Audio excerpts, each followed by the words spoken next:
Ladies and gentlemen, esteemed guests, and distinguished participants, a warm and cordial welcome to the Regional ICT Summits and Exhibitions in Cagayan Valley. We are thrilled to have each and every one of you here today as we embark on a journey to explore and celebrate the ever-evolving landscape of information and communication technology in our region. I am Natalie Kate Ramirez. And I am Sander Sedano. We are from the University of St. Louis, and it is my distinct pleasure to guide you through the proceedings of this momentous event. Once again, a pleasant morning to all of you. Today's event aims to celebrate innovation, foster collaboration, and envision a future where our regions stand as beacon of excellence in the realm of digital jobs. To officially start our program, let us all rise for the opening prayer and the singing of the Philippine National Anthem.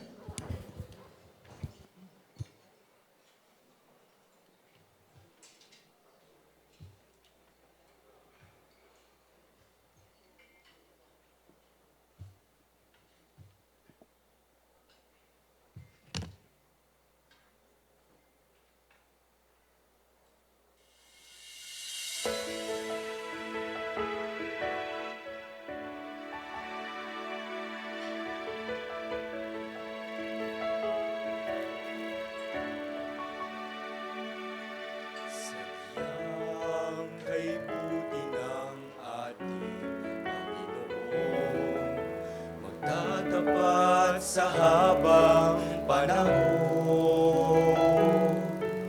maging sa kabila ng ating pagkukulang, biyaya niya'y patuloy lalaan. Katulad ng pagsinag ng gintong araw, patuloy siyang nagbibigay kamlaw. Kaya sa puso ko't damdamin, katapatan niya'y aking pupurihin.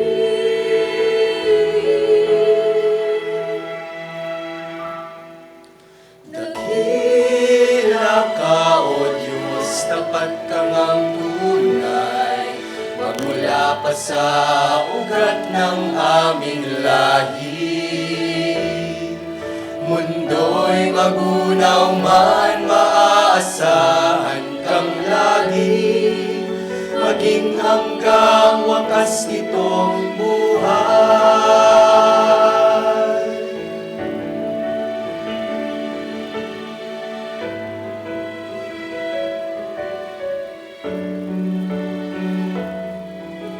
Kaya, O Diyos, ika'y aking purihin, sa buong mundo'y aking awitin. Dakila ang iyong katapatan,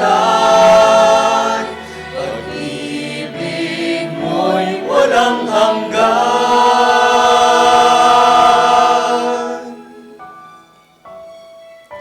Dakila ka, O Diyos, tapat ka ngang tunay, magmula pa sa ugat ng aming lahi.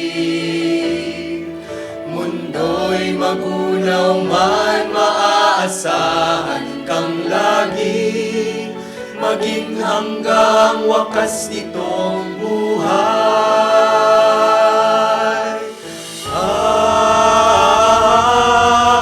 Dakila ka, O Diyos, sa habang panahon, katapatan mo'y matibay na sandigan. Sa bawat bigkatin ng mumpay manay naroon, daluyan ng pag-asa kung kailangan hinahon. Pag-ibig mo yan ay sa akin noon hanggang ngayon. Dakila ka, dakila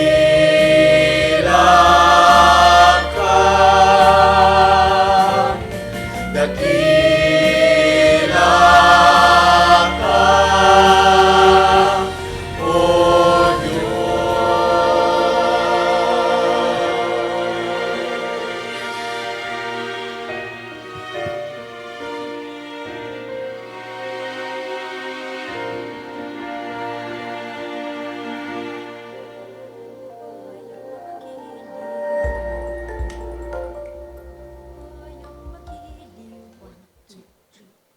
O Bayang magiliw, perlas ng silanganan, alab ng puso, sa dibdib mo'y buhay. Lupang hinirang, duyan ka ng magiting, sa manlulupit, di ka pasisiil. Sa dagat at bundok, sa simoy at sa langit mong bughaw, may dilag ang tula at awit sa paglayang minamahal. Ang islap ng watawat mo'y tagumpay na nagniningning, ang bituin at araw niyang kailan pa may di magdidilim. Lupa ng araw ng walhating pagsinta, buhay ay langit sa piling mo. Ang hindi gaya na pag may mga api, ang mamatay ng dahil sa'yo.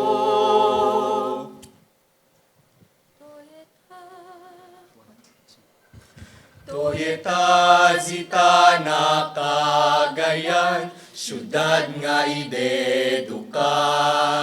Ingaral na pagayaya, na abing ay maginam. Alawad avun pakomanan, pangulan pagbalayan. Egagapa talevuna, ipinakanawan. Tuge garawenyos idukatam, davun nga neyanata. Aya imamu anapakasigo, pataginayunata.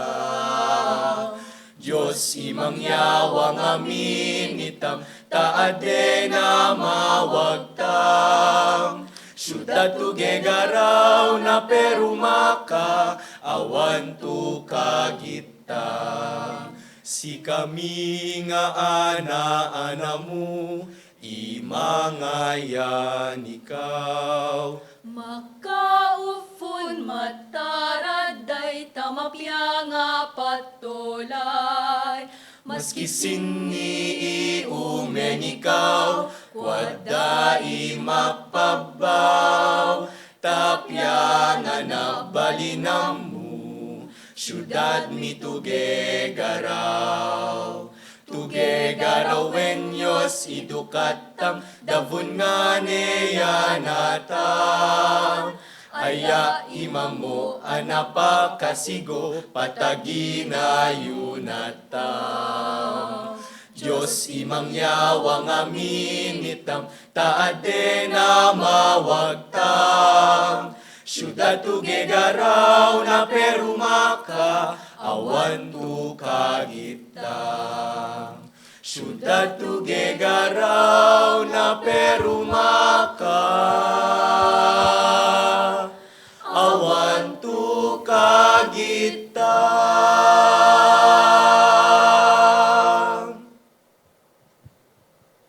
You may all be seated.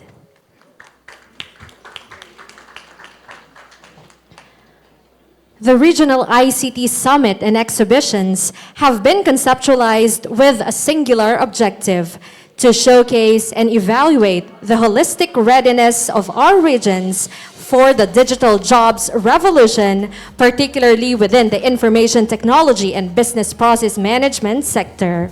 Last year, we heard that there have been incredibly insightful and fruitful discussions during the RISE 9 held in Zamboanga City and RISE 7 held in Lapu-Lapu City.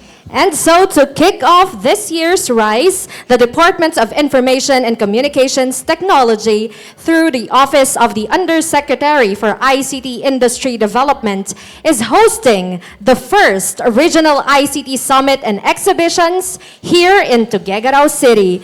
It is the first of the 15 RISE programs that DICT OU IID will conduct across the regions in the Philippines this year. And that deserves a round of applause. And before we continue with our program, we acknowledge the participants from the different institutions. And as we call your institution, please stand for recognition. We'll start with the different ICT councils and local government units. We have the attendees from the Nueva Vizcaya Provincial ICT Council. Please stand so that we can recognize you. Thank you. From our very own LGU Tuguegarao, who is sponsored the venue, setup, and food for the participants. Thank you so much. The attendees from Santiago City. We also have the attendees from the city of Ilagan.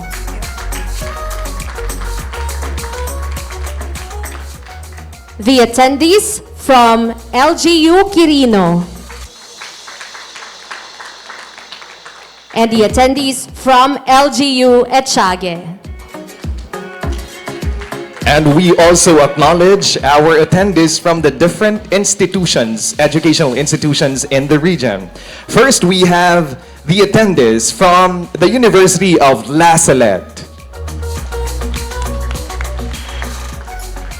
We also have the attendees from the University of Perpetual Help System. St. Mary's University. Please don't hesitate to stand so that we can also recognize you. And we have the attendees from the University of St. Louis Tuguegarao. We also have the attendees from St. Paul University, Philippines. The attendees from the International School of Asia and the Pacific. We also have the attendees from the Isabela State University. Nueva Vizcaya State University. Myla Rosario College. University of Cagayan Valley. Quirino State University. And we have the Cagayan State University. We also acknowledge the different government agencies with us today. We have the Departments of Information and Communications Technology. Ayan. We are requesting all the DICT attendees to please stand so that we can recognize you. Congratulations in advance for this hard work. We also welcome the attendees from the Department of Science and Technology, Department of Trade and Industry, Cagayan Economic Zone Authority, Commission on Higher Education, Philippine Chamber of Commerce and Industry Region 2, Bangko Sentral ng Pilipinas, National Economic and Development Authority, Philippine Information Authority, Department of the Interior and Local Government, Philippine National Police, Civil Aviation Authority of the Philippines, and Technical Education and Skills Development Authority. And we have also attendees from the different banks in the region. We have from the Bangko Sentral ng Pilipinas, Tuguegarao Branch. Ibanag Bankers Association. And Union Bank, Tuguegarao. We are also acknowledging from the Integrated Bar Philippines, Attorney Cayosa. And so today, we will navigate through a wide array of topics for our panel discussions, such as talent development, digital workforce competence, and the business environment and various other factors that collectively shape our readiness for the digital age.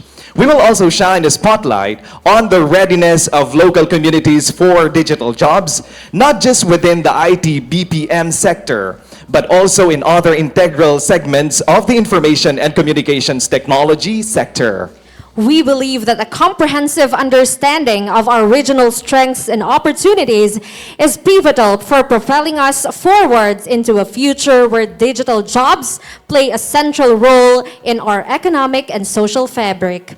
Further, we cannot underscore the essential role played by our ICT councils in driving these initiatives. Their strategic guidance and collaborative efforts are instrumental in ensuring that our regions are not just spectators, but active participants in the digital revolution. Once again, welcome to the Regional ICT Summit and Exhibitions in Cagayan Valley.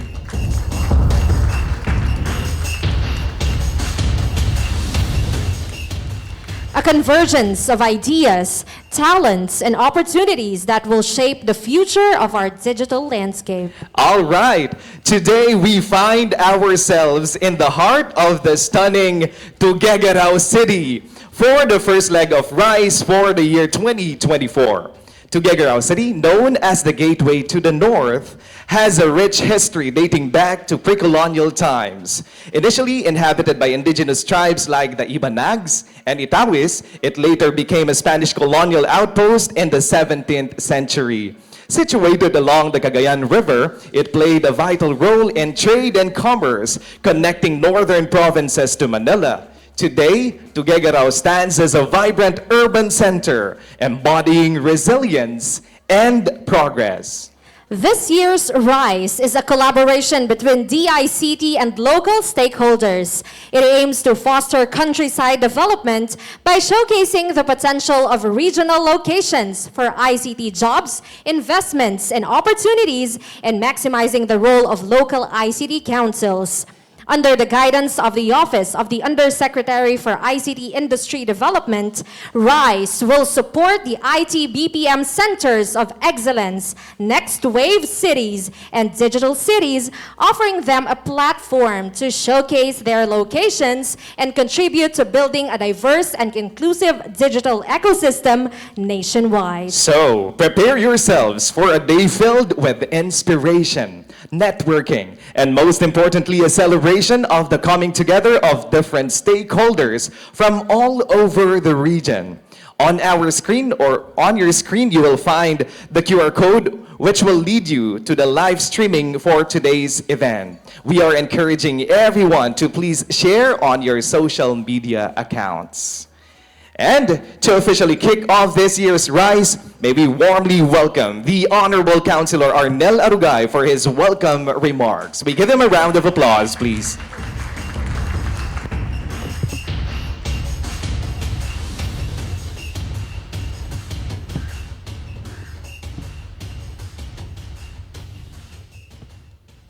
Our DICT Secretary Attorney Josel Batava-Sige, Director Emilu Versosa Delfin, our Regional Director of the DICT, Engineer Pinky Tumaliwan Jimenez, with other personalities also coming from the CESA. We have Ma'am Katrina Ponce Enrile being represented by Undersecretary Ma'am Perla Tumaliwan. Good morning, Ma'am. We have our ARD Director, Winston Singun of the DITI. We have the directors of the different line agencies seated in front of us, the different president of companies from other organizations, of course, the stakeholders, members of the LGU of the different cities in Region 2. Of course, we have our colleague in the Sangguniang Panlunsod of Tuguegarao. We have our directors and our officers in the city of Tuguegarao. Good morning to each and every one of you. In an era where technology is rapidly transforming every aspect of our lives, it is imperative that we equip ourselves with necessary skills, infrastructure, mindset, and thrive in a digital-first world.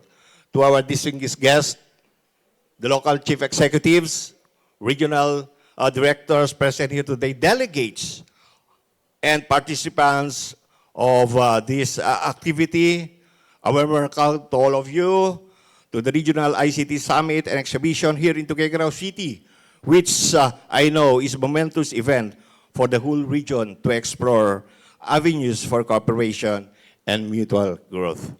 Organize the proactive efforts to the leadership of the DICT Regional Director Engineer Pinky Tumalawan Jimenez, Director Emil Lu Versosa Delphine, and DICT Undersecretary Attorney Josel Bataba Sige. This summit signifies a pivotal moment for our region's collective journeys towards embracing the digital age.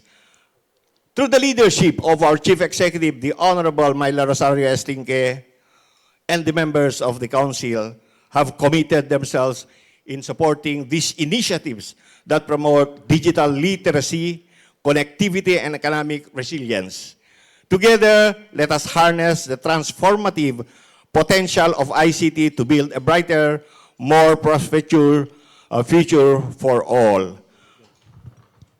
As the Chief Executive have learned about the noble advocacy's mission and vision of the DICT in this evolving digital landscape, it sparks into her mind the hope and enthusiasm of a leader, the Chief Executive, to promote the ICT literacy, infrastructure development, and digital inclusion towards improving the quality of life for the constituents in the city of Tuguegarao. This summit is not just a gathering of industry leaders, experts, and stakeholders. It is also a celebration of collaboration, learning, and progress.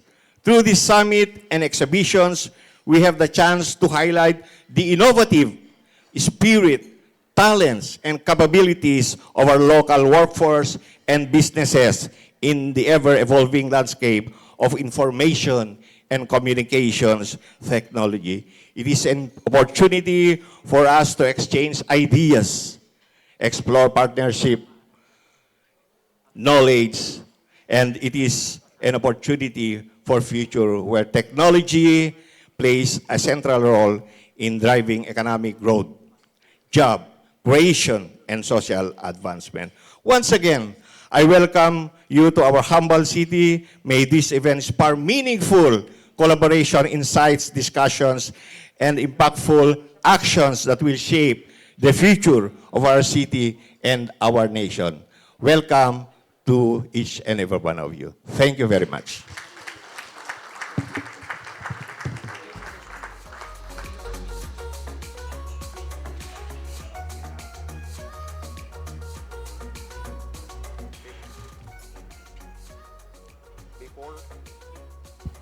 Before we proceed to the next part of our program, let us please watch an audio-visual presentation of Tuguegarao City.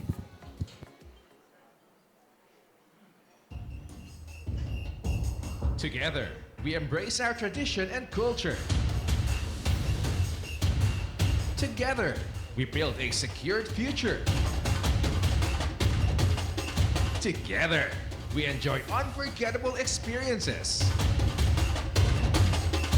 Together, we connect you to our digital transformation.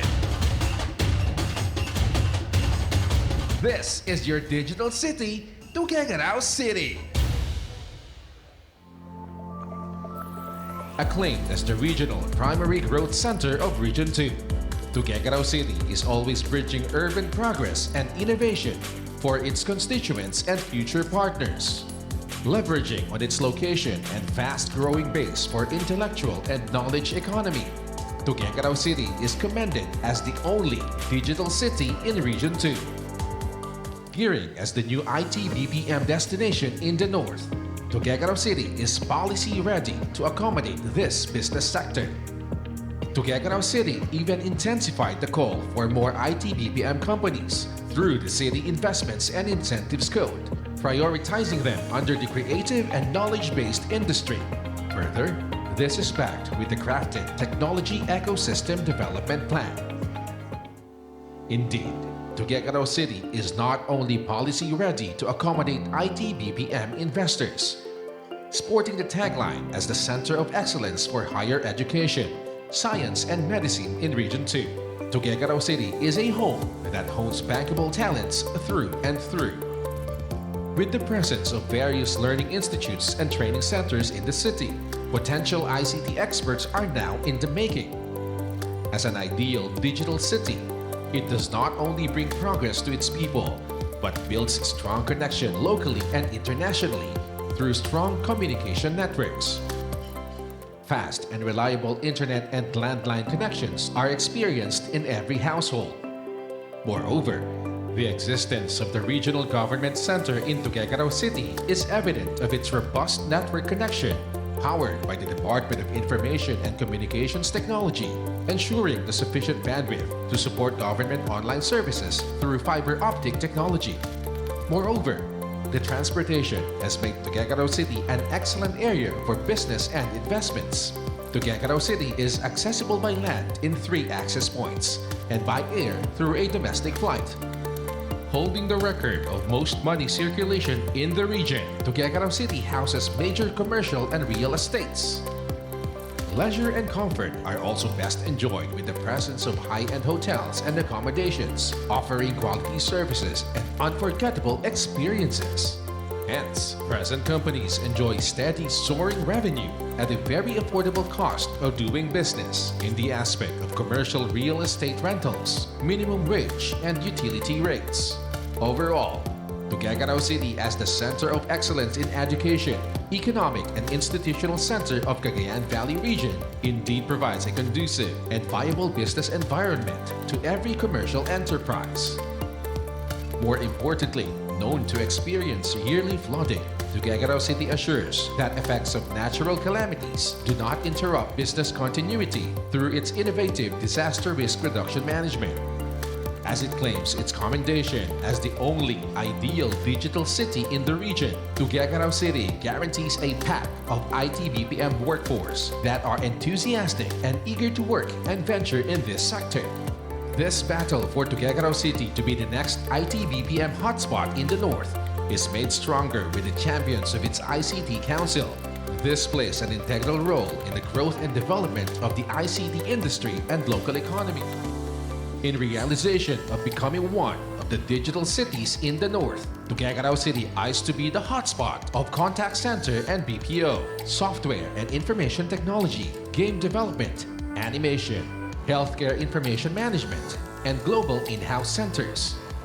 Tuguegarao City is not just a digital city, but a place where progress and innovation benefit its people. Its people are its greatest assets, and the city ensures that it supports them in every endeavor. It only awaits for a single click or nod of a prospect investor to roll the dice in ICT. Be the enabler of this emerging sector. Join the digital transformation of Tuguegarao City now.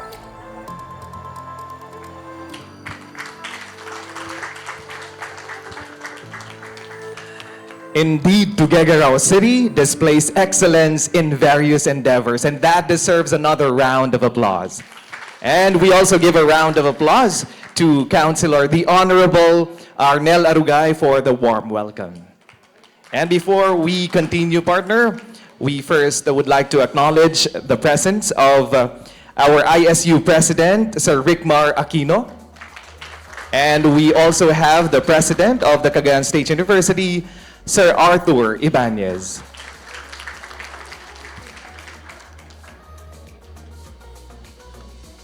And now to present to us this year's RISE theme, Empower, Connect, Innovate. Let's rise to promote Philippine digital ecosystems.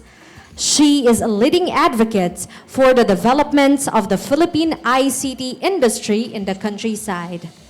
Currently, the Undersecretary for ICT Industry Development at the DICT, Yusek Josel, leads the policy and planning efforts of the department to propel the growth of the ICT industry in the country. Ladies and gentlemen, let us all welcome Attorney Josel Batapa Sige. Let's give her a round of applause.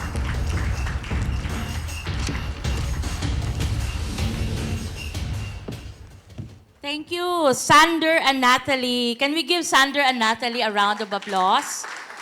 If I am the investor watching this on Facebook now, with the likes of Sander and Natalie, I would think of locating into Gigarao City. Naimbag nga adlaw, nakasta nga maayong aga, which is in Ilonggo, because I'm Ilongga, and magandang umaga sa inyong lahat. I have been in this really beautiful city for probably 3 to 4 times. I was here many, many years ago to help and witness the start of the first ever Tugigarao ICT Council. And it was really with the help as well of the Department of Trade and Industry and of course CICT, ICTO at that time. And then eventually I also came virtually to Tugigarao to help develop the roadmap of Tugigarao. And now it feels like coming home to Tugigarao for the first time as your Undersecretary of the Department of Information and Communications Technology. You are all a part of my journey from a mere, I don't want to say mere because the one who took the first part of the program is a former fellow councilor because I also was councilor of Bacolod before. So Councilor Arnel, thank you for the warm welcome on behalf of Mayor Myla. But I started as a councilor of Bacolod 20 years ago, 2 decades, okay? Pero of course, my family name is Bata pa. So hindi tayo tumatanda. But the journey has been 2 decades long. And so I'm very happy to be here once again in Tugigarao. The train is stopping to pick Tugigarao up because the train left the bus or the train station many, many years ago. To really, really give recognition to the fact that Region 2, Tugigarao City, and all the cities and the towns in this region really deserve a closer look in the IT-BPM industry. So we brought everybody here today. First of all, I would just like to pay my respects to fellow Undersecretary Perla of CESA. Good morning, Yusek. And then, of course, she's not only former Yusek, but really my manang and my mentor. Former Undersecretary of the DTI, Yusek Noya. You know, now that I am 19 months in national government, I realized for the last 20 years, I spent my life complaining against government, ranting on Facebook how slow things are. But now that I'm in national government, I realized that we have very good people inside national government. Hindi lang natin nakikita yung sakripisyo. Sakripisyo talaga. So I want to thank all the government officials who are here today. Palakpakan po natin lahat ng mga government officials. With one special mention to 2 ladies who are also responsible, just like earlier as I was introduced, collaborating and scaling this activity. But in reality, sila ding dalawa really help in scaling this. First of all, she's not my mentor because she's younger than me, but I've seen her grow in the ICT BPM industry also for 20 years or maybe 18 years because I knew her 18 years ago.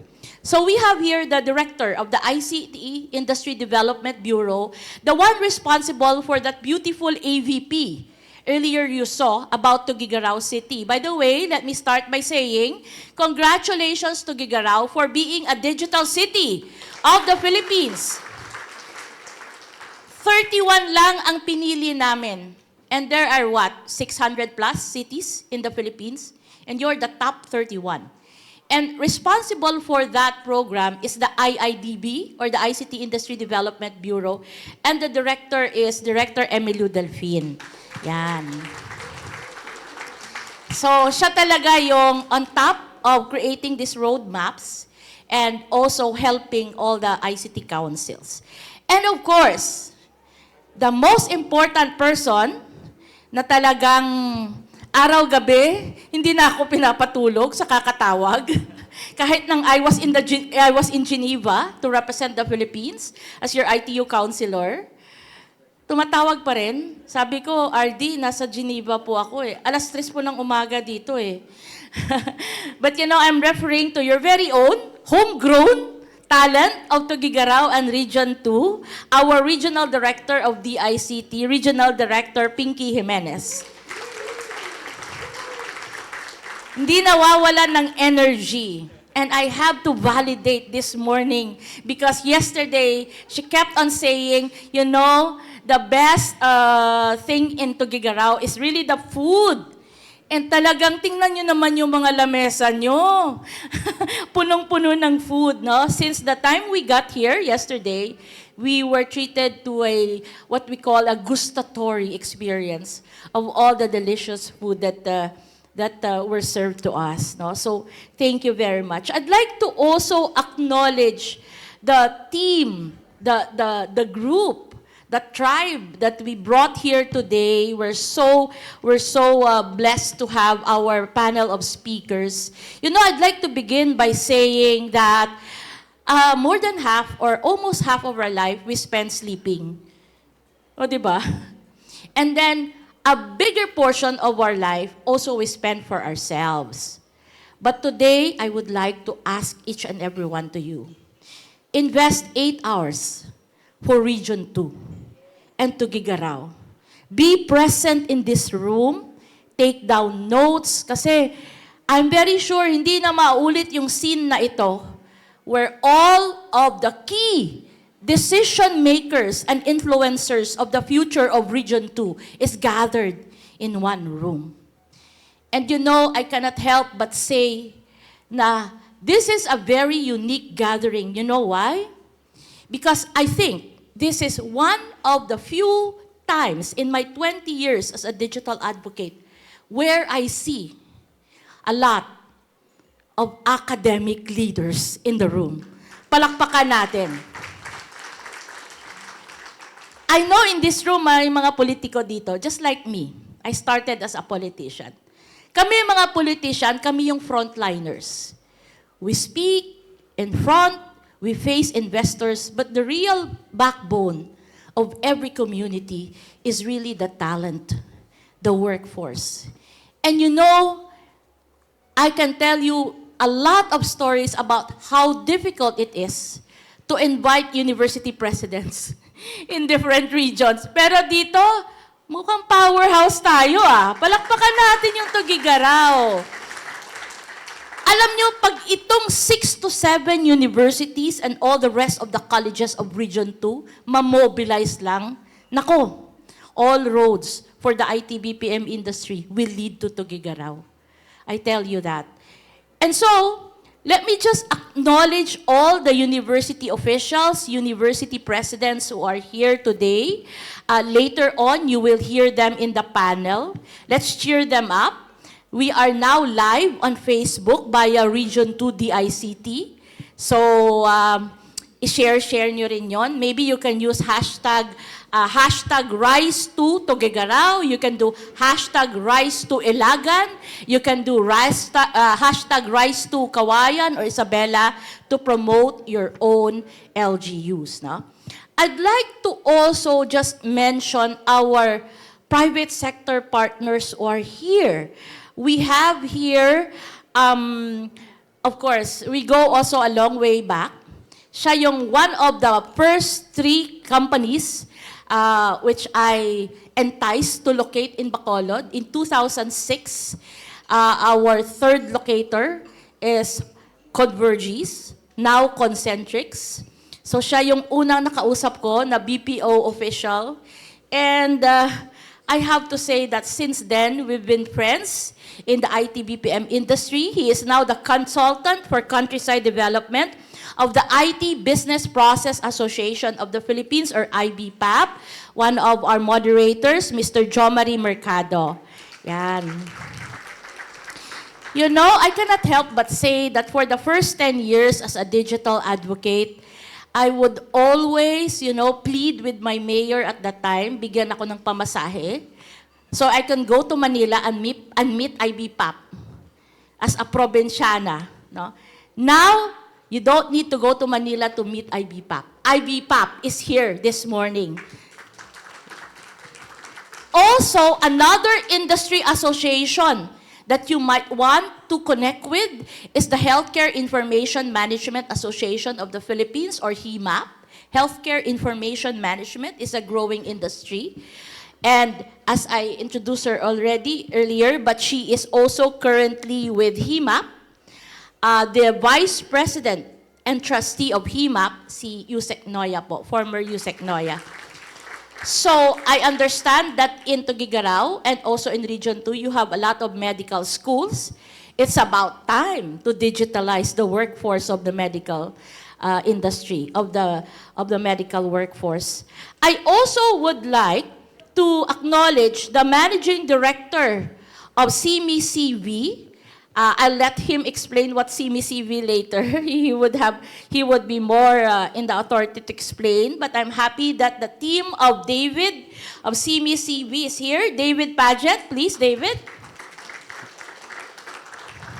We both enjoyed the pansit batil patong yesterday. Thank you. And of course, I just knew several months ago, because they are one of the first captive locator of Bacolod. Kasi when we were building Bacolod, I wanted all the verticals. I wanted BPO, I wanted software, I wanted healthcare, I wanted creatives. Batakaw kami sa Bacolod kahit medyo maliit lang kami compared to Tuguegarao, because we only have 3 universities. In your case, you have more than 3, right? But when they came, we are known to be the first site outside of Metro Manila, and I'm talking about 51 Talk PH, and 51 Talk PH is here, Mr. Romel Cuson. Romel whispered to me, 100 pa lang daw yung reps nila dito sa Tuguegarao. And sabi nila, by the thousands ang need nila for ESL mentoring and tutoring. Of course, here as well is your very own, the DOS1 Dynamic Outsourcing Solution President, Mr. Gary Caiton. Yan. I also would like to acknowledge, matagal na kaming nag-uusap, mga 5-6 years ago, he already mentioned to me that he is from Tuguegarao. I think he is one of the pioneering people in the virtual news space. Hindi pa po nasa virtual yung mga malalaking newspaper, nasa virtual na po yung News Bites, PH. So, I'm happy to share with you all that one of the founders of News Bite PH is an Ibanag, your very own, from Tuguegarao, Attorney Melvin Kalimag. Ayan, so national yung circulation and even international. I also would like to acknowledge the presence of a locator in Region 2. I understand they're already in Cagayan. And nililigawan namin ni Melvin to also take a look at closely the landscape, the digital landscape of Tuguegarao. We have here the Vice President of Everrise Philippines, Miss Marilyn Ventinilla. I also would like to acknowledge, ito binabasa ko lang from the program so you know what's in store for you today. We have here the chairperson of the Ilagan ICT Innovation Council, Honorable Jose Marie Diaz. Okay? We also have here the President of Isabela State University, Dr. Rickmar Aquino. And we also have here NVSU President Dr. Wilfredo Dumali Jr. And Sir Ricky Lage of the city of Iligan. Of Ilagan. I also would like to acknowledge PLDT, Converge, and ITAP. Huh? Baka may mamiss ako. I know we don't have the luxury of time, but I just would like to really say that I really, really appreciate all your support for this event. This is the first RISE of the Department of Information and Communications Technology for this year. Last year, nagkaroon po tayo ng RISE in Zamboanga, RISE 9, and RISE in Lapu-Lapu City, RISE 7. No? But of all this is the third in the series, but first for 2024, magiging template si RD Pinky for all the RISE that will happen this year. Our next RISE is going to be in CDO, in Cagayan de Oro, RISE 10 sa May.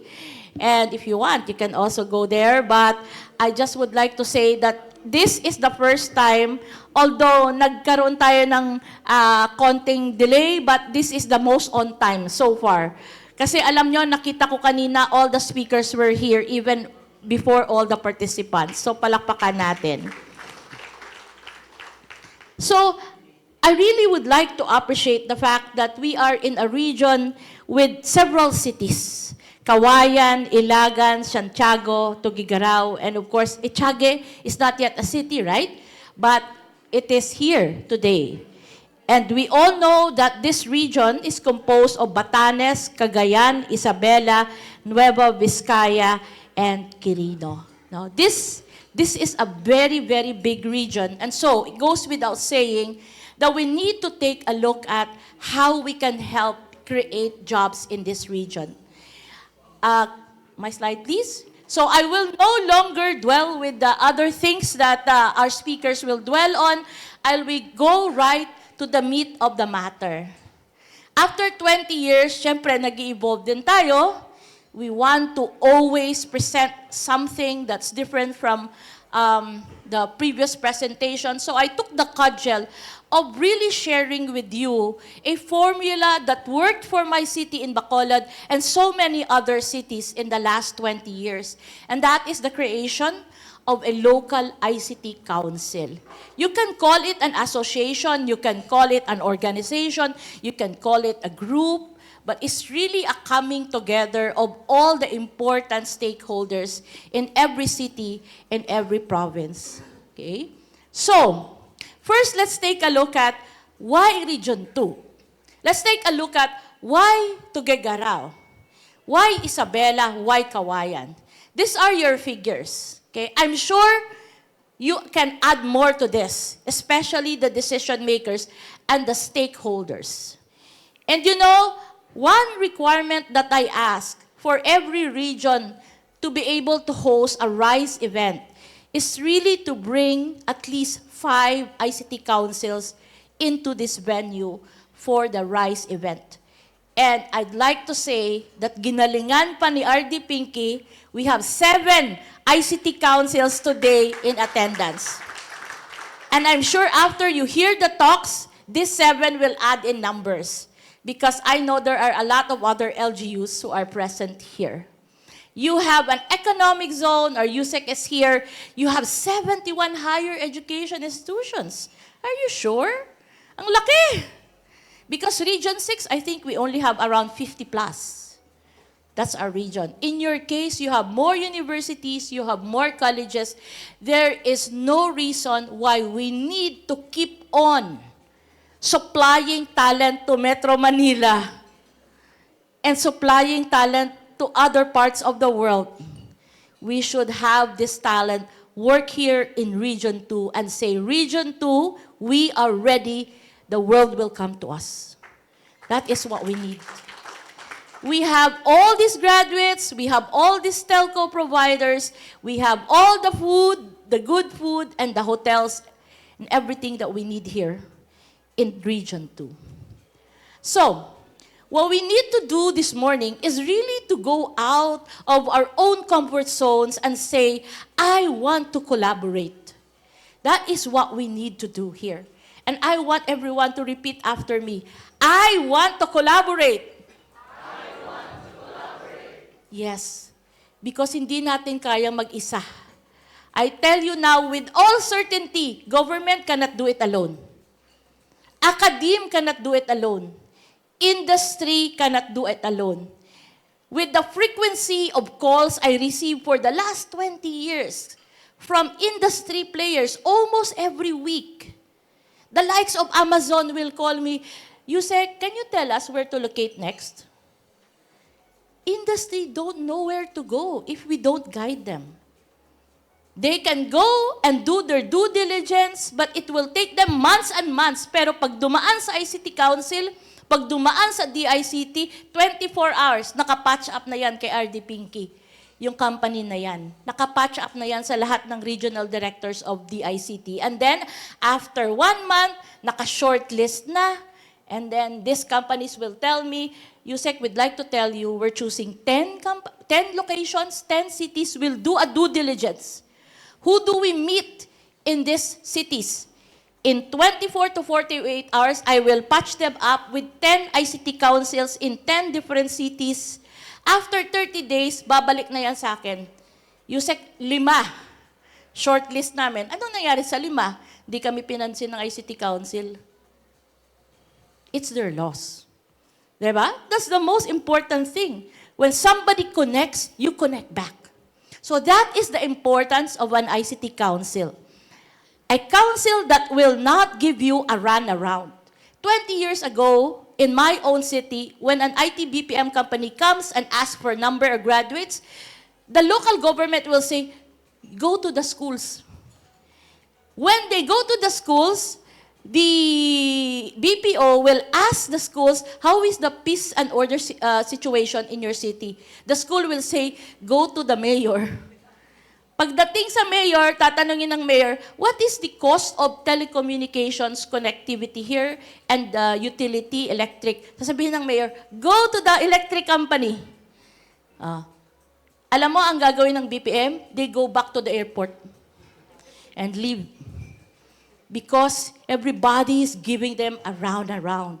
But the ICT Council, and based on personal experience, balikan. In the morning, a big due diligence team from an international BPO goes to Bacolod, leaves in the afternoon with all the data they need. With all the data they need. That is an ICT Council. This is a textbook definition. But what I'm trying to say is really an actual definition of an ICT Council in action. We need everyone to be part of this team. So, the vital role of an ICT Council is to really shape the future of communities. Huwag tayong magmadali. In Bacolod, it took us 3 to 4 years to really have our first locator.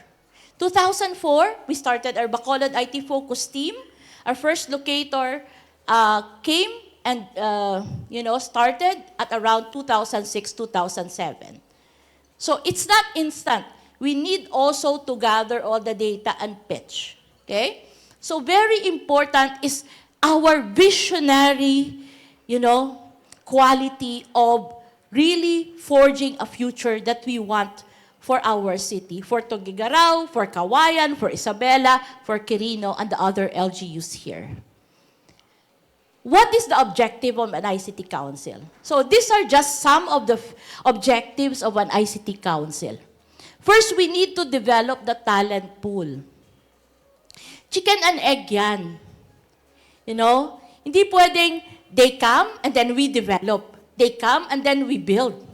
The attitude should be, we should make our cities ready. Okay?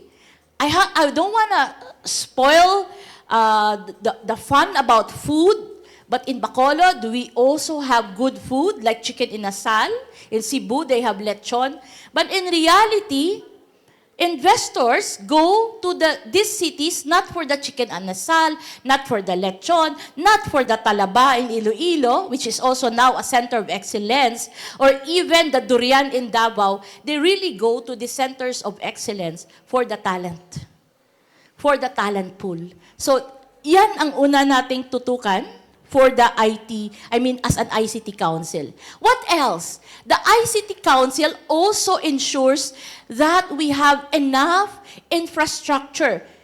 Hindi lang connectivity. I see a lot of cities in the past with good connectivity but poor roads. Walang stable power. Okay? And all this utility. So that is also the role of the ICT Council, to develop a business-friendly ecosystem and supportive LGU and provide assistance to prospective investors. Our investors, they don't want to talk to 12 different people. They want to talk to one team, one group, one leader. Probably your ICT council can be headed by the mayor, the governor, or probably the business chamber. By the way, we have here from Tuguegarao Chamber of Commerce, very important. There are many ICT councils in the Philippines today that are strongly led by their Chamber of Commerce. Okay? So, next is to market the locality to prospective locators, either on-site or aggressively inviting locators to the city. In 2005, I was given ng konting pamasahe ng mayor ko. Magkaiba kaming partido, Sabi niya, ano bang gusto mo? I want to go to Cebu. I want to see why there are IT jobs in Cebu. That's 2005, okay? 19 years ago. Sabi niya, okay, go to Cebu. So the first thing I did was to go to Asia Town Cyber Park, or Cebu IT Park today, which houses more than 150,000 IT jobs. There, at that time, siguro mga 5,000 pa lang. Nandun si People Support, nandun si Globe Innovate. And the person I met was a certain Mr. Manangkil, the head of Aboitiz Group, running the whole park. And I said, I want to know the secret of Cebu. And he said, okay, councilor, because I was konsehal at that time, get your notebook and your pen and write down the secret of Cebu. I said, okay, I'm here. May pamasahe ako. May pinapunta ko ng mayor dito to learn about the secret of Cebu. Sabi niya, okay. First secret of Cebu, marketing. Number 2 secret of Cebu, marketing. Number 3 secret of Cebu, marketing. Yan. Uwi ka na, councilor. You already know our secret. And so from then on, I started marketing Bacolod. Cebu had a brochure. It says, Cebu is it. Cebu is IT. So I made Bacolod is it. Diba? The following year, Cebu said, make it Cebu. It pa rin. Sabi ko, okay, Bacolod, make it Bacolod. Diba? And then eventually, after 5 years, when the late governor of Negros Occidental supported me, we created a brochure and say, expand it in Negros Occidental. Because we want to really create jobs beyond just Bacolod, but the whole province of Negros Occidental. So marketing is really, really very important. We joined the e-services sa DTI in Sangrila. We joined all the IT showcase events in Manila just to market our city. So number 4 is very important. Number 5 is to develop local entrepreneurs, your local startups. That's the expertise as well of Director Emmy. Creating homegrown startups. And by the way, baka hindi nyo alam, the champion of the most widely participated startup pitching competition, 600 schools participated, right? That champion is from Region 2. The school is University of St. Louis. From 600 schools One champion emerged, Region 2. Hindi pa ba yan enough to be a marketing tool for you? May digital city na kayo na strategy. Meron kayong startup grant fund champion na strategy. That can already be a really good marketing tool. So, 6 is act as a local advocate or liaison of the interests of the industry in the digital economy. We have to understand what the IT-BPM industry is all about. 20 years ago, when we started this campaign, a lot of local officials come to me and say, anong klaseng trabaho to? At 12 midnight, my daughter would go out of the house in full dress and pumupunta sa isang lugar. So, a lot of misconceptions about the IT industry. And all this misconception today will all be answered by our speakers here.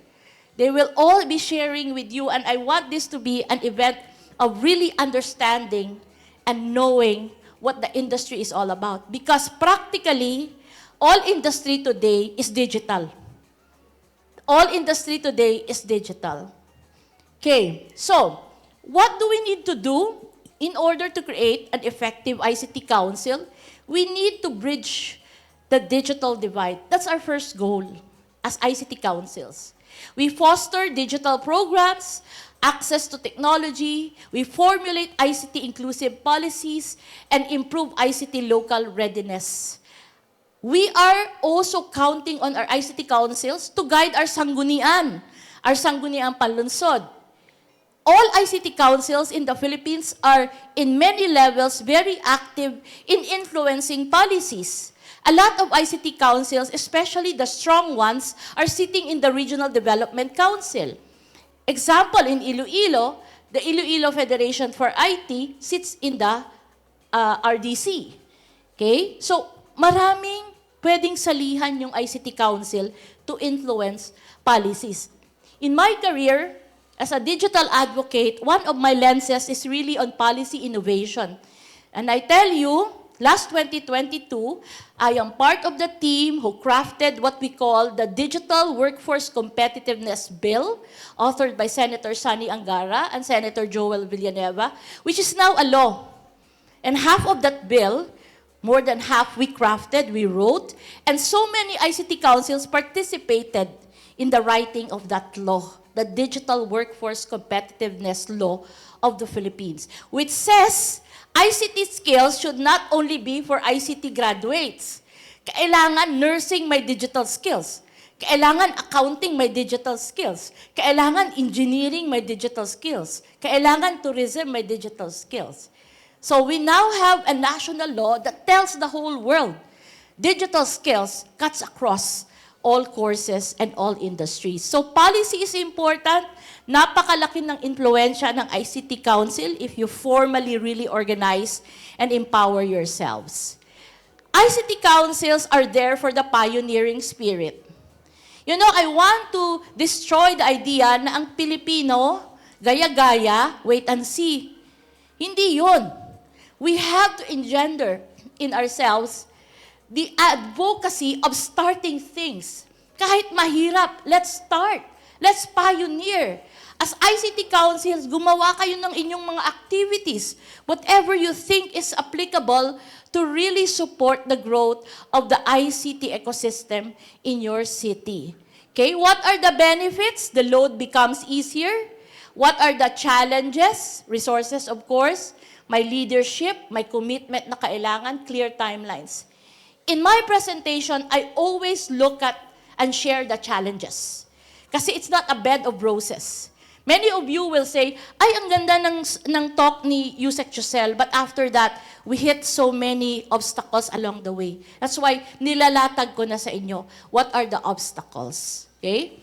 Third is, you are catalyst for good governance. This is the role of the LGU. In the last 20 years of my advocacy, I belong for the last probably 15 years in the local government. And nakikita ko firsthand ang tendency ng government to regulate, to always create a lot of steps na pwede namang gawing 3 steps, gagawing 10 steps. Okay? Now, I encourage and appeal to our government and public sector here. Let us wear our catalytic hat. Because if yung mayor, yung governor, yung national government magpatawag ng lahat, kahit magkalaban pa yung BPOs na yan, kahit hindi pa magkasundo yung universities na yan, lahat pupunta. That is the catalytic power of a local government. So, let us empower and cheer our local government for really calling us all together and to let us all unite under this cause. Ano ang benefit? We have access to resources. I know of so many ICT councils now enjoying an annual appropriation coming from the LGU. And by the way, before I forget, ako po ay nagpapasalamat ng lubos for the sponsorship that was given by Cagayan City as part of RISE 2. Alam ito ng mga ibang departments, yung DICT po, ang may maliit na budget. At lahat yan ay napupunta sa, take a guess, of course, connectivity. Konti lang ang aming ginagamit for soft programs like this. Pero sa totoo lang, hindi ito soft program eh. This is very vital to the future of the country when you empower stakeholders. But then again, we thank LGUs like Tugigarao for also counterparting in all these activities. No?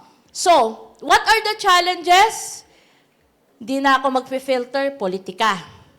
Okay, we need to overcome these things. Red tape, different priorities, lack of understanding, no clear timeline and strategies. Okay? So, kailangan nating i-overcome yan. Okay. I started with this. With the most important strategy, talent development. We need to recognize the importance of quality and quantity and scalability of talent. When I first learned about the IT BPM industry, all I knew was quantity. Paramihan. Sige, paramihan ng tao. And then, eventually, after talking to a lot of investors, they say, and I asked them as well, bakit pumunta pa kayo ng Visayas? Marami namang graduate sa Luzon. Ang sagot, hindi sa quantity. It's more about, of course, all the factors that I mentioned earlier, but it's also about the scalability.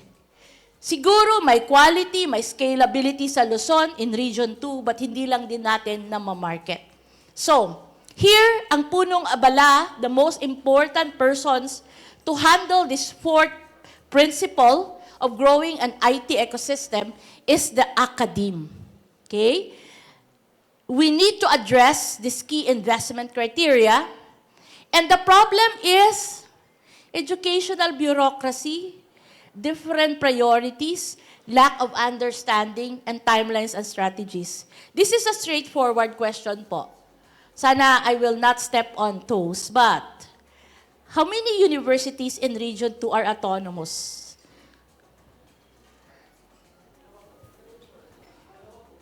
Autonomous? Dalawa. Congrats, ah. Dalawa, okay. Private? Oo. Hindi, kasi ang iniisip ko palagi, if we always wait for national government to direct our course of future in our university, baka po mas slow down tayo. Kasi top-heavy ang national government eh. And I know, for example, sa school ni Dr. Rick, very advanced yung mga programs nila. 'Di ba? Next year, we will identify the top universities around the country that's offering AI-enabled and AI-related courses, and we will spotlight these universities. Because hindi po pwede tayong maghintayan sa national government. Kung wala pang nilalabas yung memo na yung national government, we need to move ahead and carve the path for our universities. Okay, and you have people here whom you can talk to because for the last 20 years, what I also espouse is very, very simple. Industry, academe, calibration. We need to calibrate our industry offerings.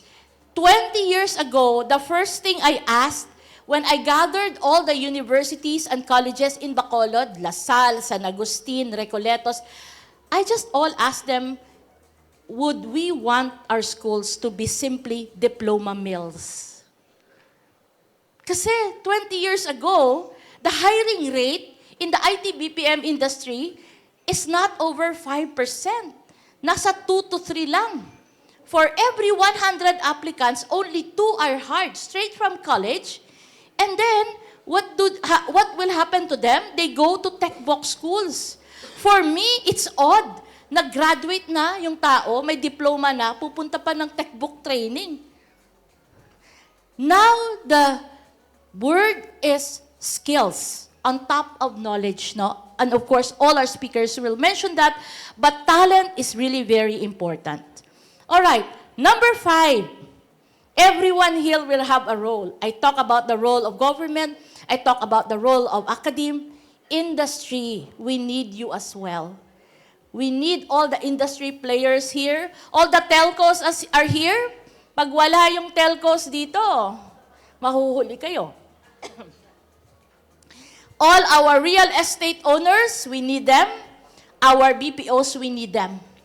We need to empower our industry players to join in this call, in this challenge. Okay? Easier to access resources. Finally, yung ating multi-stakeholder approach. Everyone should be part of this purpose, of this mission. So you have local government, you have academe, you have real estate, you have telecoms, and you have national government agencies. Okay, I'll give you time to absorb this picture. Some of the centers of excellence already classified by the ICT. We went from sugar to digital. We went from 0 to now almost 50,000 jobs in Bacolod and growing. Just because we came together in 2007 to create our ICT Council. From 2007 to now, meron din kami mga downtimes. In COVID, halos namatay yung aming ICT Council. But the symbolism is there. If you look at this picture, this is memorable to me because this picture already have the buy-in of our 3 big players. That's Teletech, that's Convergys, and that's Teleperformance in this picture. We have Ayala Land, we have a local business player, we have LaSalle, we have UNOR, we have a tech box schools, and then at the back, that guy with white hair is Ascendero. Okay? He's there because he was the one who went up to me and said, do something about our city. We cannot rely on just sugar. Sugar. Nilalanggam na tayo sa kaka-sugar. Okay? I said, why? He said, don't you know? I'm a sugar miller. I called for applicants for a secretarial work.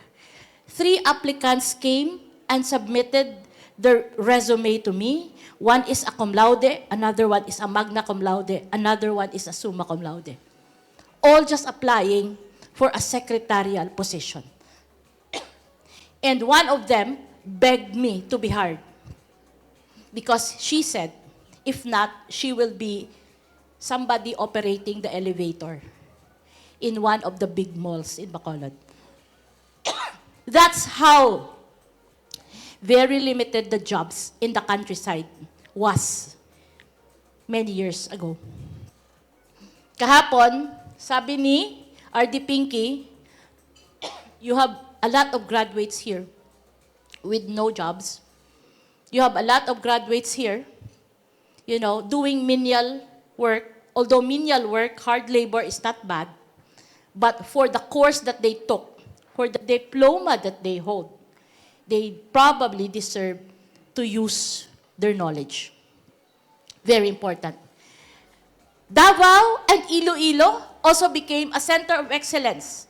Davao overcame the Mindanao stigma, and I hope you learn more from Davao. Iloilo is known as the Wakanda of the Philippines in the COVID-19 period because all cities were not accepting BPOs, but during the COVID-19 period, ang dami pa rin pumapasok na BPO company sa Iloilo. And I think Ma'am Noya here will attest to that because her company is based in Iloilo. Okay? So, learn from the stories of COEs. We also have other cities other than COEs, and Director Emmy and Jay, is part of her team, will share that later. And so, today I just would like to thank everyone for giving us in the DICT and myself a chance to share with you my journey. Now, since the time we started the National ICT Confederation of the Philippines, and I welcome Tuguegarao and all the cities here to be part of NICP. We started in Iligan. We had our 15th ICT Summit in Iligan. And you know what? This is the challenge I would like to pose to Tuguegarao.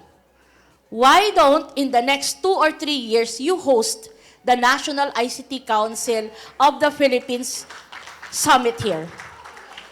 Bring all the 80 to 100 ICT councils in the Philippines to come to Tuguegarao to taste your food and, of course, to enjoy your warm hospitality, and eventually, by that time, to learn about your success. Okay? So, last 3 slides, I just would like to plug my other projects under the IIDB. This is just one. So, this is RISE. Number 2 is the Digital Careers Expo. Hindi ko alam kung saan nilagay ni RD Pinky yung ibang projects, but this is open for the region. Every region will have one RISE. Every region will have at least one Digital Careers Expo. Every region will have also one DIWA and Generation Connect. And I'm inviting already to Tuguegarao to our D4D, the first ever Data for Development Summit on June 25 at the World Trade Center. We want to help LGUs harness your public data for policy and for systems and platforms. So ito yung D4D. And then, of course, the Digital Cities Program. You are now part of this as one of our digital city. This is what we call direct. And all these projects, by the way, is in support of our Tatak Pinoy program. No? I'm thankful to Senator Sani because he is the Tatak Pinoy author and he's also helping the growth of Tatak Pinoy ICT and digital products. Okay, this is RISE 7 in Central Visayas. And I'd like to ask, December 5 pala siya. No, December 5 ang date. And later on, maganda din dapat yung picture natin mamaya. Mas marami tayo dyan, I think. Diba? This is in Lapu-Lapu. And this is in Zamboanga. Of course, marami kami. Pero that's Mayor Dalipe, a very young mayor, Zamboanga. And we have also a group picture, but hindi ko na mahanap. So ito yung aming stage picture. And so, rise to the picture of this event, and every one of you here, I want to show it in Cagayan de Oro for the Rise 10. Okay? Because this is going to move from one region to another region. Simply because we will all dream to see our regions rise. I tell you, the Philippines is not just Manila. And Manila is not the Philippines.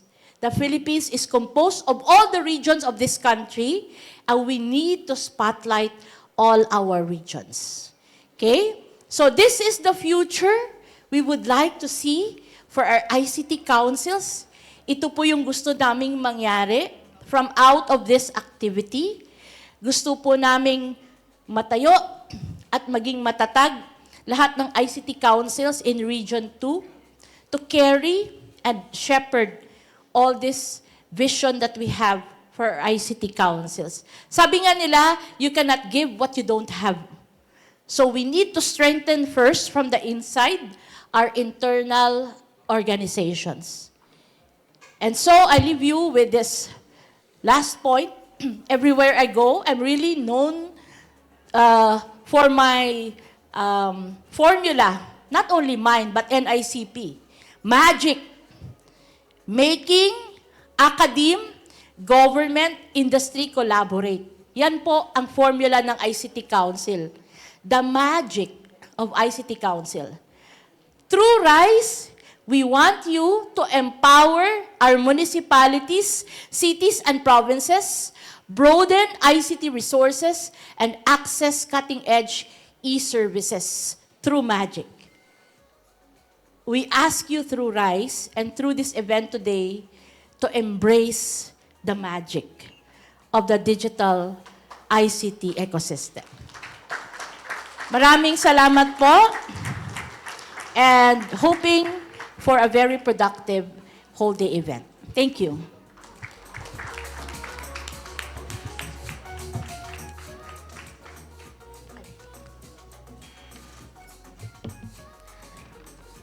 Thank you, Yusik Giselle, for enlightening everyone on the vital role of ICT councils in championing ICT towards sustainable development. I am sure that your words have been instrumental for our region in mobilizing their resources for a heightened, innovative landscape.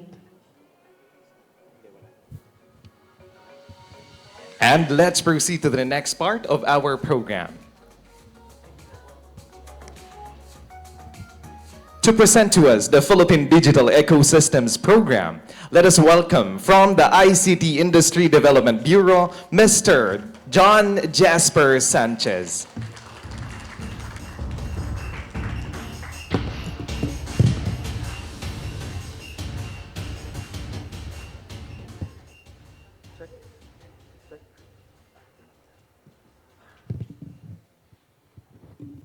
Check. To all the DICT government officials, to all government officials, local chief executives, ICT councils, our esteemed representatives from the academe, industry partners, and all the stakeholders, a pleasant morning to everyone. Okay? Gumagana ba yung... Okay. So, for the next 15 minutes, allow me to share with you, okay, the Digital Cities Program and the Philippine Digital Ecosystems. But first of all, let me introduce quickly the DICT mandate.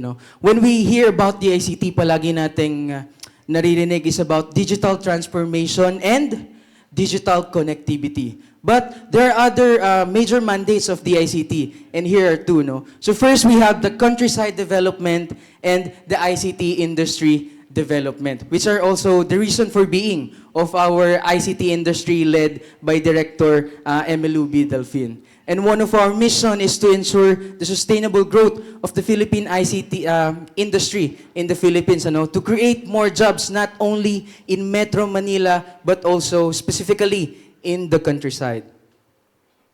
Okay, just to give us a glimpse about what is expected in the Philippine IT-BPM industry, here is the Philippine IT-BPM 2028 roadmap. In 2020, despite the global pandemic, yung ating IT-BPM industry po is one of the most resilient industry in the Philippines. At talaga namang one of the fastest growing din sa ating industriya. Okay.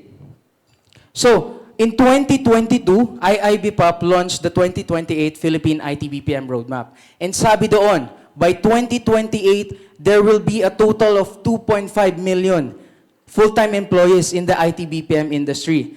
And by 2022, meron na pong 1.57 million employees. And from the span of 2022 up to 2028, we are expected to have around additional 600,000 employees. And you know what's good news about that? 54% of the 600,000 are expected to be in the countryside. So the question to all of the LGUs out here is ilan ang kaya nyong dalhin sa inyong mga lokasyon, no? Out of the 600,000. Okay, so this slide further validates the Philippines stands as one of the top investment destination globally, no? So Tholons is an international firm for global outsourcing and investment. So in 2023, nirelease nila itong study na to, no? So they rank top 20 nations in the world, and Philippines ay top 15 po, no? Out of the 20 nations. And hindi lamang po 'yon. 9 cities or 9 locations in the Philippines were selected as as a super city. So we have Bacolod City, Bacoor City, Baguio City, Cebu City, Davao, Iloilo, Metro Clark, Metro Manila, and Santa Rosa City. Okay. Now, to proceed with the Digital Cities program and to further capitalize on our strength as one of the top investment destination globally, now DICT in partnership with IBPOP launched the Digital Cities program 2025 to capacitate locations outside of Metro Manila to become the next thriving business destination. Okay? So just to share a bit of history right here, before it was known as the Digital Cities program, tinawag po itong Next Wave Cities. Ano? So in 2009, these high potential locations were classified into tiers. So now we have the tier 1. Yan po, no? So let's proceed to the 2016. We have the centers of excellence. So they are the tier 1 locations. So the likes of Metro Manila, Metro Cebu, Metro Clark, Bacolod City, Davao City, and Iloilo City. Now we have the tier 2 locations. So sila po yung tinatawag natin na Next Wave City. So we have Baguio, Cagayan, Dasmariñas, Dumaguete, Lipa, Naga, and Santa Rosa. And fast forward to 2020, nilaunch po natin ang ating Digital Cities program. At yan po yung tinatawag natin ngayon na Tier 3 locations. Okay, so sino-sino ba yung ating digital cities or the 31 digital cities of the Philippines? Here po ang ating complete list. And once again, congratulations to Tuguegarao City for making it as one of the 31 digital cities in the Philippines. Okay, so hindi na po ako mag-go through the 31 locations. Now, you might be wondering, paano ba napipili ang isang digital city? Paano ba kami magiging digital city? Now, I present to you the Digital City Scorecard. So the scorecard assesses possible IT-BPM locations against factors that make a city attractive to investors and locators. Number 1, talent availability. No? So kahit may infrastructure ka dyan, kahit may readily available space ka dyan, kung wala kang talent, may hirapan kang makakuha ng locator. So for talent availability, minimeasure natin dyan your number of graduates. No? So hindi lamang tertiary, even the senior high school. Okay? And also yung ating mga tech book graduates. What about their number of schools? Ilan ba ang tertiary education dito? No? Ilan yung ating mga tech book training centers, no? Your non-graduates and then your absorptive capacity. Now, fast forward, we have the infrastructure. Tinatanong natin dito, what about, do you have available hotels in your location? What about the road quality from point A to point B? Malubak ba, sira, hindi semento, bako-bako? Okay? And then we have the availability of international flights or airport. Meron po bang airport sa lugar ninyo? And kung meron, ilan usually yung flights dito? And then we have naman the availability of real estate, of course. Meron ba kayong available land to use? Meron bang readily establishments na pwedeng i-convert, no, into an IT-BPM location? Of course, the telecommunications infrastructure. How's the connectivity in your area? The power infrastructure. Nagkakaroon po ba tayo ng rotational brownouts? Okay? So that's what we measure in terms of the infrastructure. Now we go to the cost. Of course, you want to know your operating cost if you're an investor. Kamusta ang minimum wage? Magkano ang minimum wage natin per day? We're talking also about the real estate rental, no? So per square meter yan per month. We're also gonna check with the power rates or other utilities, including the water rates. You know? And then for the business environment, do we have PESA-approved parks in your area? Meron ba tayong travel advisories? Do we have an existing ICT council in your locality? What about the local incentives? Ang IT-BPM ba is one of the key priorities ng inyong government? So those are the questions na tinatanong natin. What about the vulnerability to natural disturbances? Do you have near volcanoes? Bahain ba kayo? Lagi ba kayong pinupuntahan ng bagyo? Those are the considerations. And of course, kamusta ang ating peace and order? No? So yun po yung ating minemeasure when it comes to the business environment. So those four, the talent availability, infrastructure, cost, and business environment is the Digital City Scorecard.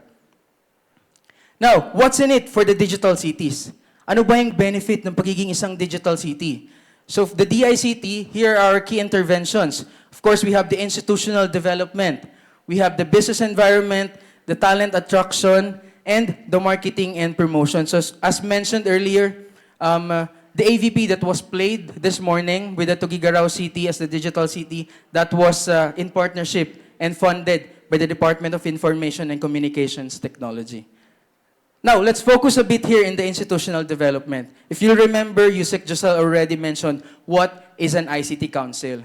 Now, for the steps, here I present to you, number one is the ICT Council creation. I would like to emphasize the importance of having or creating your own ICT Council. So we call this INDEV 101 in the ICT. So it aims to create and strengthen the ICT Council of each digital city, especially those with no active ICT Council. So basically, in this session, our stakeholders will be given an introduction about what is an ICT Council. What are the benefits of having an ICT Council? What are the roles and responsibilities of your ICT Council? Okay, so the next step for you is to undergo the strategic planning workshop. So that's what we call the INDEV 102.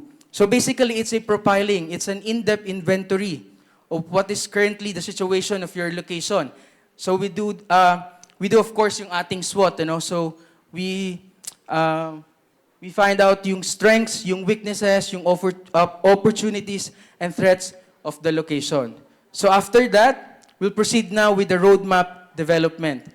So basically, all the output from the strategic planning workshop will be put into writing and it will be then transformed into a roadmap. Okay? And then the last part will be the niche identification.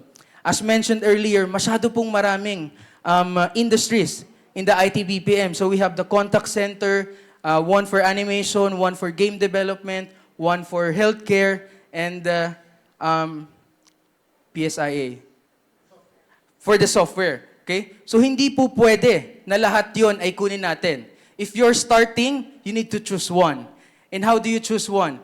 It's based on your talent availability. No? So saan po ba malakas ang location ninyo in terms of your talent?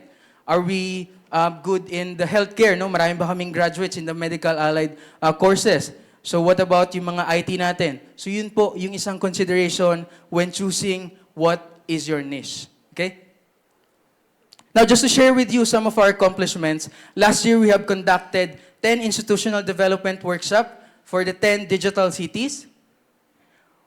And as of 2024, out of the 31 digital cities, 19 roadmaps have already been launched. And Tuguegarao City, mind you, is one of the first out of the 31 digital cities to complete its roadmap. So palakpakan naman po tayo again for Tuguegarao.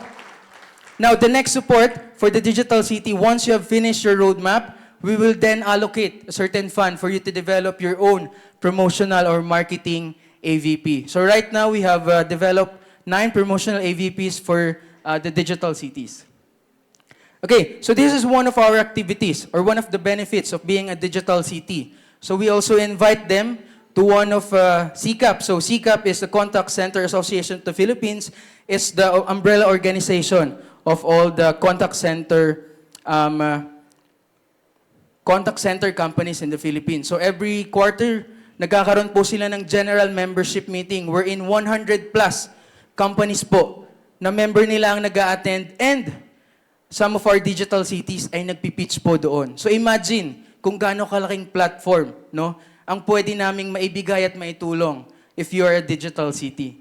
Now, some of the LGUs right now might be wondering, paano kami? Hindi kami digital city, but we're also interested to be part of your intervention. Now, I present to you the Philippine Digital Ecosystems. So this one, it is not only focused on the 31 digital cities, but we're also giving opportunity for those locations outside of the 31 who are willing and committed to jumpstart your ICT industry. here's the program for you, the Philippine Digital Ecosystems. So right now, I'd like to share with you kung ano po ba yung mga locations that are part of the Philippine Digital Ecosystems. Right now, we have 21. And in Region 2, we have Batanes and Cagayan City. Do we have representative here from Cagayan City? I think wala pa po. What about in Ilagan City, Isabela? Ayan. So, for this year, we're targeting, I think, Batanes for our INDEV and also Ilagan City. So for the Ilagan, we'll see you po the second quarter. Okay? So those are the 21 Philippine digital ecosystems of the DICT. Yes po, Cagayan is also here. Okay, now these are the support for the Philippine digital ecosystems. We will, of course, provide with the institutional development. We can help you with your stakeholders meeting, with your ICT council creation, in the workshop, and roadmap development. For the marketing and promotions, you'll have the chance to join or host our summits and conferences. So we have the cluster ICT conferences, the regional ICT conferences, the national ICT summit, a digital careers expo, the RISE event, and IBPAP Roadshow. Of course, for the business environment, we conduct telco orientation and the PESA and BOI orientation. Now, just to share with you again, one of our accomplishments last year for the digital ecosystems is we also do INDEV. So we did one in Siargao, in Sarangani, in Argao, Bogo, Danao, Lapu-Lapu, Mandaue, and lastly in Cotabato.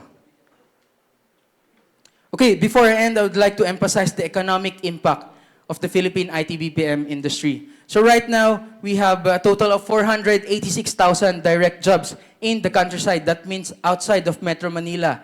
And that equates to around 87 billion pesos in direct economic impact, and 1.2 million jobs were created. I mean, indirect jobs were created out of these 486,000. Okay, I would like to promote or plug our upcoming activities under the Digital Cities program, of course, for the INDEV. So as I've said earlier, for Region 2, our target this year is Batanes and Ilagan City. So we also have roadmap implementation activities, the IT-BPM career fairs, the business matching, promotional ABPs, and would like to invite you to the cluster ICT conferences. So ano ba itong cluster ICT conferences? So basically, it's a convergence of all the ICT councils per major island. So also we have, of course, we have Luzon. So for Luzon, we have Click Connects, and that will happen on April 16 to 17, and Baguio City will be the host council. For the Visayas, so we have Victor, that's August 29 to 30 in Rojas City.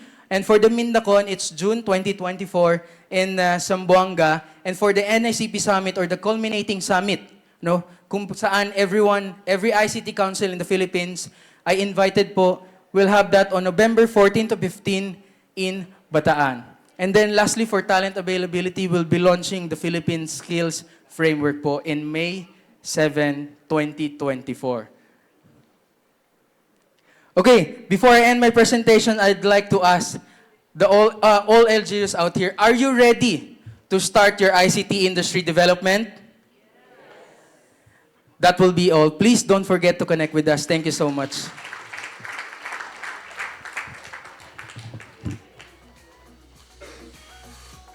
All right, thank you so much once again, Sir Jasper, for giving us a clear view of the Philippine Digital Ecosystems Program. Once again, we give a round of applause to Sir Jasper. And before we proceed to our panel discussion, we are requesting everyone to please come forward. We will be having a group photo op.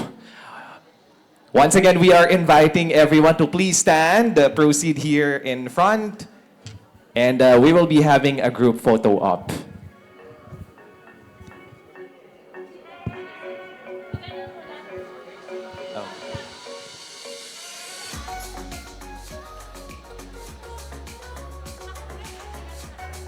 Muli po ay inaanyayahan natin ang lahat to please stand, join us here in front. We will be having a group photo op.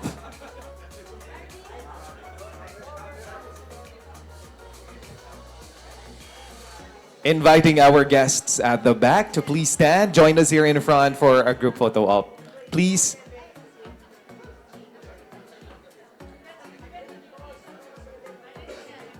kakasya po tayo. Pakita po natin na marami ang Region 2. Also, inviting our students at the back, student representatives, please join us here.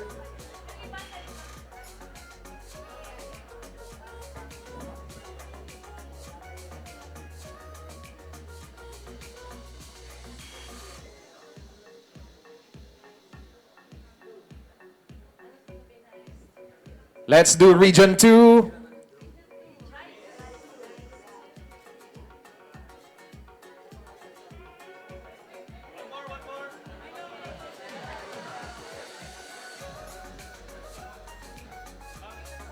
Ayan.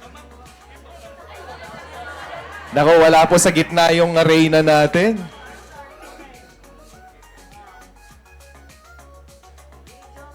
Okay, once again, Region 2.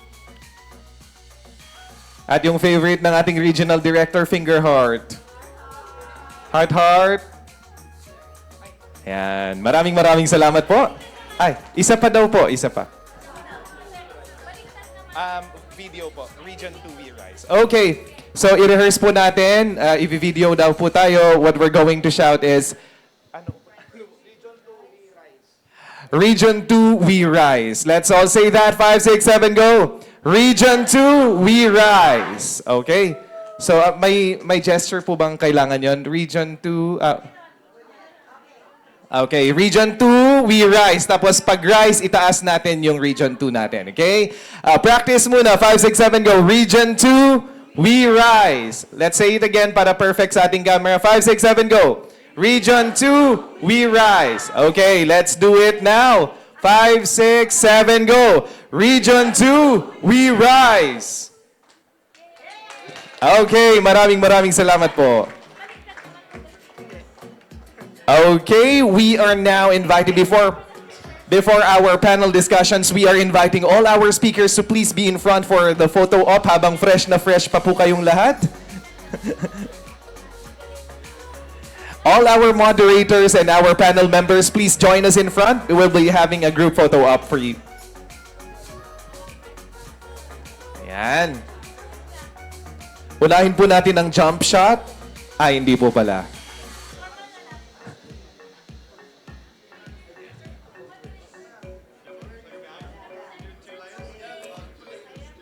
Once again, we are inviting all our panel members to please join us in front for a group photo op before we start our panel discussion.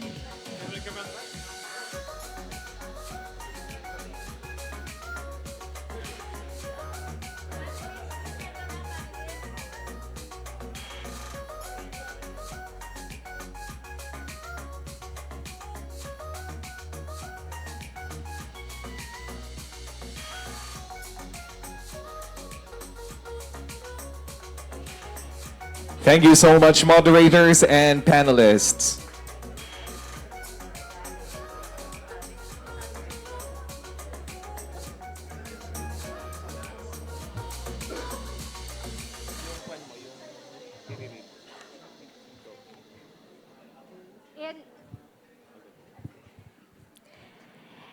And now, for our first panel discussion, we shall be focusing on the ever-evolving landscape of information technology and business process management and ICT in general. The need for a highly skilled and adaptable workforce has never been more critical.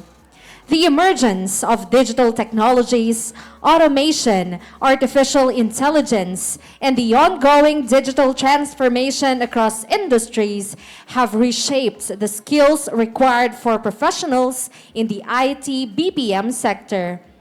To address this paradigm shift and ensure the continued success of the industry, a thoughtful and strategic approach to talent development is imperative. Our moderator has over 30 years of experience in sales, marketing, and consulting from various industries spanning information technology, finance, insurance, and telecommunications, where he held several leadership positions. He He has almost 20 years of experience in the IT and business process management industry. He has sales and management experience with IBM and Microsoft. He joined the IT BPM industry as the Business Development Director for Convergys Philippines. He became the President and CEO of Information Technology and Business Process Association of the Philippines, the umbrella organization for IT BPM companies in the country. He recently returned to IBPAP as a consultant for Roadmap 2028, specifically in the area of countryside development. Ladies and gentlemen, let us all welcome the consultant for countryside development of the IT and Business Process Association of the Philippines, Mr. Jose Marie Mercado. A round of applause, please. Thank you very much. Magandang umaga po sa inyong lahat. Oh, that was miserable. Let's try it again. Good morning, everyone. Good morning. How do you say, can you greet me back good morning in your local language? Makastanga umanikaw, sir. Thank you. I heard 3 different languages, but I guess that's because we have a very diverse group here. Let me change things over. Let me start off with the video. This is the new marketing video that we have put together for the IT BPM industry in the Philippines. Let's roll the video, please.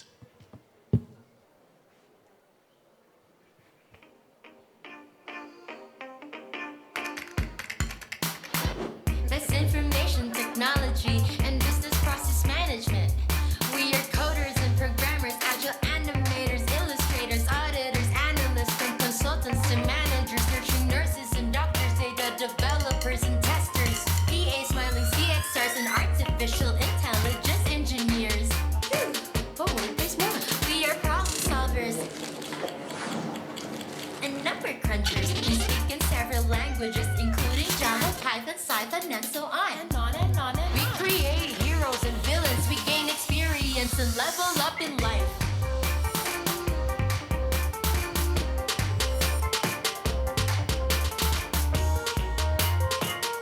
We are the IT BPM industry working with the Philippines.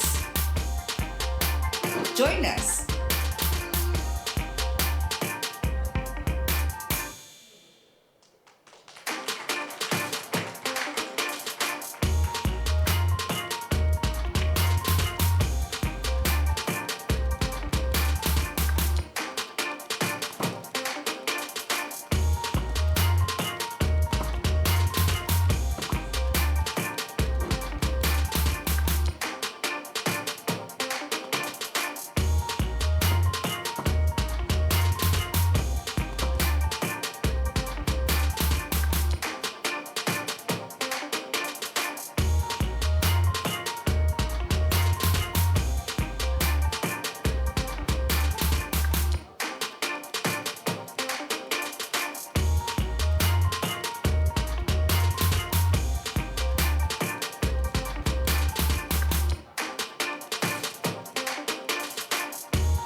Did you like that?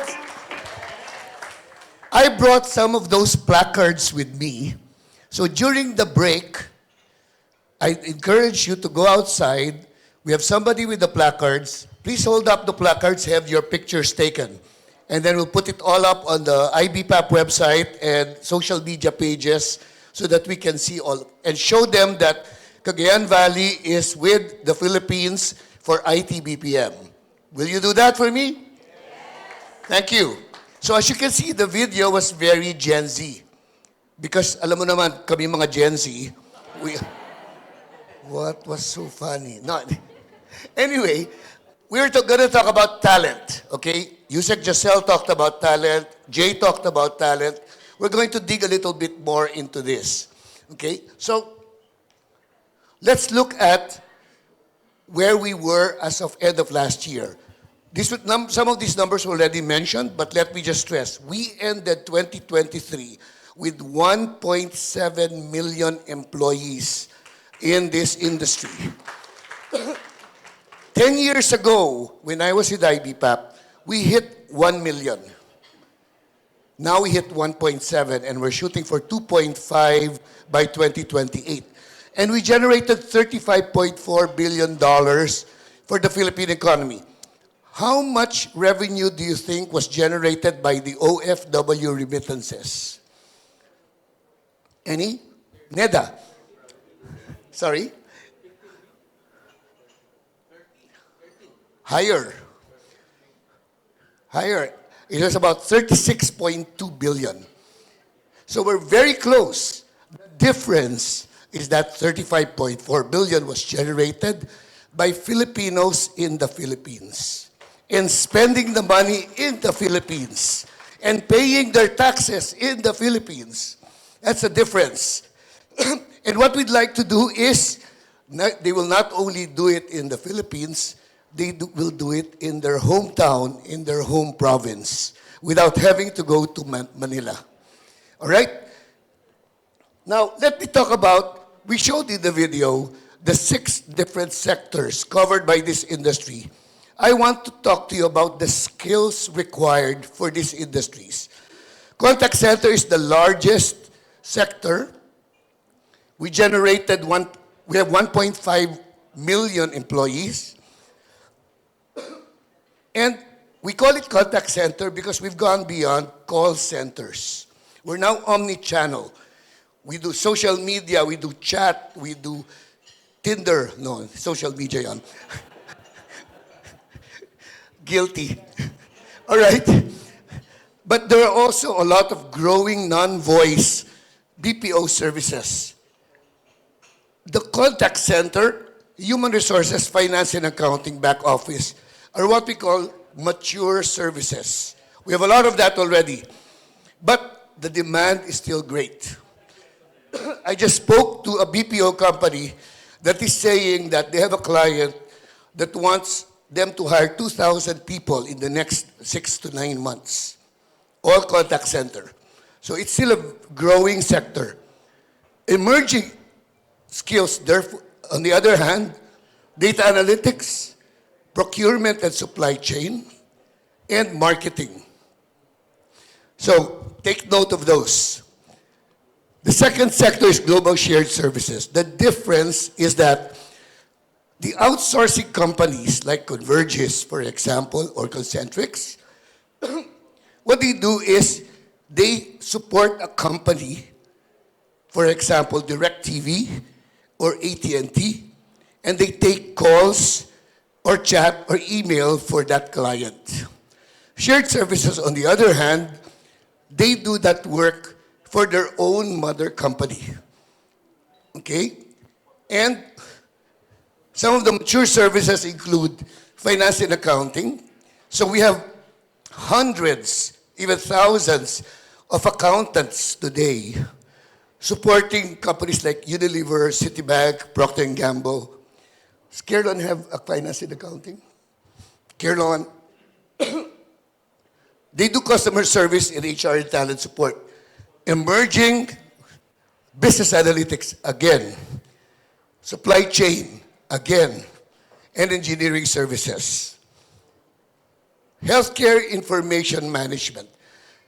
I know St. Paul is here, and I know you have a lot of nursing students and medical graduates. Mature services include claims management, billing and collections, and clinical management. Emerging services include medical coding and billing, pharmacovigilance, try spelling that, and life sciences. IT and software. We're very strong in IT and software. Number 2 in the world, second only to India. But of course, India has 100 times more people than we do. Mature services is traditional application development, data center, quality assurance, but emerging, we always hear this word, cybersecurity. That's a very strong emerging area. Of course, AI and cognitive. Disclaimer, this presentation was not created by ChatGPT. Okay? But yes, robotic process automation helped me create the presentation. And animation, the creative services, we do a lot of production and post-production services. Who's familiar with Dragon Ball Z? Uy, that's tatanda na ng mga tao dito, hindi nakilala. Powerpuff Girls. Yun. Those were drawn here in the Philippines. And a lot more, okay? So production and post-production, but emerging is pre-production, which is developing it before it gets drawn, and distribution services. And finally, game development. And game development doesn't just mean that I will play World of Warcraft. Game development means doing production and post-production services. So that's animation and programming. That is both. And emerging services would be testing and developing original IP content. So we are more than just voice today. We were voice for the longest time. Now we're more than voice. And who are the students in the room? Forever a student, right? So, ma'am, which of this would you like to be involved in? Choose one. And Python is not a snake. All right? But those are the things that we do now. But let's talk about moving forward. Look at the profile of talent in the Philippines. We have 4.5 million HEI students. 580,000 HEI graduates every year. We have a huge talent pool. And that is what a lot of investors are looking at. What we need to see is something like this specific to your city. So that when an investor asks that question, they see that number there. Oh, and by the way, I need to stress this. The numbers have to be consistent. We saw 3 numbers on the number of graduates of Cagayan this morning. Their numbers were very close to each other. But I suggest that you talk to each other and agree on what is that number that you will publish. Because it creates a wrong impression on a potential investor if they talk to 2 different people and they get 2 totally different numbers. Okay? Data is king. And these are the skills. Okay? Focus on skills. No longer just on learning.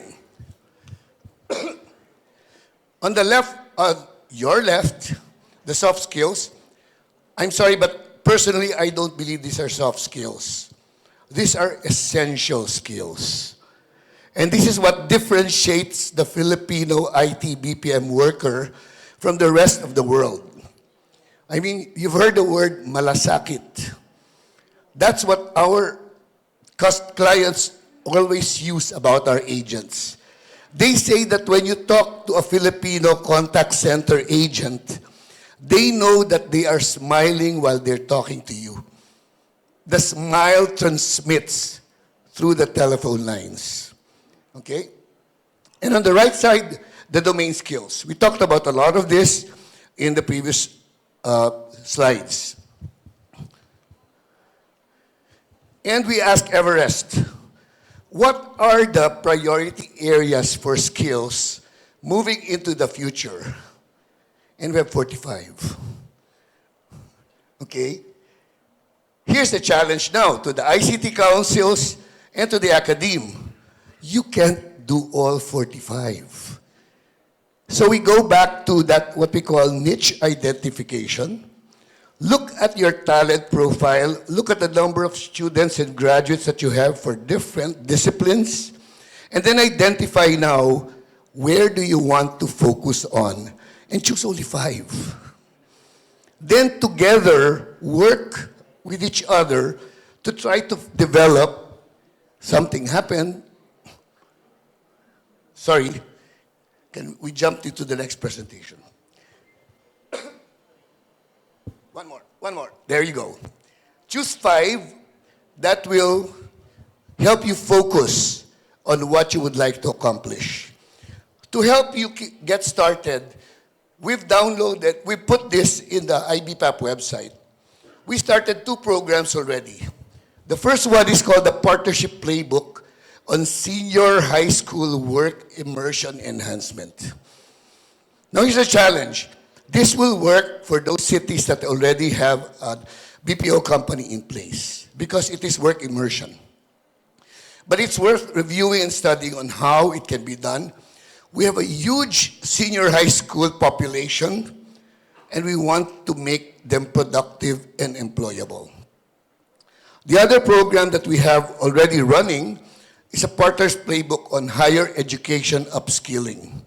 In partnership with one of our members, they looked at specific skills and then partnered with several schools in Quezon City to come out with an upskilling program. So the link is there. We'll provide you copies of the slides as well. I encourage you to go to that link and download those playbooks to serve as your guide moving into the future. Hang on. I'm going the wrong direction. There you go. And finally, these are the talent development, that's the framework that we have with IBPAP on developing the skills. So we will work with the ICT, we'll work with CHED, TESDA, DOST, DepEd, of course, to look at domain mastery. Remember, we go back to pharmacovigilance, digital fluency, cybersecurity, data analytics, leadership. It's so easy to talk about, I want to train our agents, but what about the leaders? What about the managers? And then finally, of course, AI. That's a key word, that's an important word, so we're putting a lot of focus on this. So thank you very much. It's been my pleasure to share this with you. As I said, all of this will be made available to you, and I hope that you go to the sites so that you can download and work on them. And to the ICT councils in the room, I look forward to working with you on these projects. Thank you. And we go straight to our next speaker. So what we will do is we'll have 2 of my panelists give you a brief presentation, and then we'll go to the panel discussion. Our first presenter, after me, is the founder and managing director for CME-CV. Can you say that again, please? CME-CV.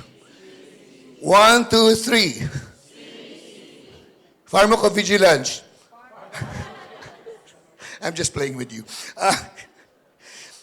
CME-CV has provided solutions and helped build talent ecosystems for global organizations, higher education institutions, and government entities across Southeast Asia. It's a very, very interesting proposition that he has. So without much further ado, let me call in Mr. David Paget. Thank you, David. Thank you, James. Good morning. Good morning. I'm going to go pretty quick through a lot of topics today. We have a big room, so we need a big idea. But unlike big ideas, we are really putting this big idea into action. So I'm going to take you through talent supply chains and how we're building out a really effective talent supply chain here in the Philippines. The 2 key words on that slide really are employability and productivity. We truly believe that if we can drive improved individual employability, we can drive national productivity.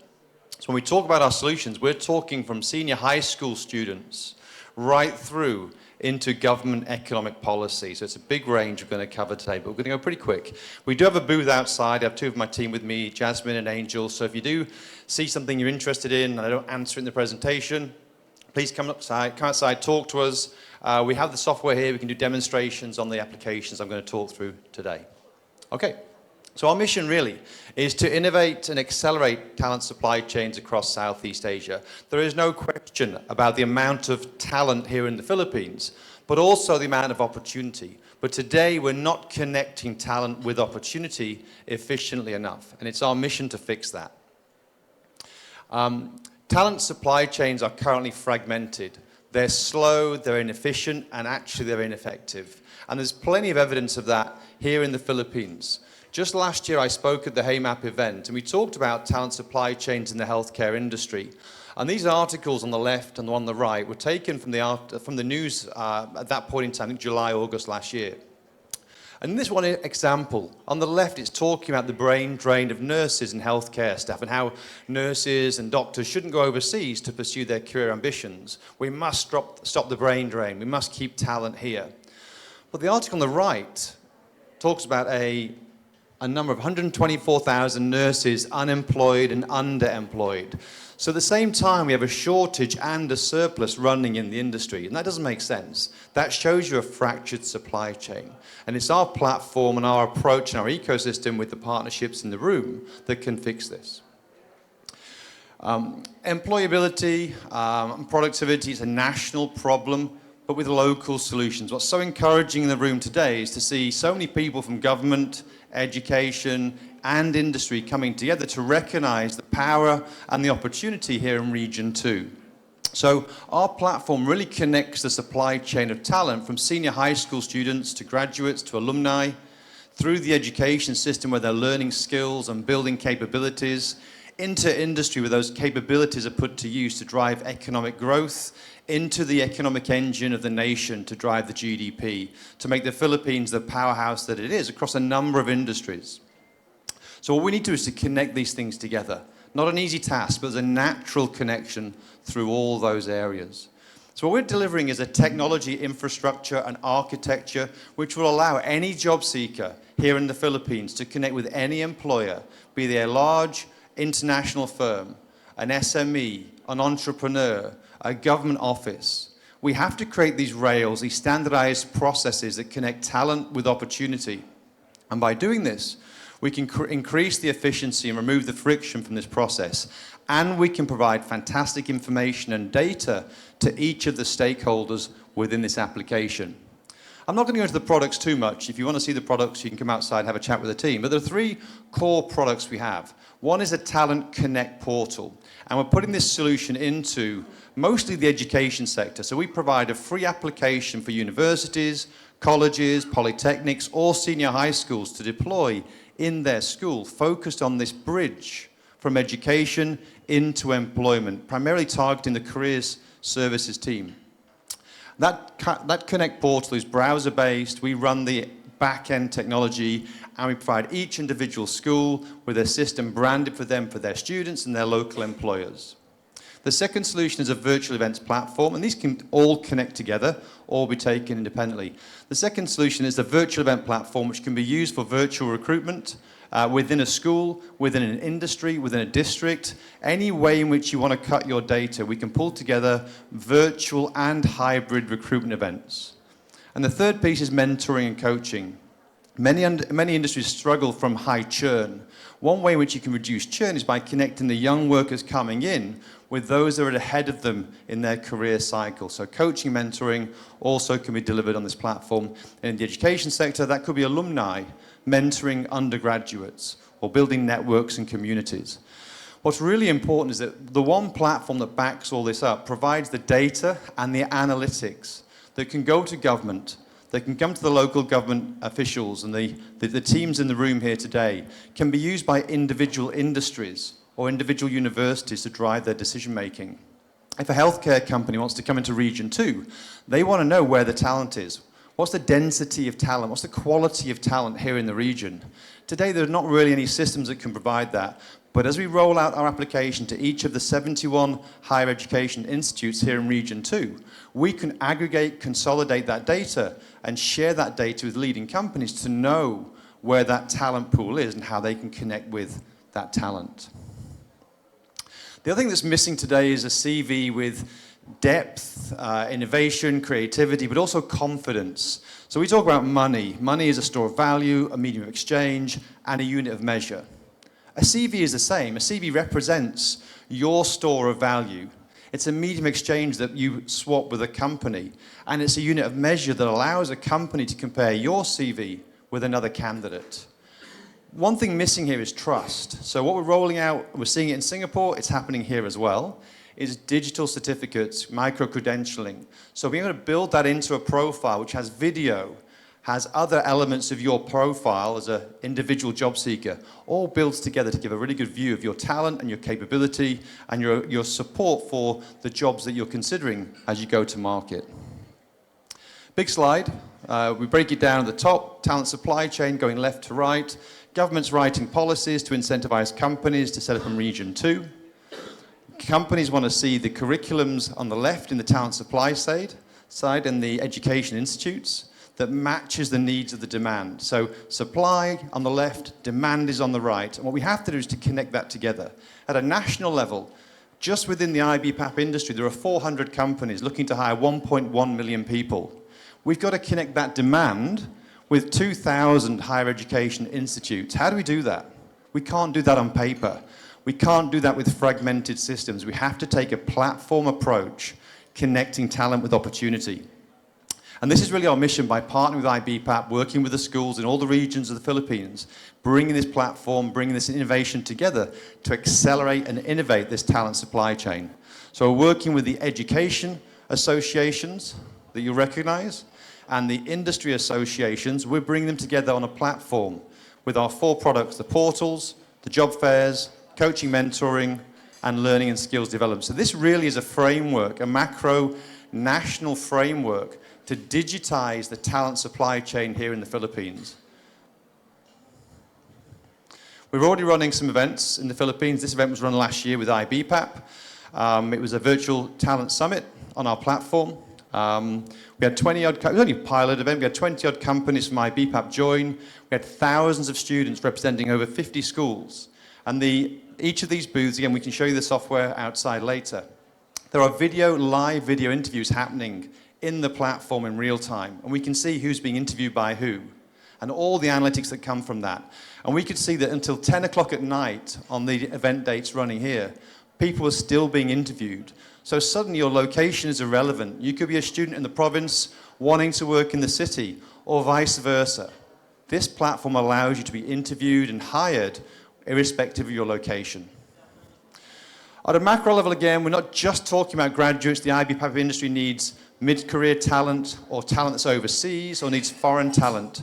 So we're able to pull in different supplies of talent for the left to drive it through to the demands of talent on the right, be the IBPAP companies, government agencies, entrepreneurs, SMEs. It doesn't matter. The technology will connect left to right, a many-to-many relationship. We've been working with the government, so we're working with DTI, which is fantastic. So Secretary Fred, they've got a big initiative at DTI to really drive this jobs accelerator, this industry accelerator. For all these foreign companies coming in, we must ensure that when the companies land, they tap straight into the talent pool. So one of the initiatives we have, and this, if you look at this slide, it looks like mission impossible. How can we connect governments, industry, education, and workforce together? It's not easy. It's not easy. And in governments, the 3 departments we want to work with are education, employment, and industry. So DepEd and CHED, DOLE, TESDA, and DTI. These are the agencies that drive a talent supply chain. But connecting that with industry. We met with Marina last week down in Manila, looking at the maritime industry, also a major industry that needs to digitize its talent supply chain. We're working with the education sector and also the workforce to make sure that you can cross-skill, upskill, and use all the content, the skills frameworks, and the TESDA training or the private sector training that's coming out from the market. So again, mission difficult, not mission impossible. So we're doing a lot of signing ceremonies. We're visiting the LGUs, different government agencies. We're seeing the cities and the provinces really come alive, and we're delighted to be supporting the RISE initiative, coming out to the countryside, seeing the provinces and understanding your challenges. They are fundamentally the same. If we don't digitize our talent supply chain, we cannot connect talent with opportunity. We actually got a live bit of coverage on TV here in the Philippines, which was also good back in December. And we're getting really good support. So Yusek Giselle is a real great supporter and advocate for us. We're working with different schools, colleges, universities, polytechnics around the region, but obviously here in the Philippines, there's a lot happening for us as we roll out the platform and the applications. And again, we're really getting in there. So Jasmine, who's outside, was last week training at the Our Lady Fatima University, training healthcare students, maritime students, business students on how to use the platform. So there's hundreds and thousands of talents, students, graduates, and alumni coming into our platform. What we're now going to start to do is connect up with the employers to connect that demand side to the supply chain proposition. So very quickly, final summary, whether you're in government in the room here today, you're in academia and education, whether you're in industry, whether you're a job seeker, it doesn't matter where you're from, we need to be part of this digital journey. The government in the Philippines is digitizing everything, financial services, transportation, food. We need to digitize our talent supply chain. So we're here to talk, to share, to vision with you, but also to execute the plan.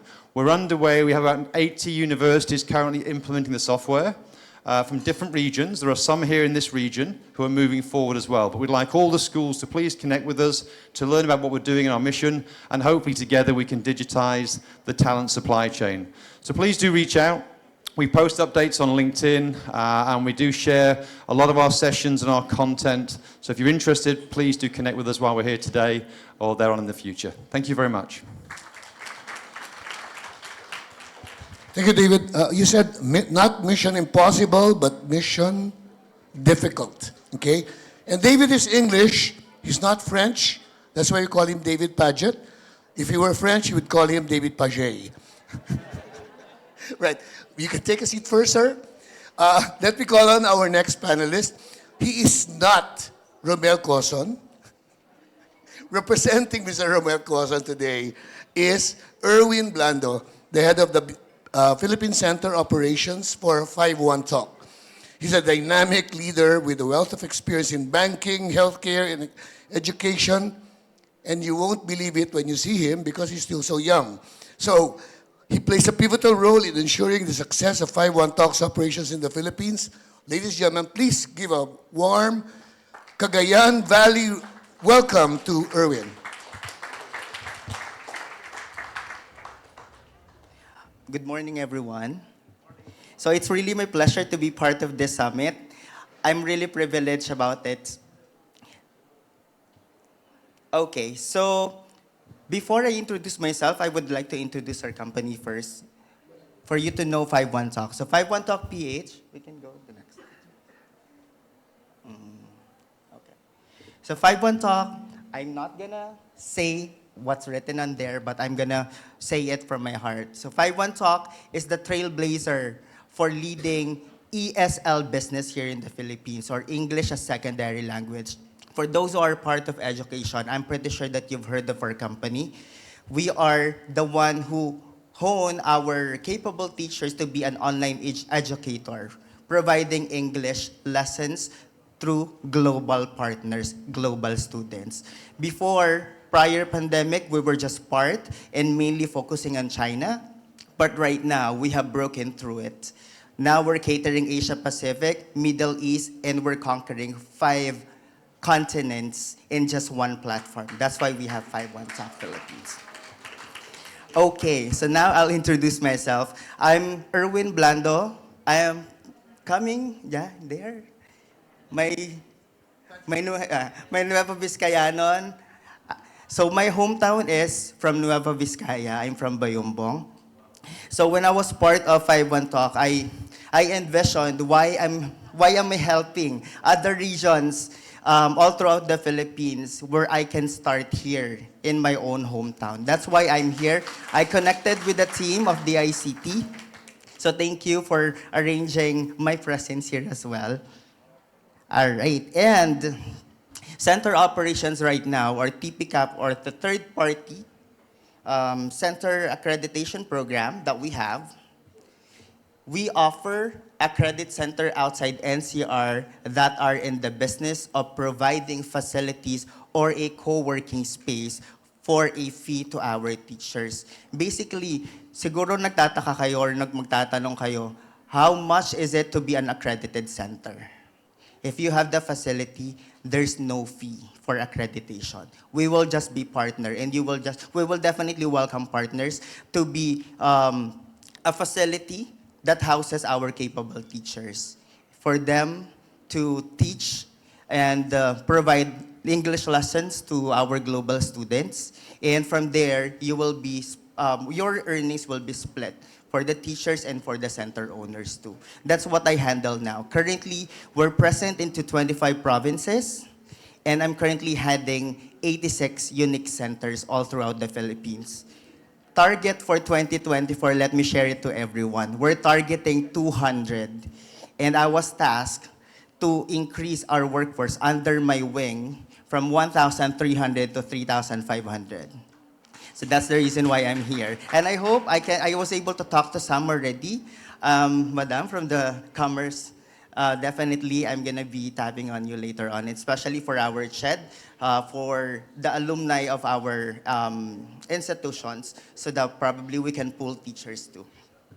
All right, so let me share a story again. I was actually quite sad because in my hometown, we only have, actually for the whole region too, we only have 129 active teachers right now. When I see the data, I'm quite sad, but I see opportunity there. During the inception of 5-1 Talk way back 2016, the total workforce population here in Region 2 is at 1,400 plus teachers. Imagine after the pandemic, it shrunk down to just 9%. That's the reason why we are here. We are establishing the network again and the influence. And I hope that all organizations here, that we will be working collaboratively so that we can increase the population and provide opportunities for our teachers. So that's all for me. Thank you, Region 2 again, and thank you for the ICT for having me here. Thank you very much, Erwin. I have to enroll because I need to learn English as a second language, right? So let's go into our panel. This is going to be a very interesting discussion because, as Yusek Josel pointed out earlier, we have academe, we have industry, and we have government in this panel. Let's start off with the most senior person for the panel. He's going to kill me when I said that. He's a forward-thinking senior executive with a proven accomplishment in various industries during his year career. Choppy, sorry. He's a versatile business leader. He's worked both for the private and the public sector, and he's currently the president of DOS1 Dynamic Outsource Solutions Incorporated. He, by the way, joined the seminary for a couple of years before they kicked him out. We'll find out later why. Mr. Gary Caiton.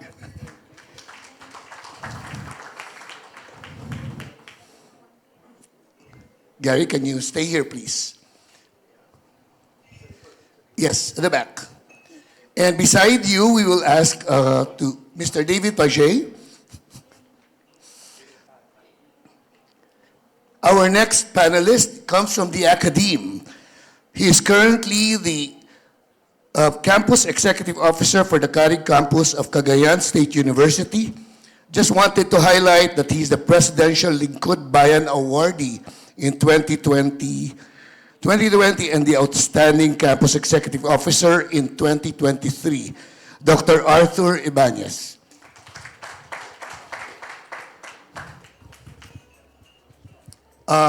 Erwin, could you join the panel, please? We started with the beasts. Let's go to the beauties. Right? Will that work? Yes, right away. So, since she was the one who shouted yes first, the person who's responsible for us being here, and I need to keep her happy because otherwise I might not be able to fly out alive tomorrow. So, I take great pleasure. Script written by her in introducing our next panelist. She's an accomplished professional distinguished regional director of the DICT in Region 2. with a remarkable background in electronics engineering and allied disciplines, although she won't repair my electric fan. Her remarkable achievements, profound expertise, and unwavering dedication have made her an invaluable asset to the DICT in Region 2. Ganda nung write-up, no? Written by her. Please welcome R.D. Pinky Jimenez.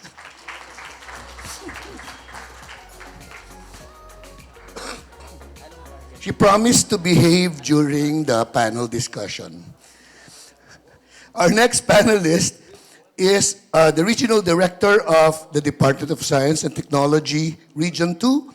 Her commitment and passion in serving the people has led to her receiving several awards, including Model Employee of the Award, Distinction for Accomplishment Award, and various service awards. Please welcome on stage Dr. Virginia Bilguera.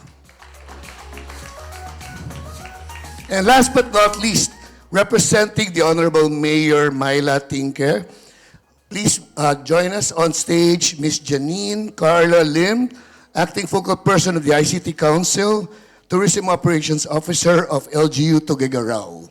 Ja?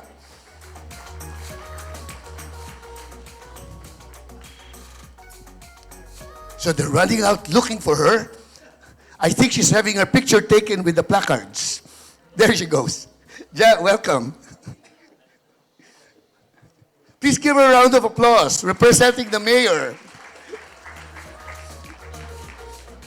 All right. Thank you very much for joining me.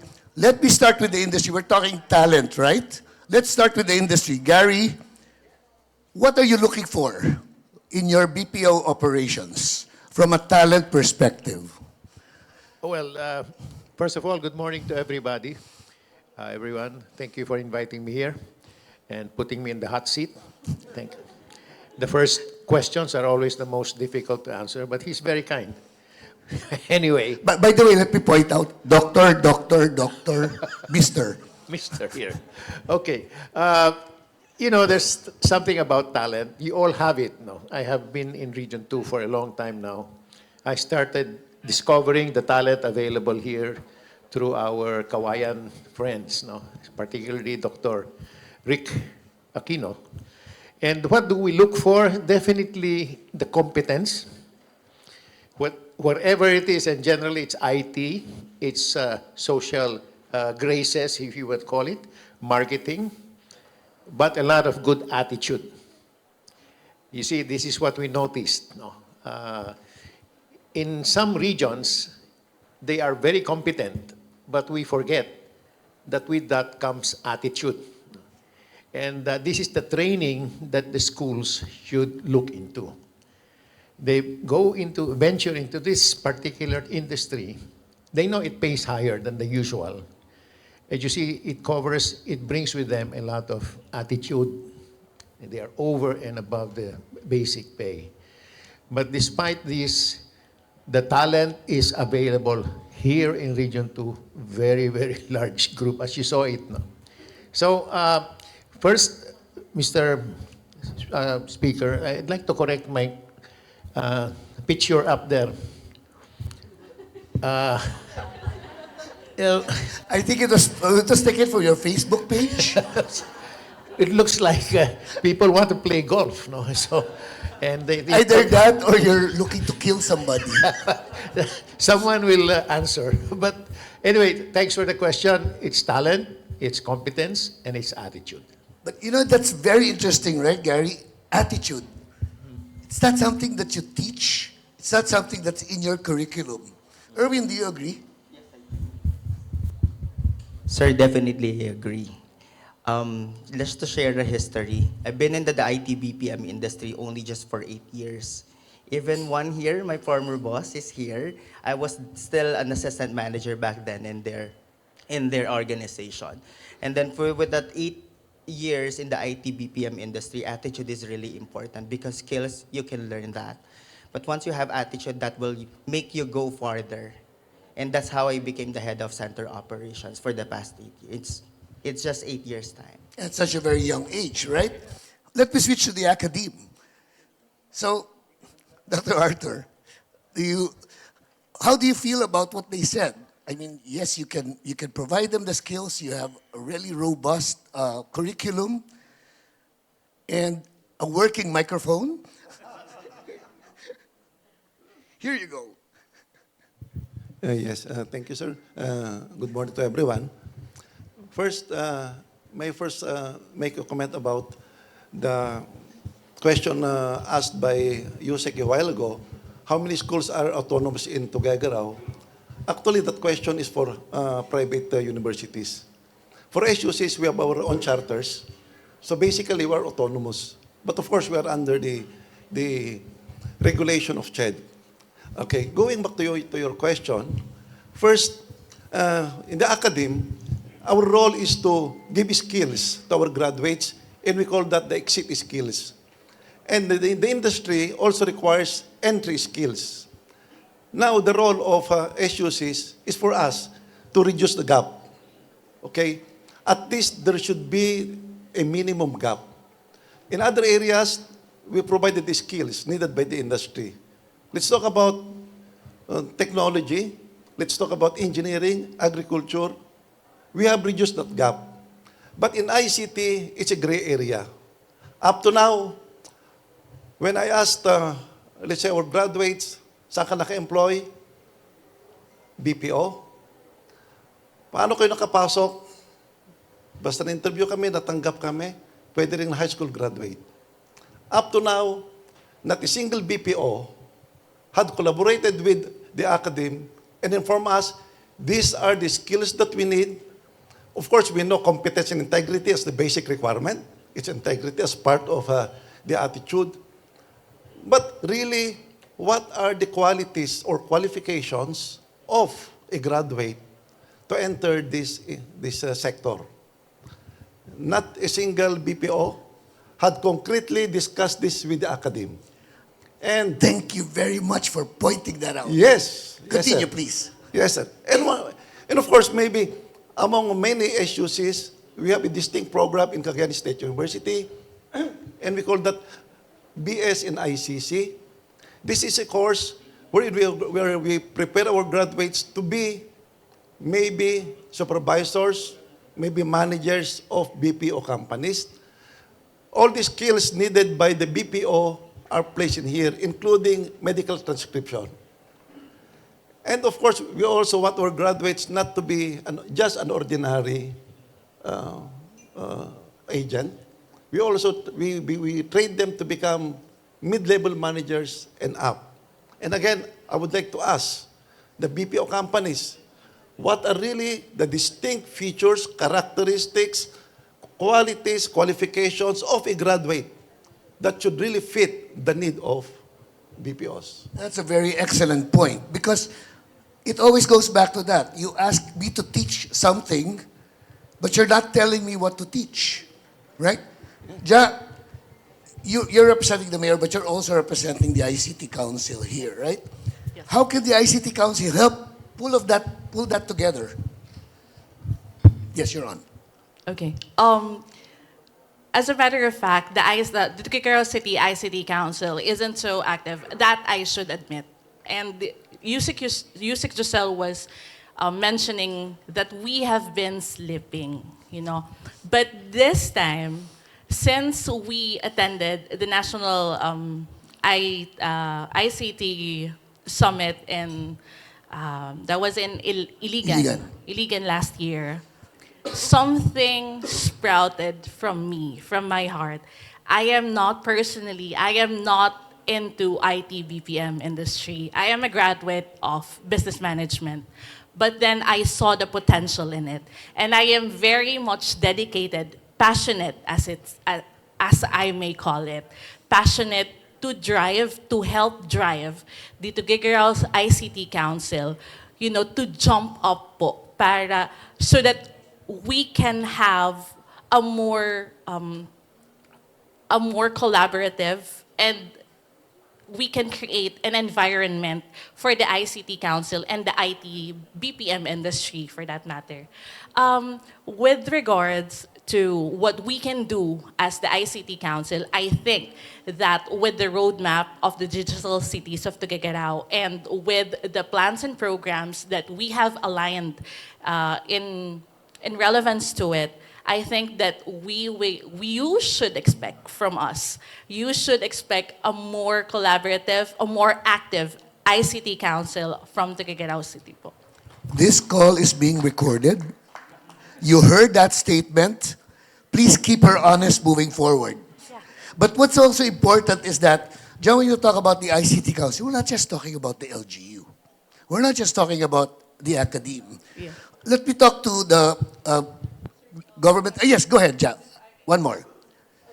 So if I may add also, the ICT Council of Tuguegarao City is composed also of the other attached agencies. We have from the industry, we have local stakeholders, and we have here a culture of shared responsibility that we try to penetrate the grassroots of the industry, of the community, actually, of the community. And we try to have them share with them the concept of IT or ICT po.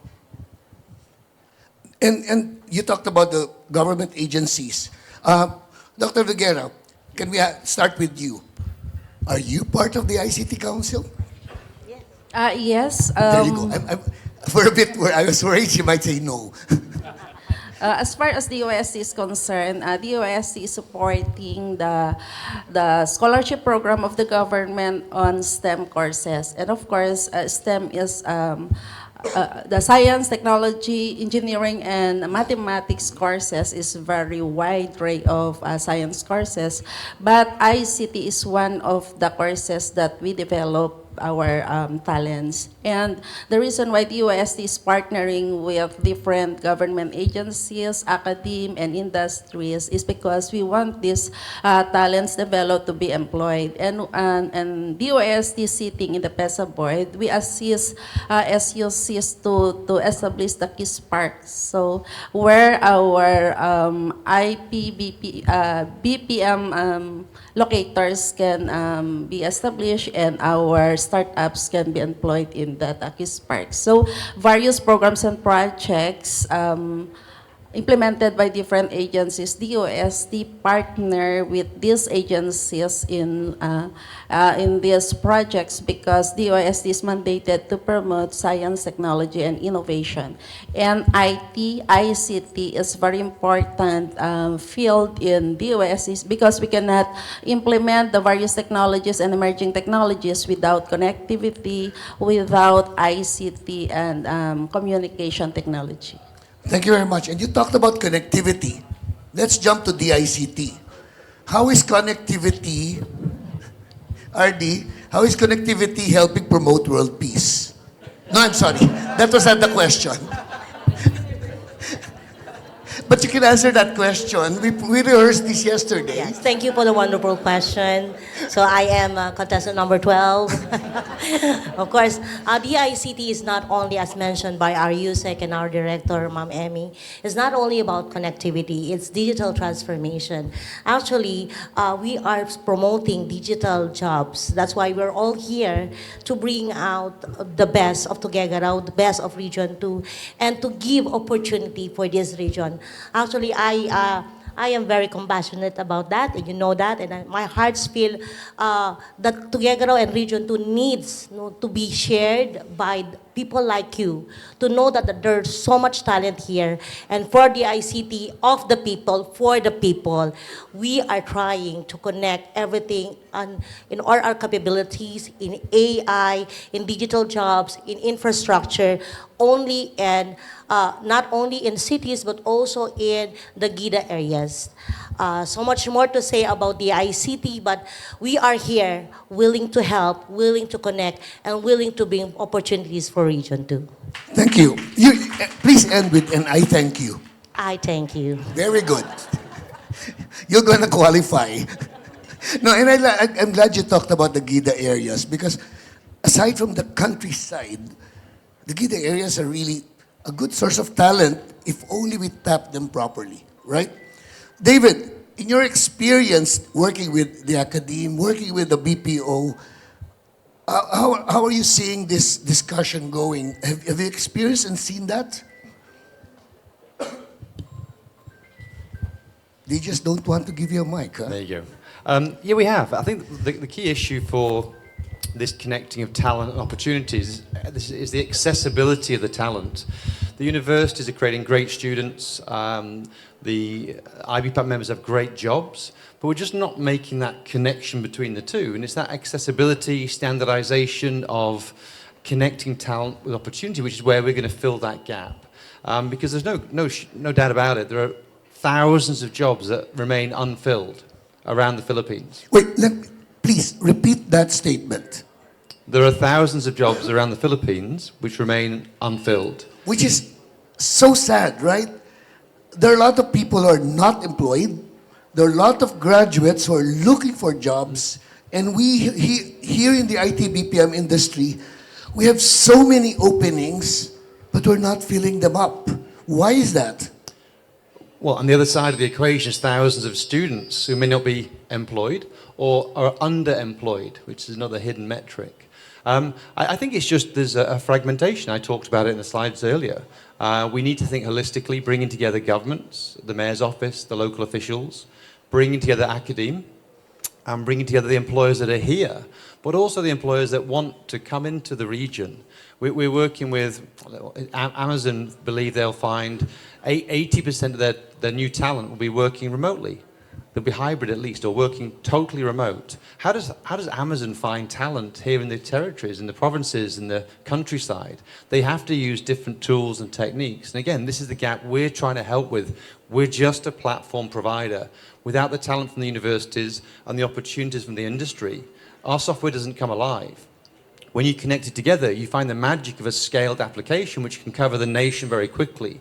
And we can get a university live in 2 or 3 weeks.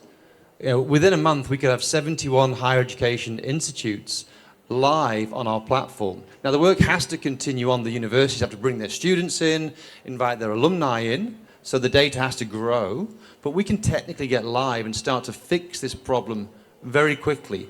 Where there's a will between government, education, and industry, we can drive this employability metric. So provide that link that we're looking for.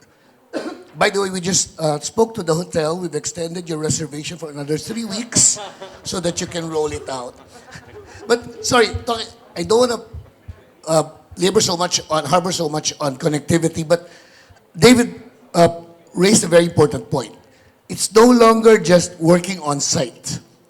The remote workers, the freelance workers, the work from home, there's a lot of them, right? Do you have any idea how many freelancers are there in the Cagayan Valley area? Miss Emmy, Director Emmy, do you have an idea?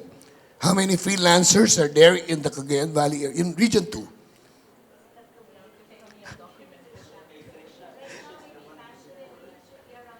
Tricia. Nationally, it's about 3 to 4 million. Okay? And let's say just a fraction, it's like 10,000. Okay? But the challenge is, and that will continue to grow, are they connected at home? Yes. Actually, in partnership with great telcos, we have PLDT, Globe, Smart Converge, Dito. We have them all here in Region 2. No? Of course, they have to understand that there's an ROI to equate them. But with the help of the National Line Agency, they are willing to invest in that particular area. Actually, they are here and they are willing to support. They're just a call away, as mentioned by them. So I am very happy that all of them are very supportive of our endeavor to bring the BPO not only into Tuguegarao, but also for the rest of Region 2. All right, so I'm sorry, we're running out of time. It's surprisingly, it's like, what? We've run out of time. But let's just go through a round across our panelists. Going back to it, we talked about talent, linking academe. Dr. Arthur, you said earlier, what is it? The end of the academe and the start of industry? exit skills and entry skills. I love that. First time I'm hearing that term, and I think, can I pirate that and use it in my other presentations? But it's important that we put it all together, and then how do we tie it all together? So again, let's start with Gary. Yes, go ahead. No, final words. So final thoughts. And do you want him to make a commitment to Region 2? Let's put him on the spot. Wait, no, sorry. Disclaimer, just a qualifier. Gary's mom and my mom were very good friends for the longest time. That's why I can insult him like this and get away with it, okay? Go ahead, Gary. Thank you. Well, commitment, I guess it comes with the fact that I brought 5 members of my staff to come all the way here. Oh, and they drove from Manila. I'd like them to rise, please. The staff are there. They're very shy people, so that's attitude. Okay. Anyway, the thing about, I wanted to add innovativeness, because everything is changing so fast. So, you've got competence, you've got attitude or integrity, and yet innovativeness, because innovation is the call of the times. And if that someone is stuck with the talent that he thinks he has when he graduates, he's going to be stagnant. No? He has to know how to adapt and upskill himself if necessary, and learn to live with the coming AI world. Okay, that's what I think we should, stress as far as talent choices are concerned. Very important point. We are constantly students. We're constantly learning. Erwin? I guess I would piggyback on what Sir Gary's mentioned, because here in 541 Talk, our teachers has been coined as a generalist. So for this 2024, with the integration of AI, automation, and a lot of things, we're looking into separating or leveraging our teachers from a generalist to specialist. So with regards to that, all organizations involved in this summit definitely can make an impact to our goal as well, especially to ICT, which connects us to majority of the organization that probably we need to be imparted with. So I guess we have a lot of things. Tuguegarao has a lot of things to offer. On PPT side, people, process, technology. People, we're launching 12,000 graduates annually, and it's really a lot. And as what Sir mentioned, we need to fill the gap and fill it so that we can provide opportunities to those graduates. And Dr. Arthur? Thank you. First, the academy, especially Cagayan State University, is really committed to support this sector. That's why our curriculum is responsive to the needs of the present time and the future time. But again, we want to know, ano po ang needs ng sector na ito? Then secondly, Academ now is not just an academic institution, but a research institution for SUCs. And we continue to innovate. I just want to quote one popular person, nakalimutan yung pangalan niya. Sabi niya, you give us your best technology and we're going to innovate it. That should be the role of the academe. It should be dynamic. Let's continue innovating the best technology of the present time. Thank you. Thank you. I love that. And okay, we've been recording this, right? So we'll get the chance to get those quotable quotes afterwards. Thank you, Dr. Arthur. David? Thank you. So as the region accelerates its digitization journey in the Philippines is doing a good job in many areas. We're seeing a lot of competition emerge from Cambodia, Indonesia, Malaysia. Obviously, India is a big competitor.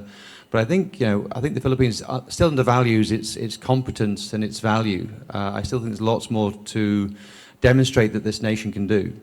And I think we should try and shift the Philippines from purely exporting talent to importing opportunity, bringing it onshore, generating domestic growth, the taxes the government needs, the local opportunities, allowing people to stay in the Philippines and to grow and build families. So that shift from an export of talent to an import of opportunity is something which is happening. And the more we can accelerate that, the more we can really value and leverage the talent of the Philippines. Thank you. Again, to our government agencies, stop exporting talent, but import opportunities. How can the DOST and the DICT help pull that together? Okay, DOSC is supporting R&D activities, and we partner with higher education institutions and state colleges and universities, and we do review curriculum, we facilitate, we assist academe in the review of curriculum, and we support R&D on policy formulation, policy development, so that we can match the needed manpower with the need of the industry. And we also do conduct retooling of our scholars, since, as I have mentioned, the STEM program is very broad, and reviewing the industry need, we can retool our talents, especially our scholars. So retool to the needs of the industry, right? Yes. RD? As I will quote from the favorite word of our USEC, magic, making academe, government, industry collaborate. Actually, I have a very strong collaboration with this great institution like the OST, who opened the opportunities to meet the Everrise and those one. And of course, the SUC is here. Thank you so much. And the ICT is here always. No, we have DTC, Data Digital Training Centers. We have digital transformation.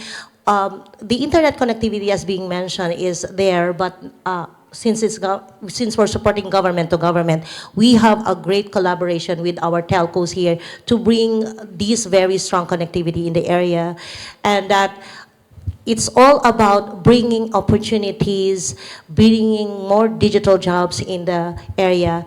The ICT is a very, very big bureau that connects really the people and open their eyes on digital transformation and digital opportunity. So we're here, we're just a knock or a call away. Please approach us, and we're willing to help, not only to Tuguegarao, but the whole of Region 2. Thank you. Thank you, RD. By the way, I have a new name for RD. She's the Energizer Bunny.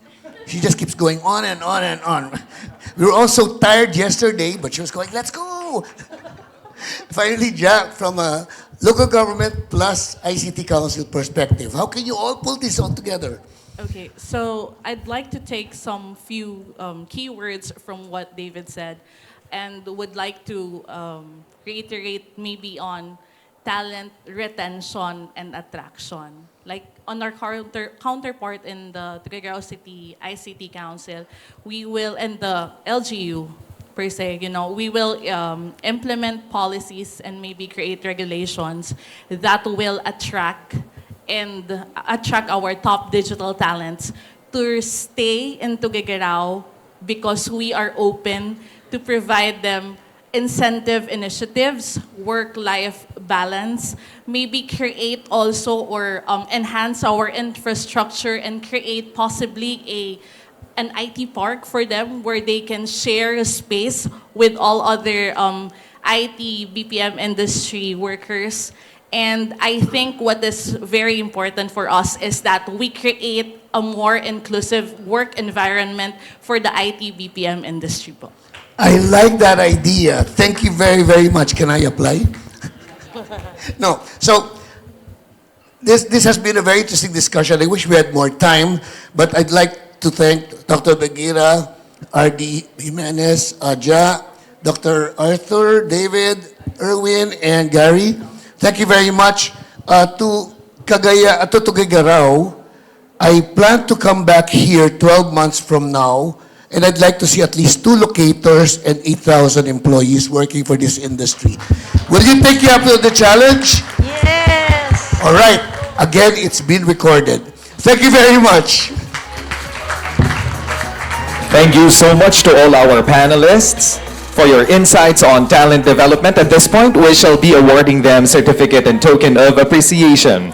May we request our beloved Undersecretary for ICT Industry Development of DICT, Attorney Josel Batapa Sige, and RD Pinky Jimenez to please do the honor of awarding our tokens and certificates.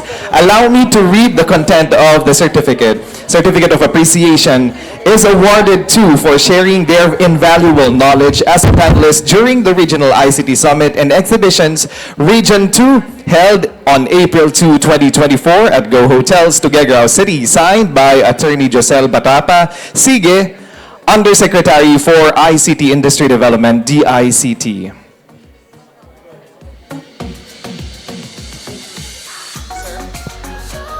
Sir, yung bayo, may flash.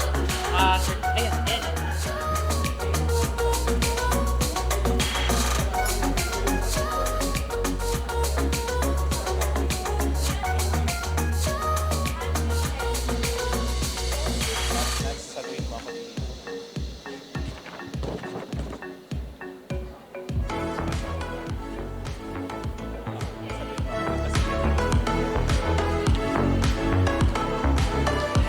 And just to share a backstory of the Bayong's woven basket, you're currently seeing on screen, you will be seeing on screen afterwards, the people behind the designs manually hand painting each Bayong, showcasing the love, passion, and creativity of young minds. They are students from the Cagayan State University. Let's give them a big round of applause, please.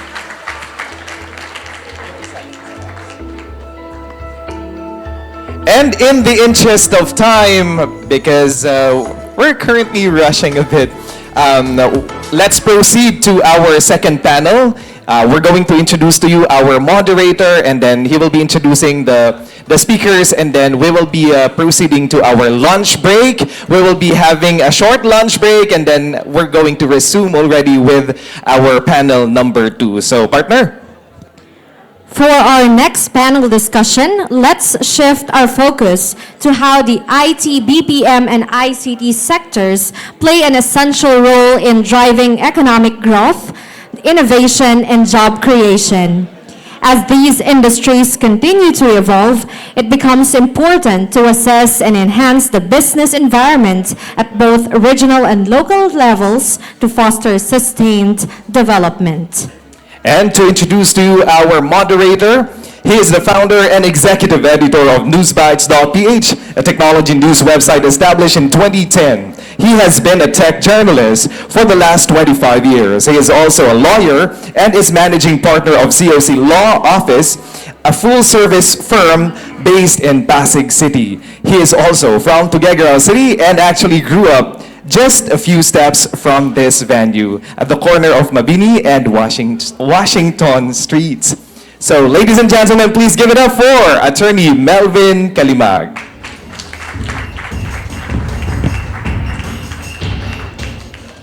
Good afternoon. Sir, please. Hi. Hello. Mic test. Test. Nasaan si Mike? It's almost lunchtime and tough act to follow to si Jom. Ang daming jokes eh. So, we'll have a few presentations first and then we'll go on a lunch break, right? Okay, before the panel discussion. As mentioned, I'm Melvin Kalimag. Ayan. Dito kasi pronounce as Kalimag, mabilis. Not Kalimag, doon sa Maynila.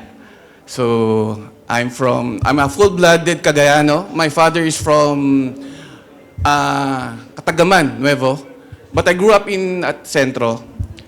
Tapos, my mother is from Gataran.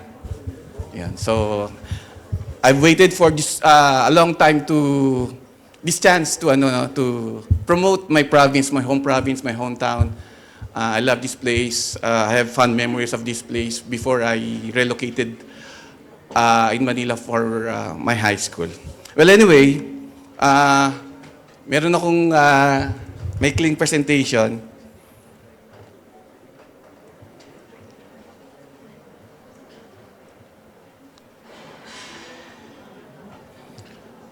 some of these content have already been discussed by with previous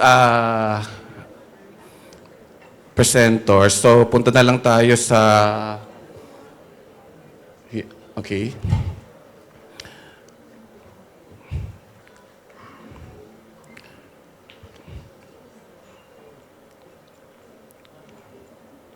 Next.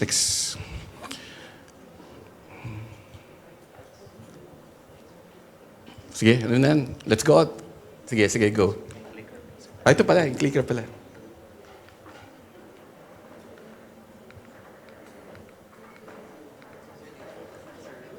Dito.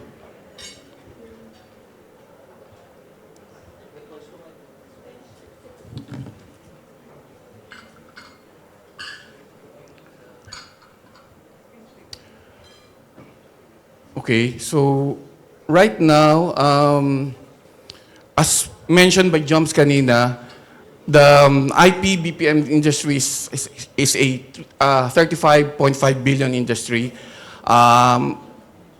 Konti lang yung yung lamang ng remittance industry, OFW market, which is about 36 billion, and then we have 130 million jobs. Tama ba?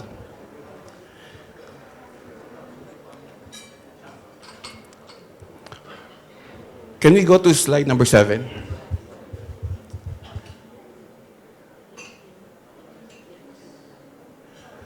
And when I was making this slide, I was surprised that Tuguegarao was included in this list. Kasi si kanina Yusek Giselle mentioned that we're lucky that Tuguegarao is indeed part. Although yesterday all of us were talking about the sad fact that there's not a single BPO company here in Tuguegarao. So it's quite fascinating to know that although Tuguegarao is already a digital city, wala pa rin yung the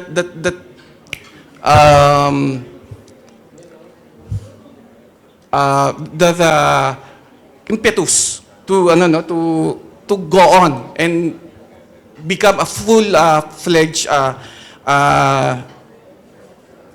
BPO hub. Okay.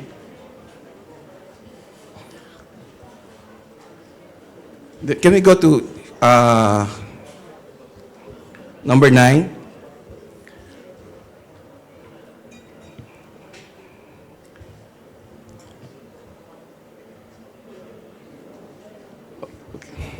Okay, in Region 2, Tuguegarao City is touted as one of the region's digital hubs and is regarded for its vast potential for the intellectual and knowledge economy. I'd like to emphasize that it's also a university town. Kahapon po, umikot kami, and it's really amazing that we have thousands of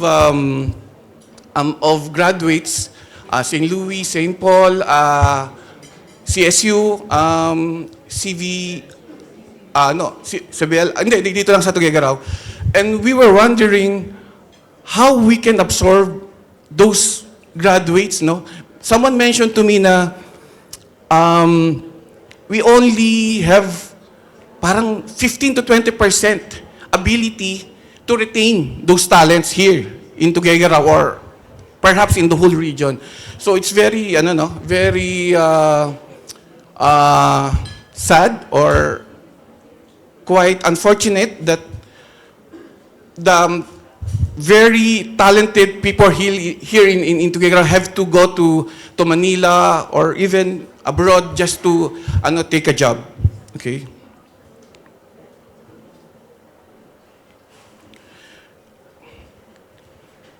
Can we go to 9?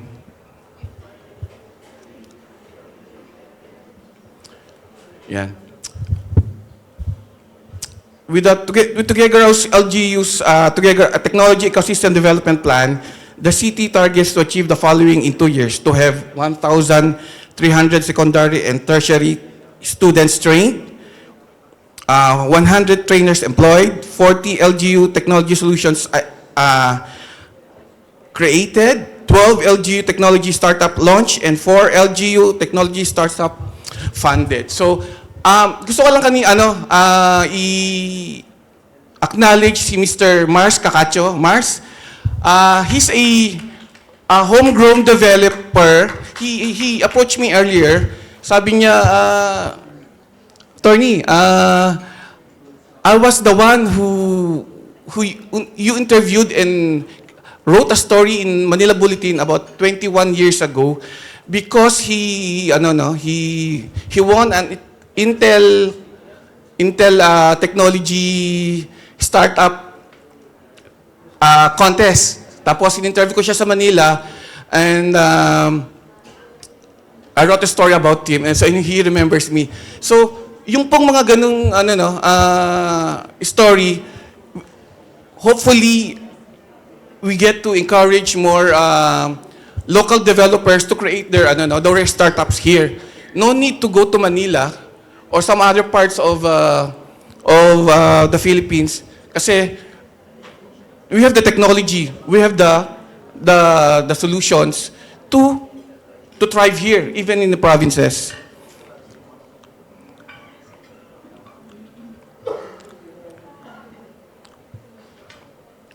Okay, how do we position, number 10 please. How do we position our Tuguegarao and other LGUs in the region like Bayombong, from yung town ni Romel, right? And of course Isabela, Cagayan, Santiago. How do we position them? So to become IT BPM hubs, okay? So we need to adapt strategies toward this end. We'd like to see more areas develop and local economies thriving with more jobs created in these sectors as well as indirect employment in industries that provide them with support such as transportation, food, banking, and finance. The goal of spreading IT BPM and ICT investments beyond Metro Manila highlights the value of creating conducive business environments in the countryside. It prompts us to look into a number of things which we hope to learn about with the help of our panelists today. So, pero later na po yung panel natin will accommodate some presentations from two of our panelists. Okay. So during the discussion, we'll discuss global competitiveness. Among the relevant areas of discussion is global competitiveness. How do we ensure that there is sufficient number of talents and competencies that match the requirements of the IT, BPM, and ICT sectors? Okay, next. Infrastructure. Among the relevant areas of discussion is also, Another area is infrastructure. What strategies are the public and private sectors taking to ensure strong and reliable connectivity? How is power infrastructure ensured? And how are commercial real estate developed to accommodate our target sectors? Next is the cost. How are we keeping the cost of business competitive? Next. And how are we ensuring that the business environment in our localities foster the presence and operations of IT, BPM, and ICT? Okay, at this point, I'd like to call on our next presenter. She has held various senior executive roles in global companies, most of which was the Chief Country Executive of Carillon Global Solutions, formerly Legato. But she used to be former USEC of the DTI, and she's also the trustee and vice president of the Health Information Management Association of the Philippines. ladies and gentlemen, former USEC Nora Kakilala Tirado, ma'am.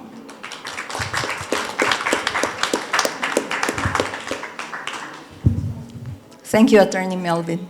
I only have one slide, and you'll find this by Googling it. I'll be brief, but I'm so amazed at what I saw in Region 2. This is my second time in Region 2, and the energy, the dynamism can be seen in the surrounding. I can smell it, I can hear it, and I can touch it, right? So that is what an ecosystem is. So today, this is the triple helix model. You're not aware that you are doing it. We are doing it. In fact, this is the basis by which Made in China 2025 has been developed intentionally. And in 2020, the European Union used this triple helix model in order to build ecosystems, to make it opportunistic, thriving, etc. And I want you to study it as your homework, maybe as part of our continuous learning. But one of the things, what I'm trying to do here now is to create a new perspective. In this model, you have three participants of ecosystem development: the academe, the industry, and government. In this model, the hypothesis is it's the academe who's responsible in building that relationship between the three. And the reason for that is the academe is the producer of the pipeline, the start of the pipeline, if we're talking about talent, all right? So now in each of the connectors, the yellow one, there's rules of engagement. Those are the being ethical and being cooperative. The role of the government is key. They are the owners of interaction. They are also the enablers to enable the dynamism to thrive. And of course, industry is responsible and is the key in delivery, in operations, in production. That's the role of industry. So that's a different perspective that we can try to look at. Now, if you look at the bigger picture, there is a deeper purpose in ecosystem development, and that is the good of society. The good of society. The second one is the environment, because it is PPP, right? Profit, people, and the planet. And it looks upon the next generation. And I'll tell you about that more. And of course, the bigger society. The bigger society is about reduction of poverty as far as the Philippines is concerned. And that is the reason why the development and the initiatives of government and social organizations is geared towards. Now, if you look at one thing repeated, or things that are repeated, there's partnership, support, and cooperation. And there is innovation, somewhere in innovation. Where's may innovation dyan eh? Yes, yes. And it is regional development. And when we say regional development, it is not just to Gigara. It is about your region, because it has to be a bigger interplay of movement of goods and people. You can, it is, of course, a region is also national. And so the other perspective that I want to see is that I always hear since yesterday that there is no single ICT in Tugigaraw or in Cagayan. There is, because the world is now hybrid. You may not know that there are employees of Manila organizations that are here, and they maybe commute because it is ubiquitous. You can work anywhere. So the other perspective that I would like for us to to consider, aside from the role of academe, is silos. Silos are always present in many organizations because, after all, we're human beings. We're not perfect. So the challenge in our development of the ecosystem for a brighter environment for business is to be silo busters. We have to be silo busters. What do investors look for in locating in a locality? And I will speak from experience. You see, they are not long-term, they are not short-term thinkers. They will invest a lot of dollars to locate. And they're looking for, as a business, no? As an industry or individual businesses, three things. Sustainability of the business. They're not short-term. They're here to stay. They will stay, they will come because of cost. They will stay because of sustainability, the quality. The second one is good governance. Good governance is about creating value, preserving the value, protecting your assets, especially people. No? Like nutrition and health is part of the overall well-being, right? And the third one that is important is risk. Because we are in a world of risk. How would businesses thrive here if there's an earthquake, knock on wood, or not knock on wood, or stomp on the floor? What would we do collaboratively to continue the business? So these are very important things. So think about this triple helix model.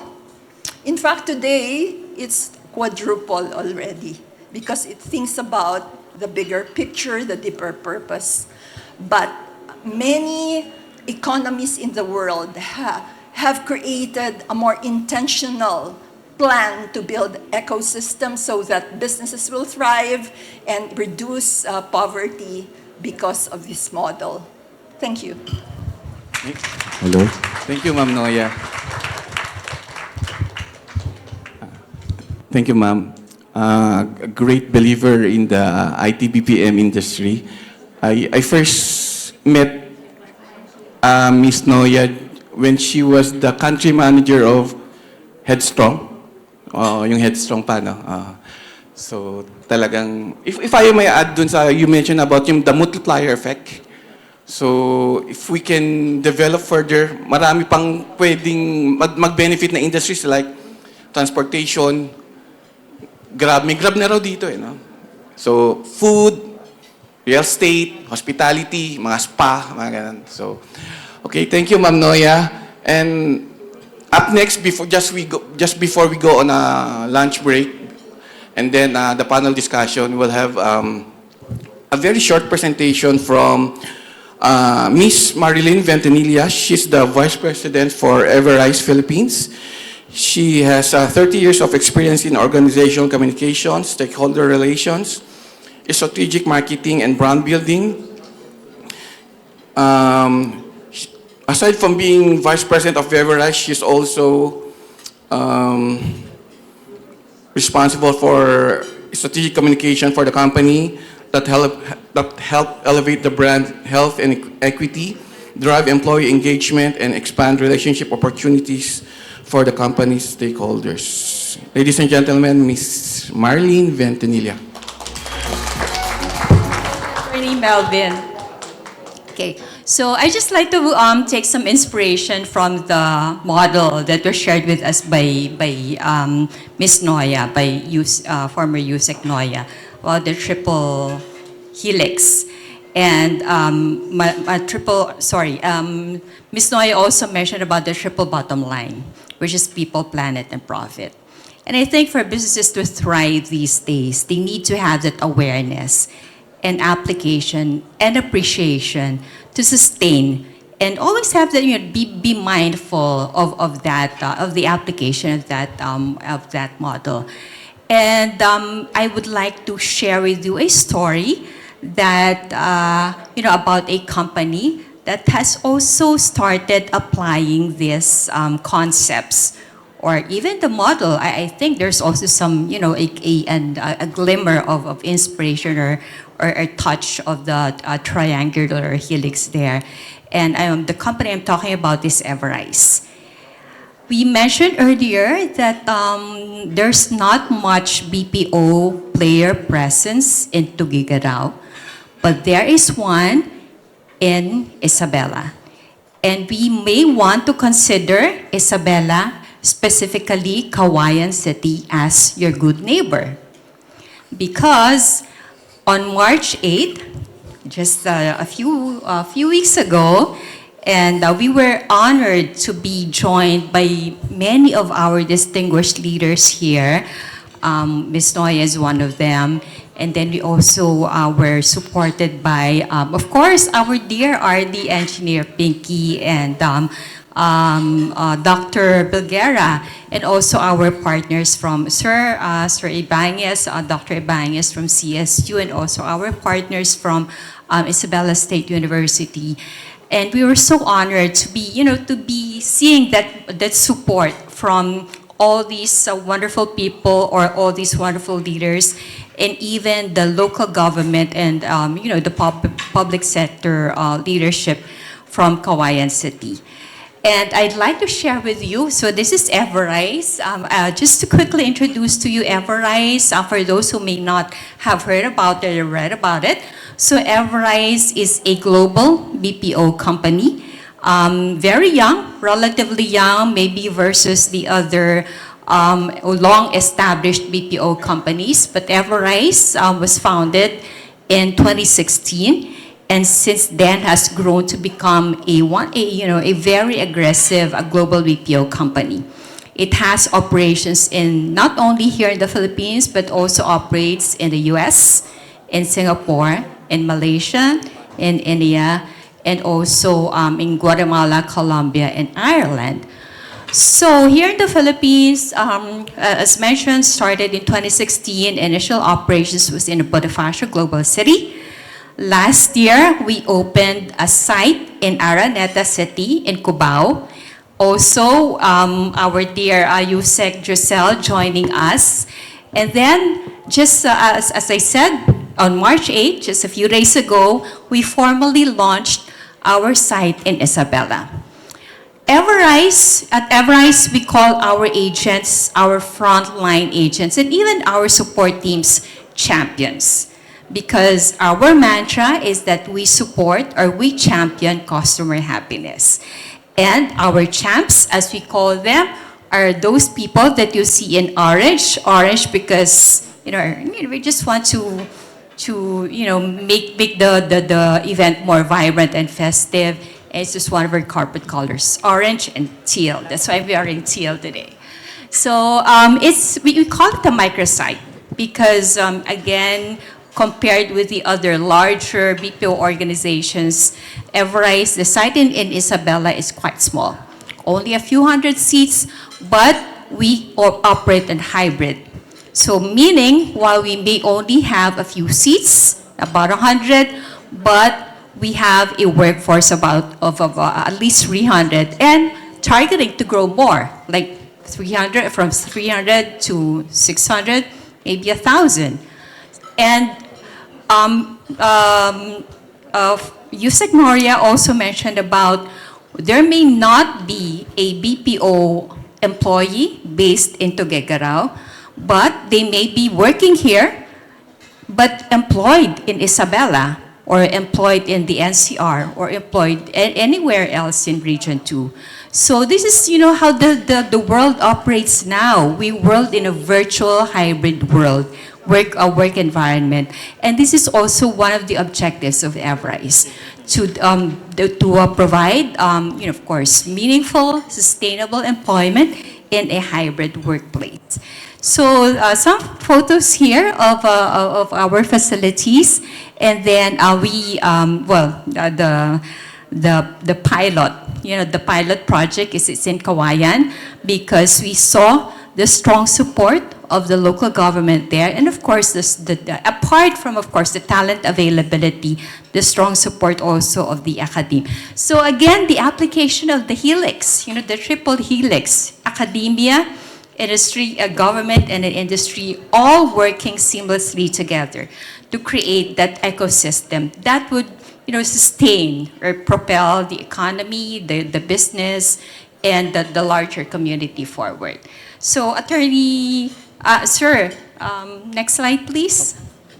So here's some photos, a souvenir photo of our ribbon cutting, again with the presence of our dear RD and from the ICT, and RD Bilguera from the OST, the good mayor JC D, and then of course Yusek Noya, and HIMAP VP and trustee Ms. Noya, and then leaders from our EVRISE team.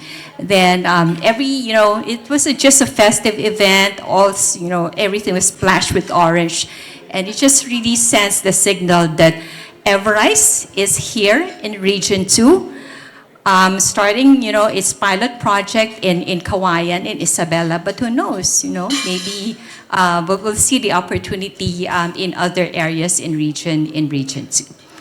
And there's a story behind it that I'd like to share with you.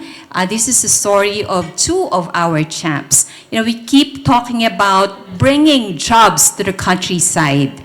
And these are real stories of people who actually went back from their jobs, left their jobs in Metro Manila, went back to Cagayan City in Isabela, because when they found out that EVRISE is going to start or open a shop there, they relocated back to Isabela, to their home province. So could we play that video, please? It's just a short video. I hope you don't mind watching it.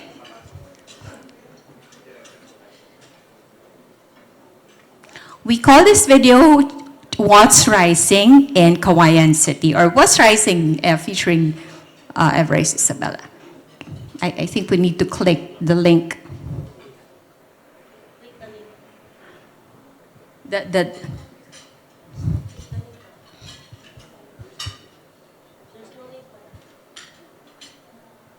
It's linked, but the image is linked, and there's also a link. I placed the text link at the bottom. Lower right. It's not working down. Oh, sayang. So anyway, so maybe later, if you can find a way to watch the video or to play the video, these are stories, like as I mentioned, these are stories of two of our champs. So one is a former banker or bank employee. She was working in Manila. And then when she found out that EVRISE or a BPO company was going to open in Isabela, here in Region 2, she went back, and now she's very happy because finally she'll no longer miss the special moments with family, talking about Christmas, birthdays of parents, or being away from friends and loved ones. And she's just so happy that she's now a BPO company based here in Region 2. And the other champ is also, a former employee based in Metro Manila, returned to his home province here in Region 2, joined the company in December, got promoted just a few months later, and now enjoying and thriving and in a very meaningful progressive career as a BPO employee, based again here in Region 2. So that's it for Everrise, and thank you for this opportunity to be here to share our story. Thank you, Miss Lynn. We're happy that Cagayan has a Everrise site, but malapit na. Oo. Gagayahin ko siya na si Jom, sabi, kay Jo Marie, ipag-commit na natin si ma'am, no? Oo.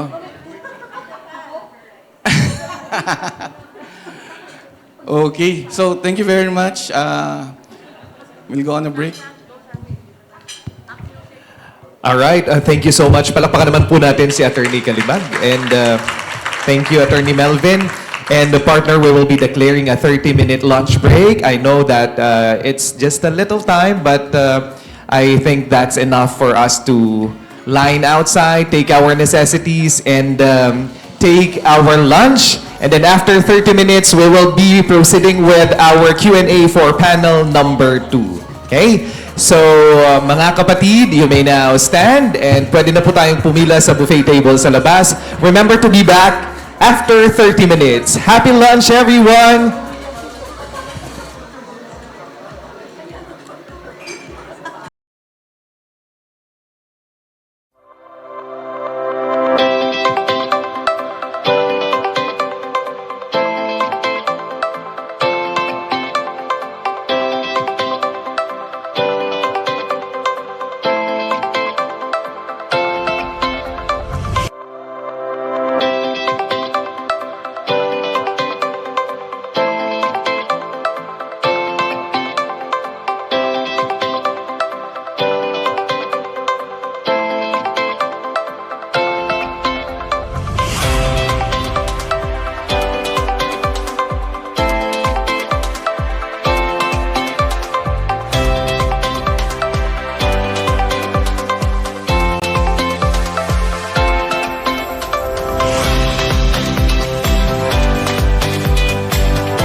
We would like first to invite once again our USEC Josel for some important reminders.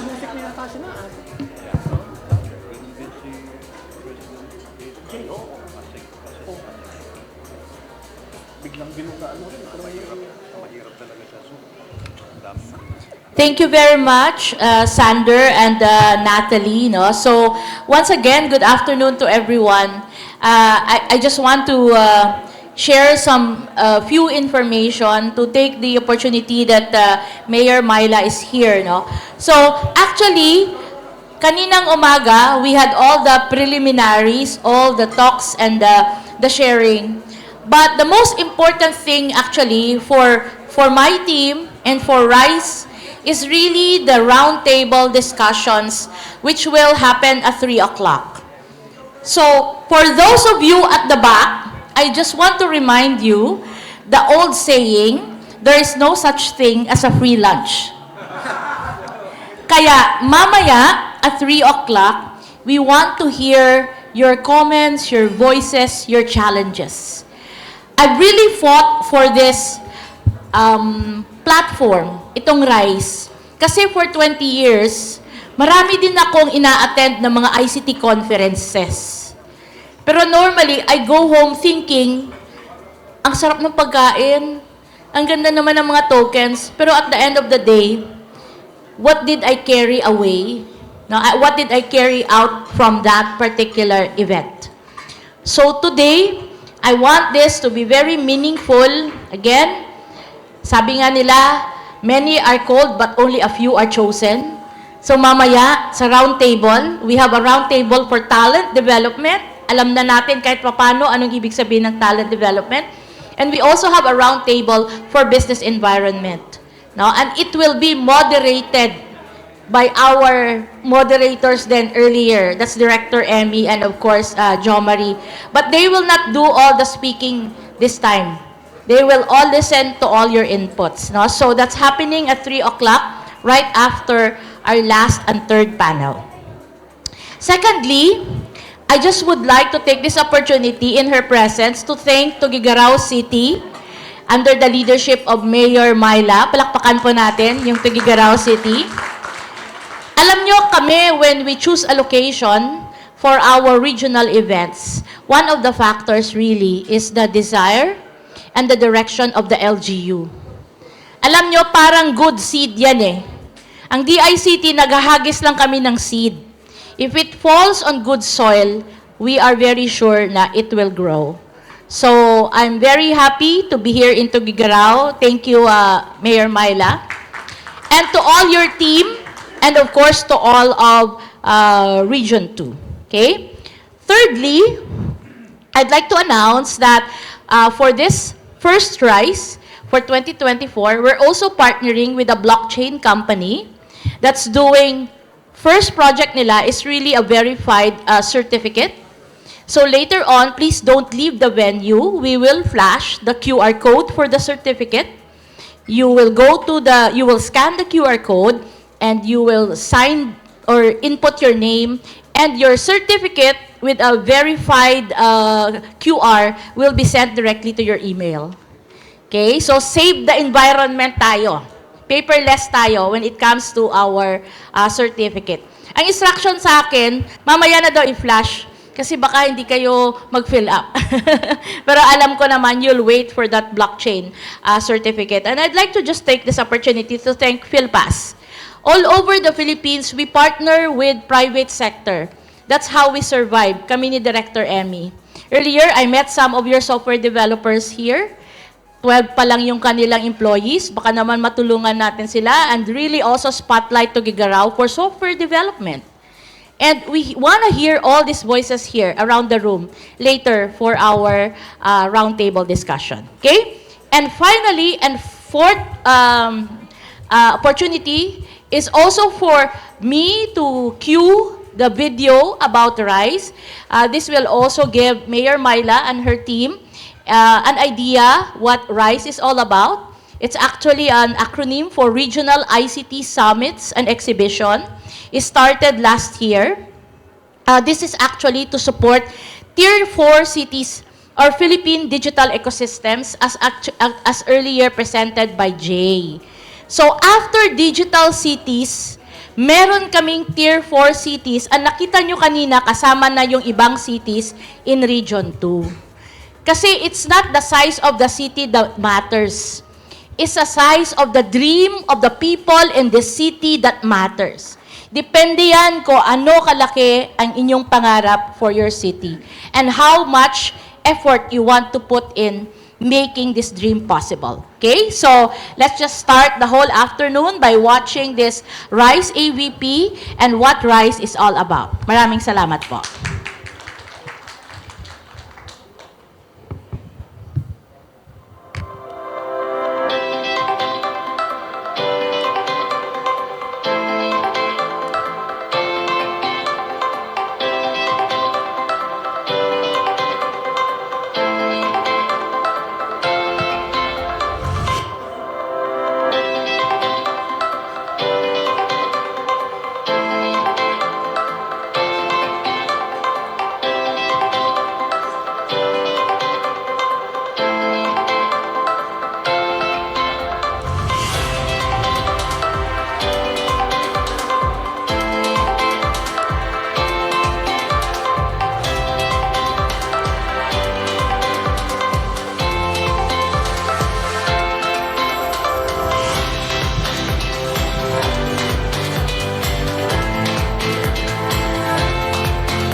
All right, so we've just witnessed the notable details about the regional ICT summit and exhibitions in Cagayan Valley. And thank you so much, Yusek Giselle, for your words and reminders.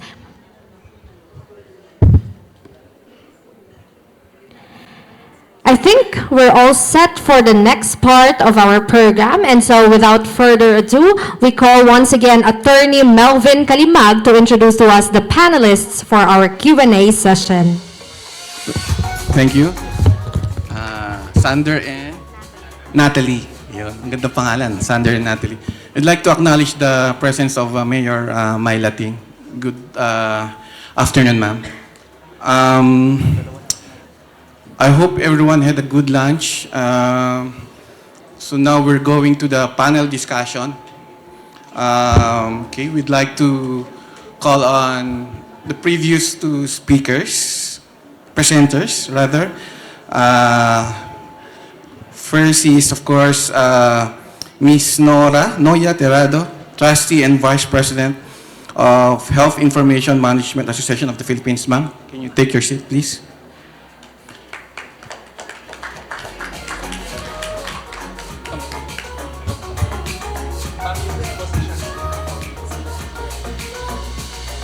And second is, of course, Ms. Lynn Ventimiglia, the Vice President of Everrise Philippines. You can take any seat na lang. Yeah, thank you. And we have the Mr. J.V. Diaz, Councilor J.V. Diaz from the ICT and Innovation Council of Ilagan City. Good afternoon, sir. Bata pala ni sir eh. Up next is Dr. Rick Maracino, the President of Isabela State University, ISU. Sir.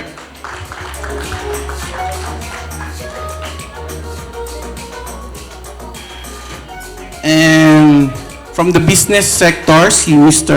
Cloyd Velasco. He's the former governor of the Philippine Chamber of Commerce and Industry for Region 2. Mr. Cloyd Velasco. Kakaiba yung pangalan niya, Cloyd, no? Usually, Lloyd, eh, no? Okay, up next is Director Leia Ocampo, but she's represented by Mr. ARD, Assistant Regional Director Winston Singun, the cousin of my very good friend, Terry Singun, yan, sa media. Okay, so I hope you don't mind if I stay here in the podium kasi meron akong kodigo.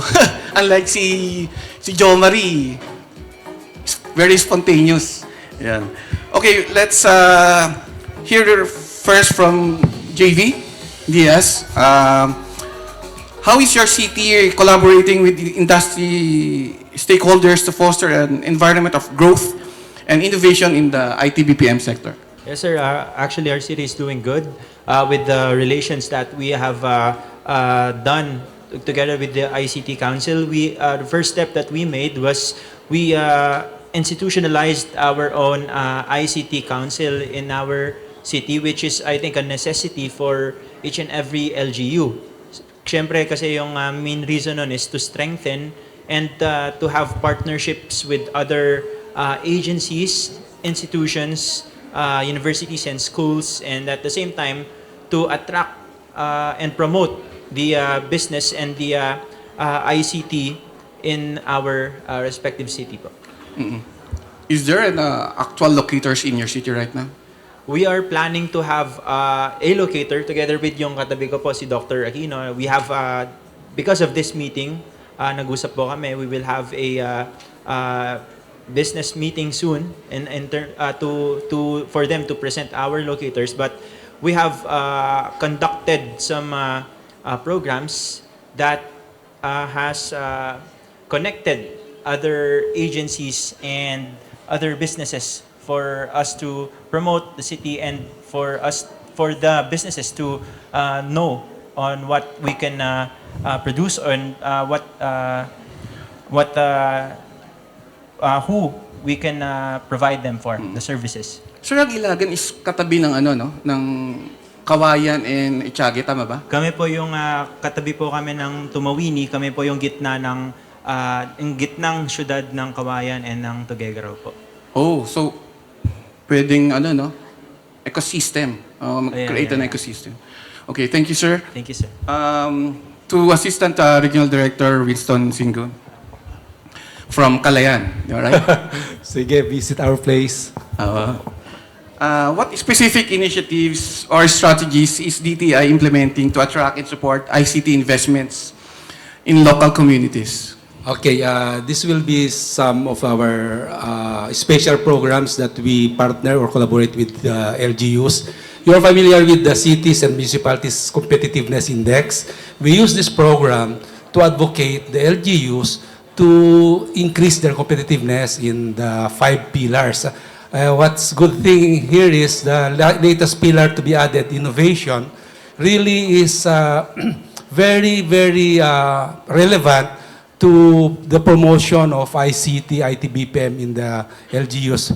Because under that pillar, it talks of the existence of an ICT council, ICT plan, even the expenses on research and development by the LGU. They are measured even in their number of intellectual property filings. So the innovation of a certain LGU is seen in this CMCI. And as a matter of fact, somebody said a while ago that data is king. And here in the CMCI, andito po yung mga data ng mga LGUs. And prospective investors would surely find that data they need here. Another thing that DTI is doing in partnership with the LGUs and other stakeholders is the enactment or the crafting of the so-called Local Incentives and Investment Code, or the LIIC. Related to this is also the creation of the Local Economic Development and Investment Promotion Officers or offices.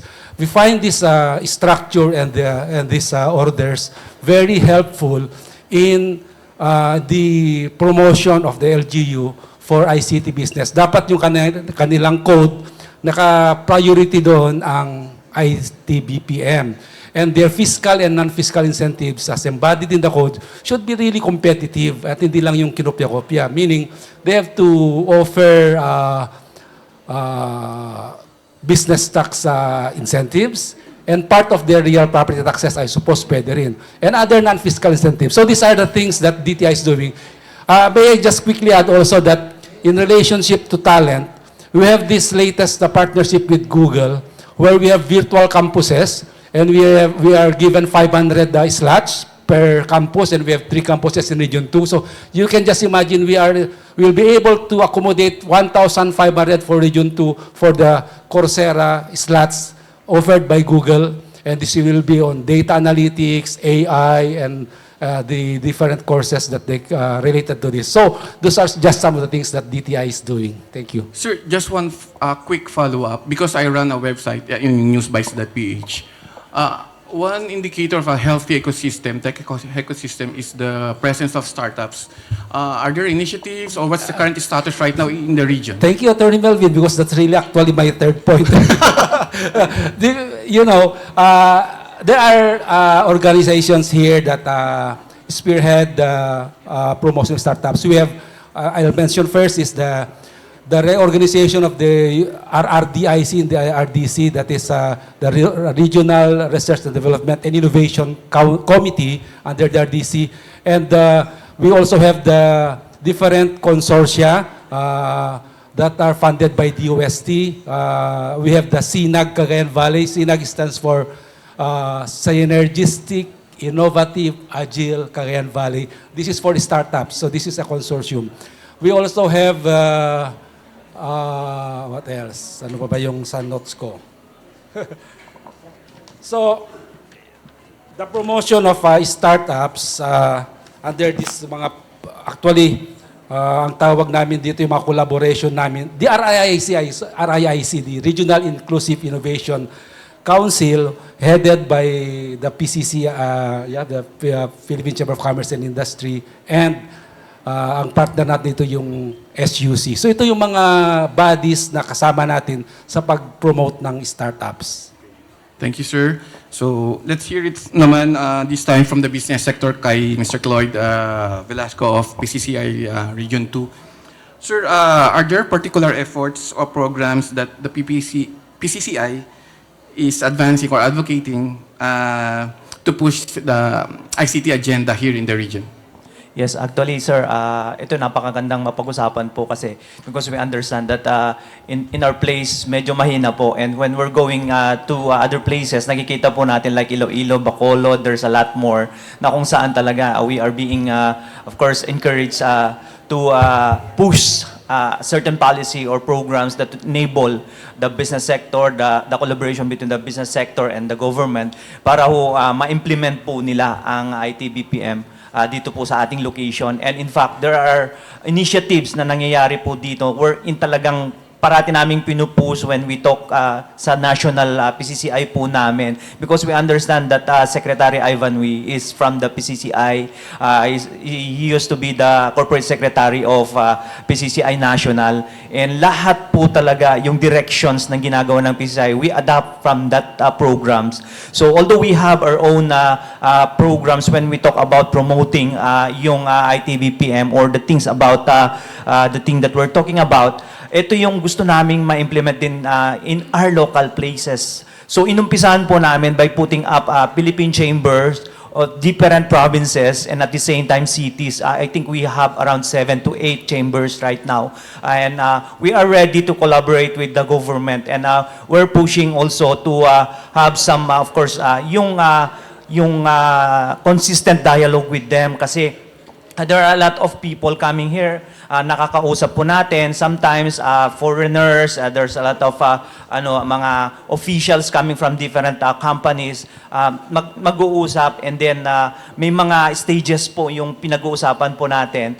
Yun yung mga nagpo-push through na nakapag-implement. I think Everrise is one good thing, example na na-implement talaga within our region. Ma'am, thank you so much for that. And they are, I think, sila na yung nagiging example natin. And we hope, sabi napag-usapan namin doon sa table po namin na baka pwede nating i-house si ma'am dito sa ating place para makapagkaroon din ng improvement or implementation. Yes, here in Tugigaraw. Of course, we really believe that the time has come already that collaboration is the key in order for us to implement those things. And nakita ho natin yung mga visitors po natin. They are eager also to, of course, to have partnership with us. And a lot of us here, the stakeholders, I do believe that we have the eagerness also na magkaroon ng strong collaboration to start these things in our region. Sir, aside from talent, what particular requirement do you see na kailangan meron ng isang city for you to actually consider it? Actually, medyo mainit-init pa na issue po ito because there is a research right now. When we talk about attitude kasi, there's a so-called research from a certain company. Actually, hindi ko pa masyado talaga totally na nakuha yung source ng information. But this came from my friend. Kanina lang po niya na-post that there's a problem within the Gen Z. The Gen Z, that they are really doing some job hopping, sila yung masyadong may free will to do anything that they wanted. So pag hinire po natin, nagkakaroon ng problema yung ating mga hiring managers kasi nagkakaroon sila ng concern. They're spending a lot to hire these people, but there's something wrong with their attitude. So parang may nakabanggit po kanina. Nasa pagpapalaki na rin siguro, and at the same time, it's because of their, yung kanilang mindset siguro as within that Gen Z period po. So I hope that each one of us makikita po natin that attitude is still the best pa rin when we are hiring for something, for when we are looking for talent. And at the same time, of course, kailangan natin yung skill, but there's a few percentage na lang po yung skill because it can be learned yung skills po. Parang sabi ni Joman kanina, you can't teach attitude no? Kailangan merong passion, no? Yes po. Okay. Thank you, sir. Okay, let's go to Miss Noya Terrado. As trustee in charge of the Membership Council of HIMAP, which stands for Health Information Management Association of the Philippines. What are the key considerations when investing or setting up operations in a locality? But medyo parang relevant dun sa tanong kanina, ma'am. Thank you. Thank you. Thank you for that question. Parang si ano, So- si RD. So we have discussed many of them: talent, infrastructure, government initiatives, etc. No? Again, I'd like to reiterate that when a potential investor goes to a locality, they are thinking long term. So they will come because of the value proposition of the municipality or city, mainly driven by cost and talent, but they are here to stay. They will come here for investments and want to make sure that they are responsible citizens of the locality.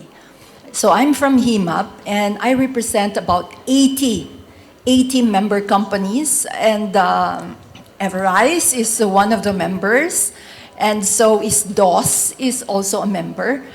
And so we represent companies that are eager to grow. And so again, they come here, they come invest to a location because in the long term, they want a sustainable business. And therefore, the location, the city or municipality should be able to support that. We're also thinking of talent. So much has been said about talent. I love Gen Z. I really love them because they come in with a different perspective. They are digital natives. I am a digital immigrant. It took me a while until now, no?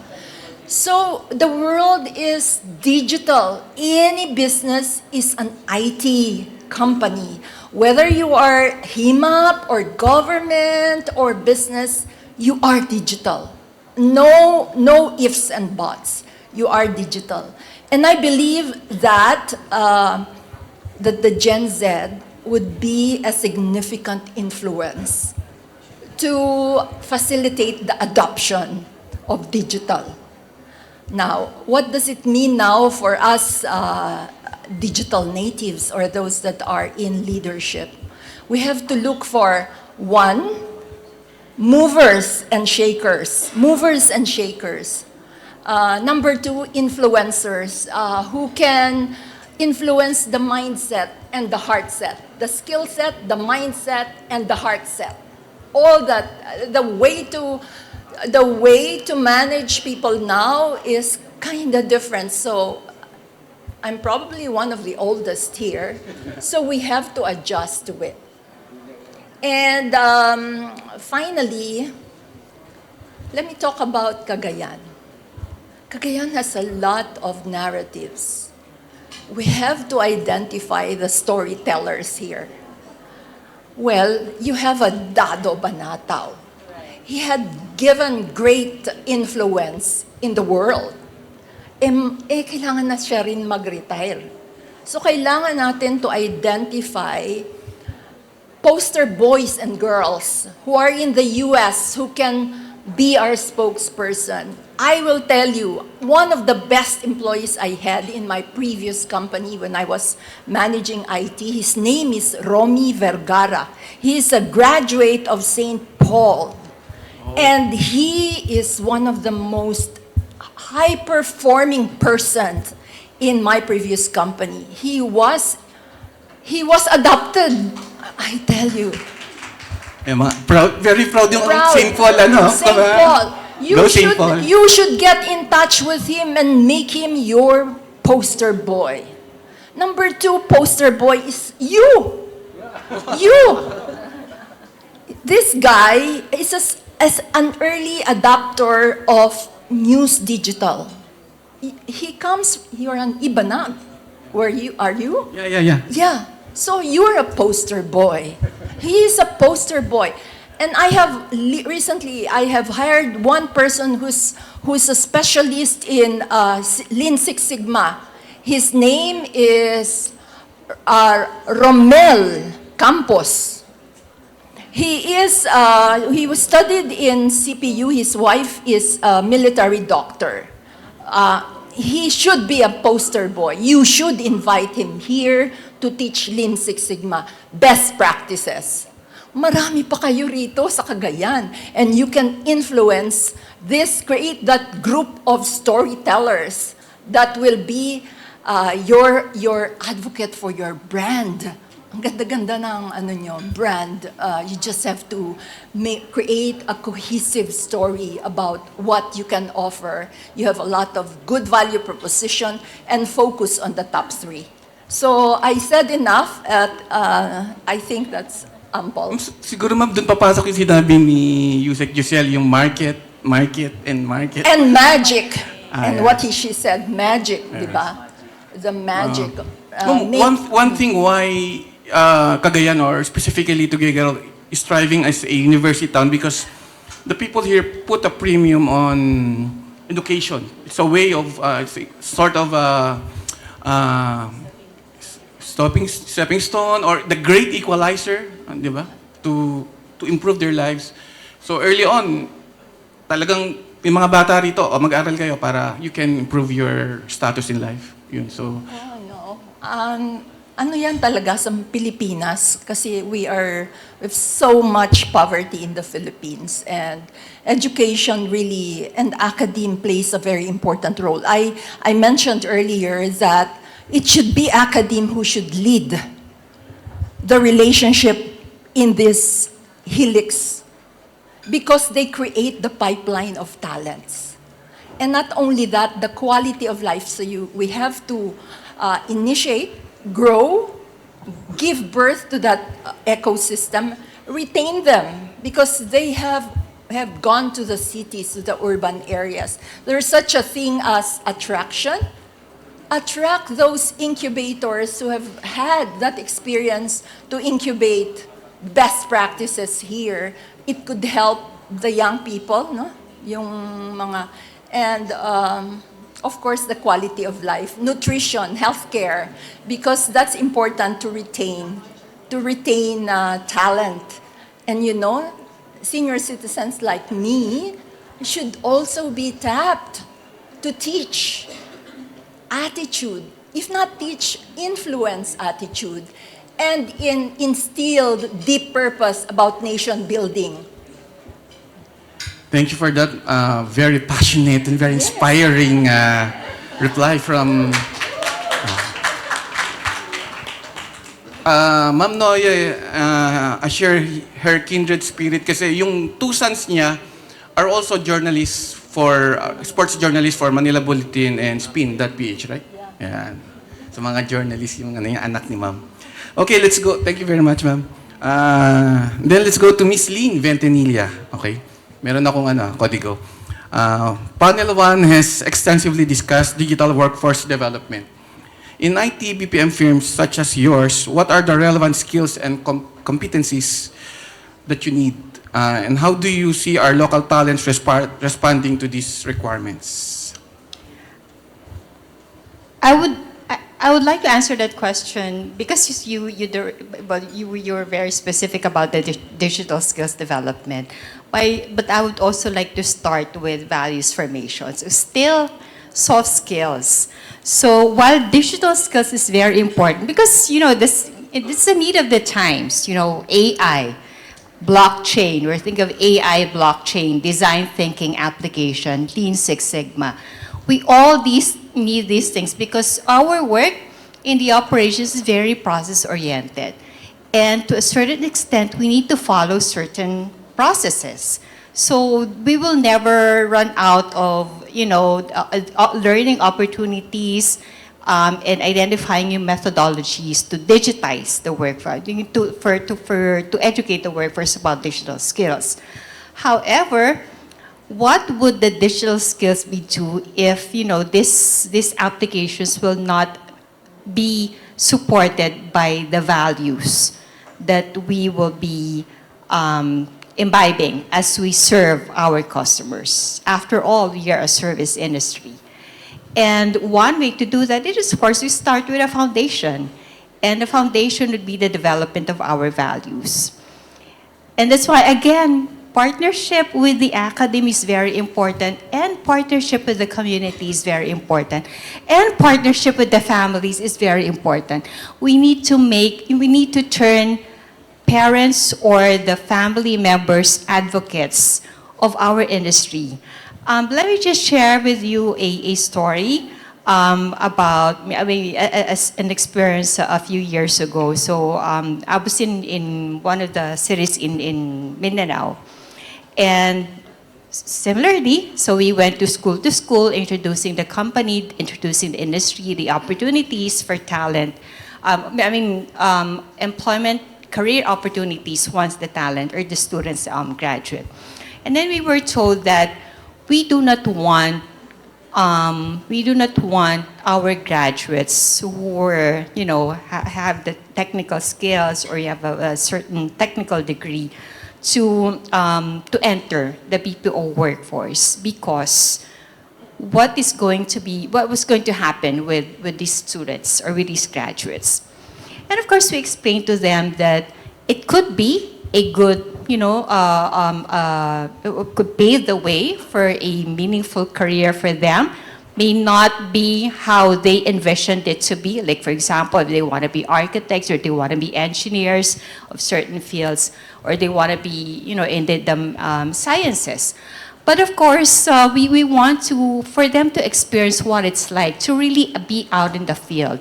And one way to be able to do that is to start with the interaction with the customers.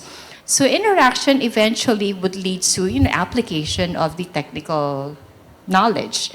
But before we even get there, we also need to, introduce to them how we serve the customers. And that will go back again to the foundation of values. Another story that I'd like to share this happened a few days ago. We were at TESDA. Everai Santa Moa, a partnership with TESDA.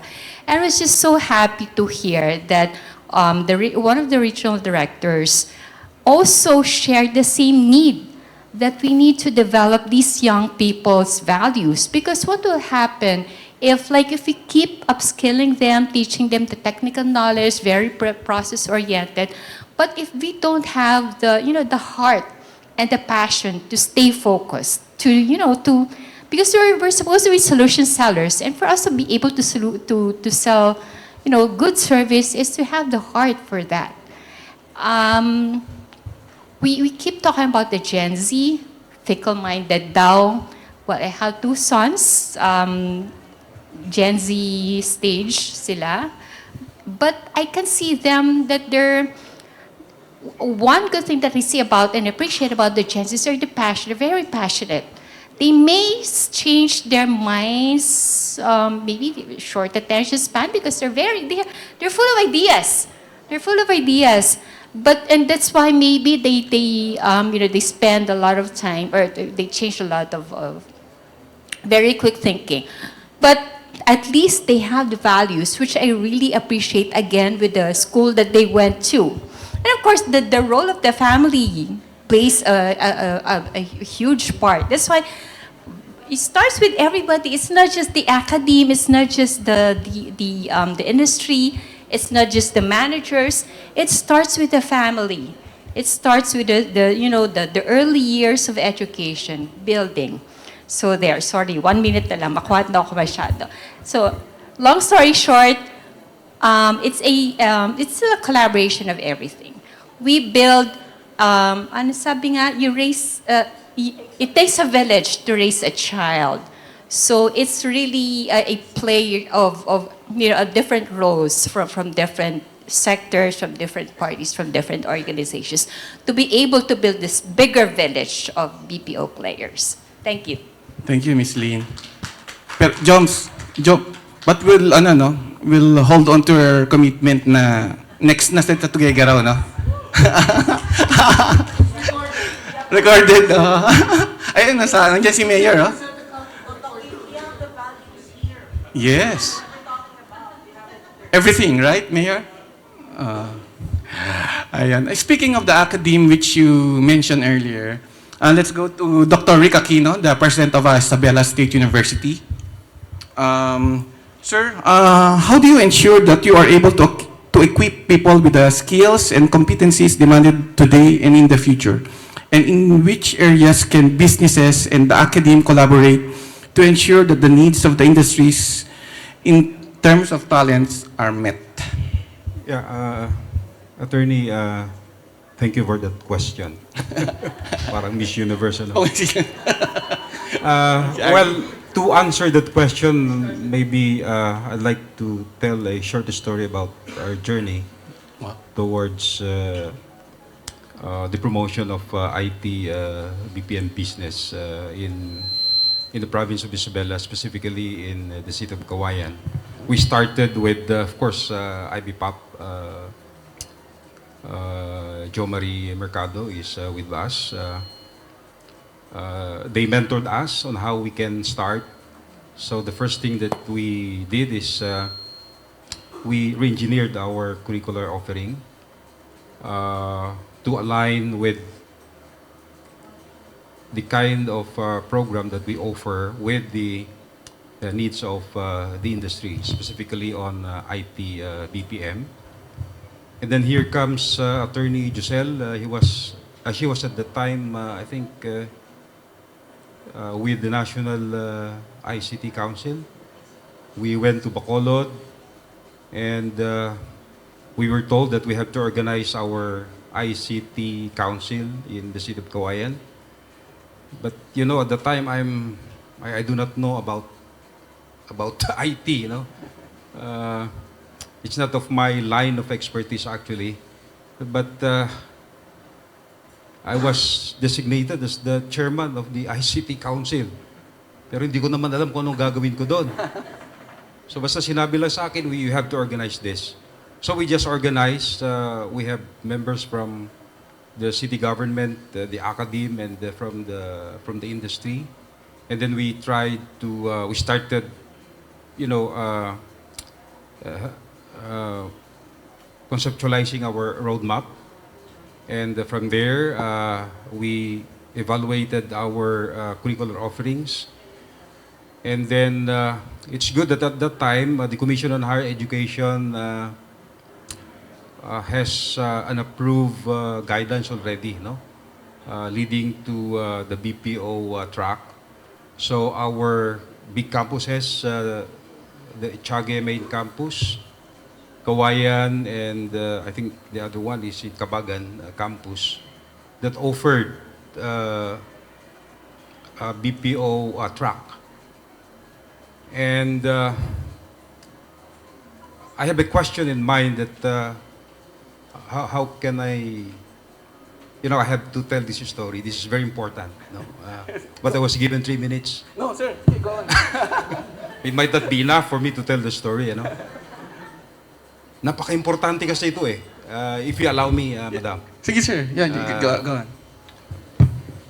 So from there, nasa isip ko nun is, we have this program already, but saan pupunta yung mga graduates namin? We don't have the industry yet in the province of Isabela or in the entire Region 2. So sabi ko, okay lang yan because when this IT BPM industry, especially the BPOs, were informed of the existence of these academic programs leading to the BPO track, pumunta na sila sa amin eh. And then they partnered with us.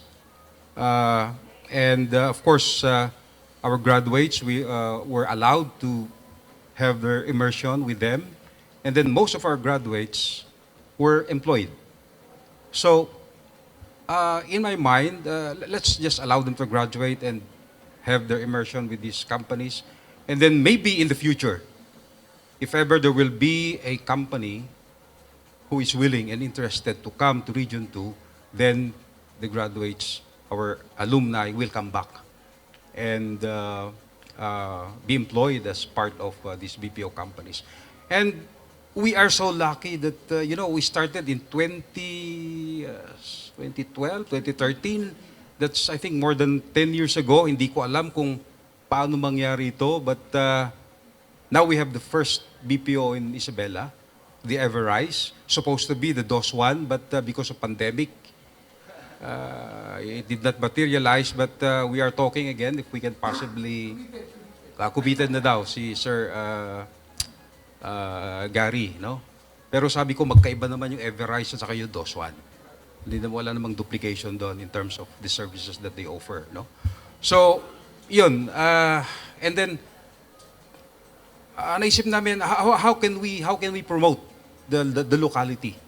So, since Isabela State University is not just a teaching university, but as a research university, we have our Business Intelligence Research and Development Center. We develop a system where we call it the ICT Business Locator. And this was actually the platform that the City of Cagayan used to promote the City of Cagayan. And for the locators to determine what kind of business that will thrive in that particular locality. May additional 3 minutes, ma'am, ano? So, ganun po yung nangyari. And I am offering this system to other local government units if they're interested, because that serves as a window of the locality or the LGU to the world. So, yun po ang nangyari. We now have that system being used by the City of Cagayan, and it's effective.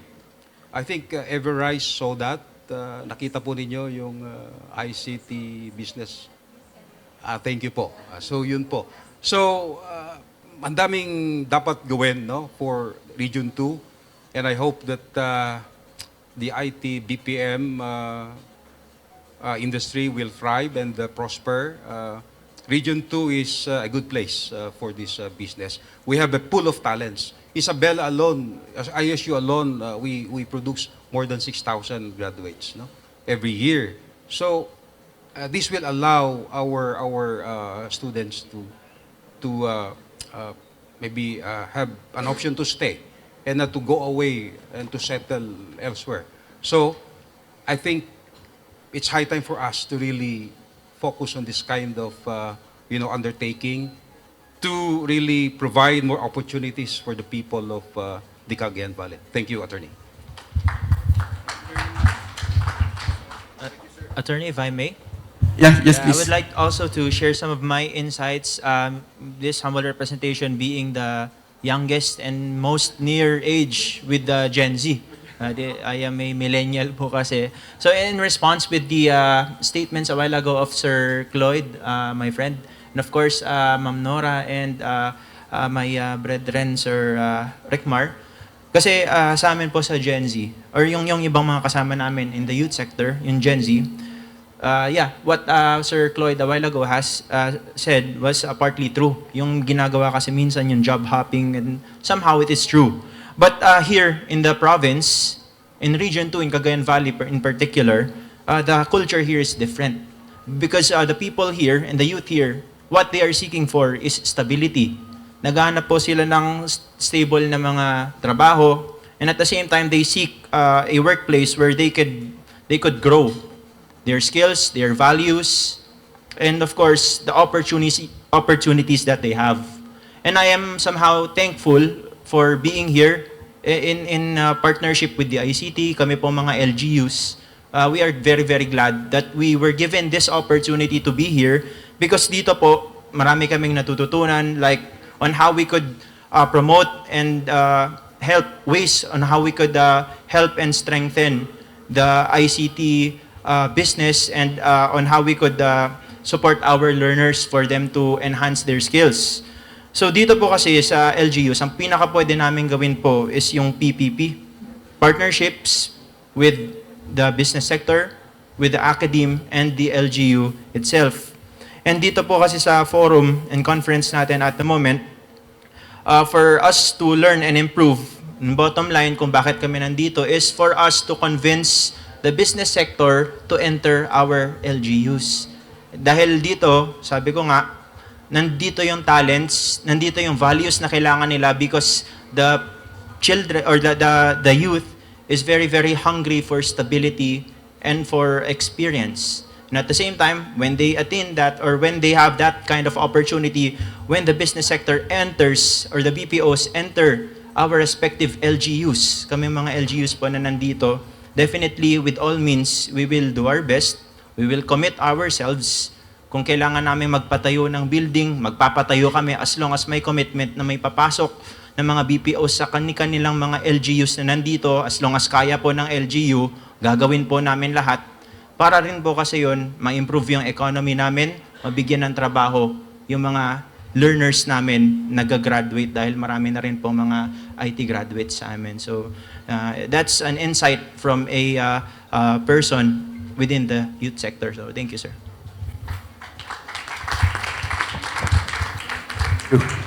Sir Gary, magtatayo daw sila, basta may commitment ka daw na mag-ooperate. PPP, sir. Ayun, no? Ayun, so, thank you. Our millennial ba? Oh, Gen Z. How old are you? 30. Oh, millennial. Pasok pa, no? Oh. Sorry to ask about your age. Okay, I still have one round of questions pa, pero wala na tayong oras. So, we'd just like to thank our panelists, Mr. JV Diaz of Ilagan, of course, Ma'am Noya Terrado, and Miss Lynn Ventanilla, Miss Doc Rick Marquino, Mr. Cloyd Velasco, and ARD Singon. Okay, maraming salamat and hope you have a good afternoon. Thank you.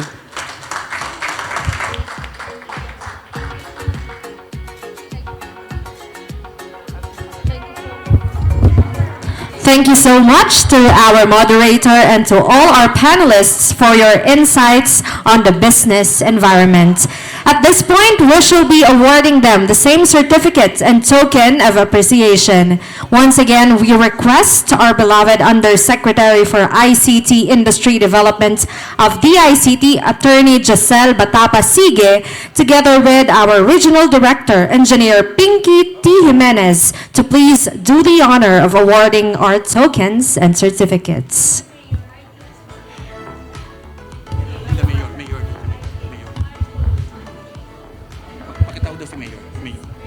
We are also inviting our Honorable Mayor Myla Rosario Tinque to please assist us in the awarding.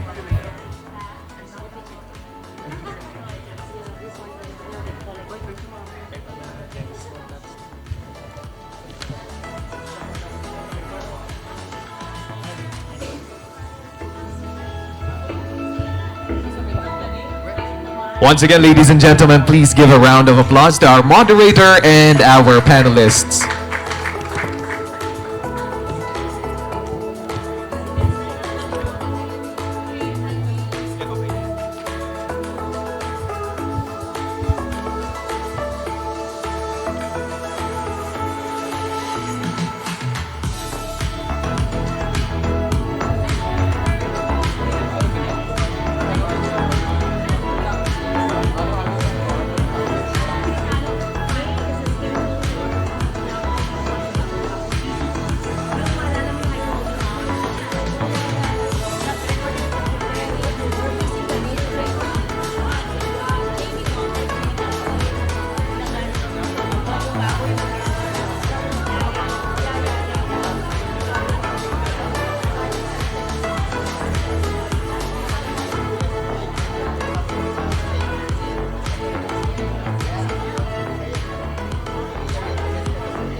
All right, once again, thank you to all our panelists. And before we proceed to the next part of our program, we also acknowledge our Honorable Mayor Francis Faustino AD. Palakpakan po natin. Welcome po, Mayor. To conclude our panel discussions, let's delve into how the IT, BPM, and ICT sector play pivotal roles in shaping the national and regional economic landscape of our country.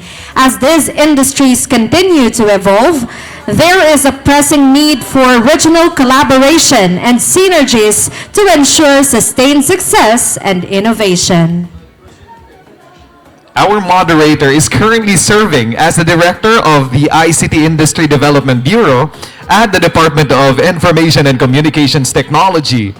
She has dedicated more than 2 decades to public service, driven by her passion for catalyzing positive change in the lives of Filipinos, particularly in rural areas. Her initiatives such as the Digital Cities program and support for online freelancing aim to bring digital jobs to regions outside Metro Manila and empower rural talents. She is instrumental in promoting the digital startup ecosystem and emerging technologies. Ms. Delphine's contributions have been acknowledged through numerous accolades, including being named a countryside development champion by the National ICT Confederation of the Philippines and receiving awards such as the Gawad Tatak Achievements Award from the Development Academy of the Philippine Public Management Development Program Alumni Club. She has also been recognized as one of the 10 women in blockchain and as part of the 21 amazing Filipino women leading the Web3 revolution. Ladies and gentlemen, to lead us in this discussion, let us all welcome the Director, ICT Industry Development Bureau Director, Emmy Lou Delphin.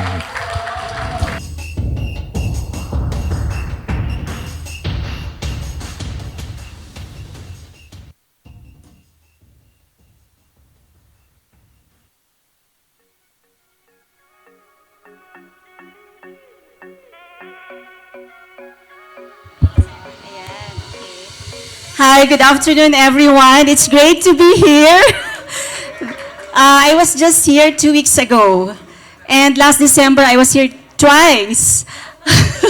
But first of all, my respect to Mayor Mayla, and I know we have also another mayor, no, Mayor D, and of course to all the LGUs, LGU officials, of course my 2 idols who are here, Yusek Giselle, Yusek Noya, and now we have another Yusek who's the sister of my favorite RD, Yusek Perla. To all my fellow government workers, no, officials, of course to the representatives of the academy and the industry, magandang hapon sa inyong lahat. I hope you're still okay. Huwag kayong antukin. This is the last panel for today. And you know, the other RDs, they've been telling me, alam mo, may favoritism ka na. Kasi since RD Pinky has been assigned here, the last time I was here, I couldn't remember anymore, but when she became the RD, pang-apat na beses ko na po dito.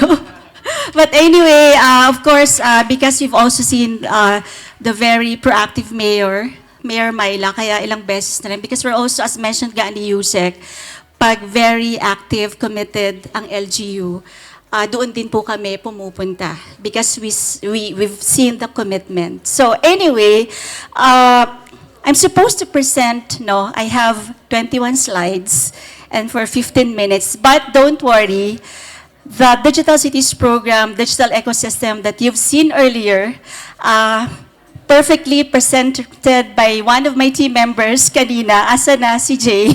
Oh, he's there. He presented about the Digital Cities program. So part of my portfolio in the ICT is really bringing, so of course under the leadership of Yusek Giselle, is to bring ICT opportunities to the countryside.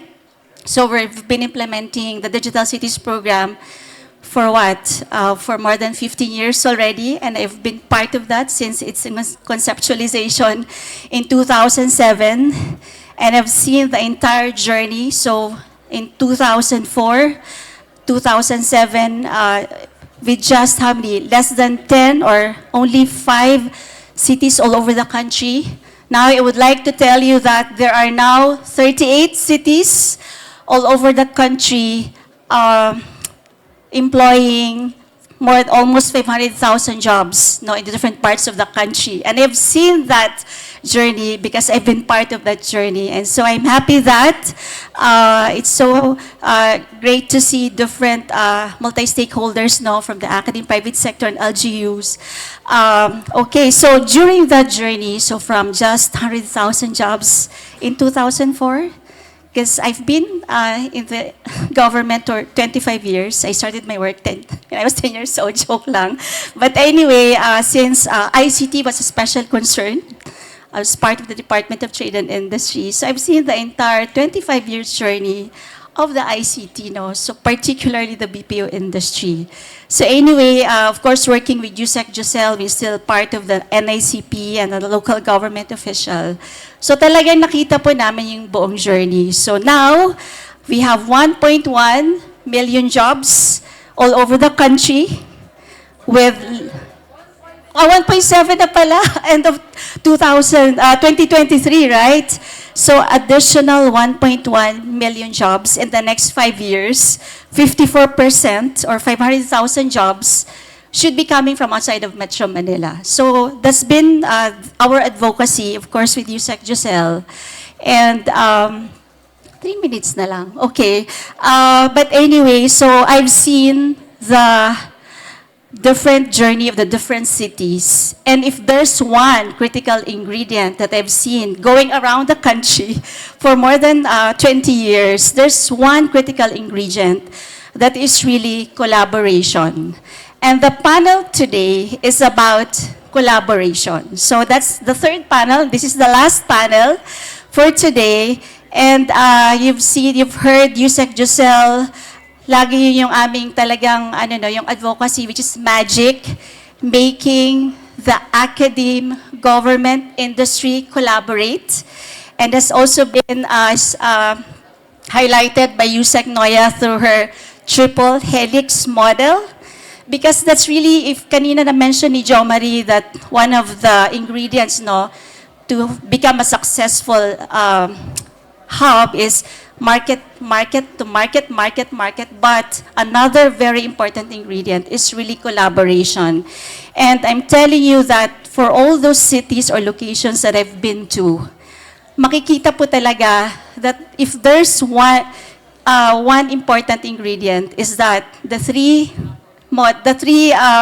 sectors work together. So I've seen that in Cebu, in Bacolod, even in Baguio, in Clark, all over the country. So that's why today, I'm so proud and honored to be moderating the panel of our different LGU officials.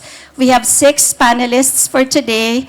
And for those who are from Itiague, Ilagan, Tuguegarao, Nueva Vizcaya, sino pa? Santiago, you're very lucky because the fact that your LGU officials are here means they are really committed in really developing their local ICT industry ecosystem. Ang haba ng introduction ko, no? But anyway, so we're here to talk about, so the panel is about synergy for success, a call to action by our local stakeholders, particularly our local government officials and ICT councils who happen to also be the chairpersons of the local ICT councils are also our local government unit heads. Okay, so aside from my extemporaneous, I actually used a chat GPT. And I said, so I call my chat GPT Angel. Sabi ko, Angel, can you make an intro about my panel? So Angel says, ladies and gentlemen, distinguished guests, dear participants, welcome to our session on Synergy for Success, a call to action by our local stakeholders, our LGUs and ICT councils, in harnessing the potential of the BPO industry, which play pivotal roles in shaping national and regional economic landscape of the country. So as mentioned kanina, the magic shared by USEC Giselle, and of course, in really coming up with 54%, achieving 54%, that's 500,000 jobs in the next 5 years. And maybe siguro, I just like to highlight that the reason why we're really pushing countryside development is that every year, I'm not sure if Ched is here, that we graduate 500,000 every year. 75% of this 500,000 are coming from outside of Metro Manila. Yet, the irony is, 50-70% are actually working in Metro Manila and Cebu.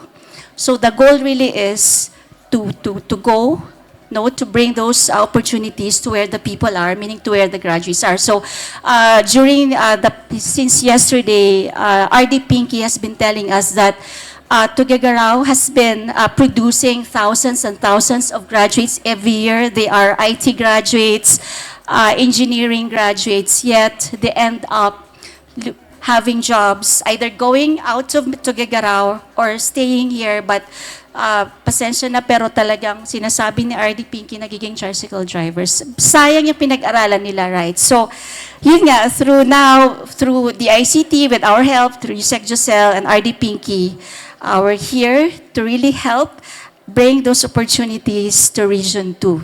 Okay, so now it's my honor and privilege to be introducing our panel of speakers.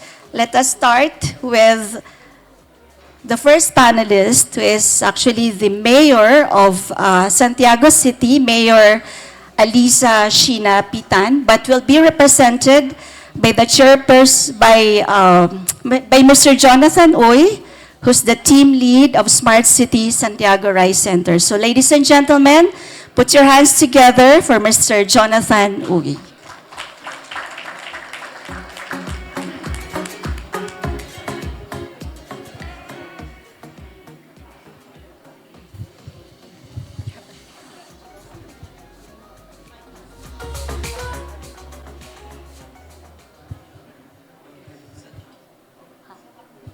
Yeah, Santiago. I think Mr. Uy has a PowerPoint presentation or AVP, sir.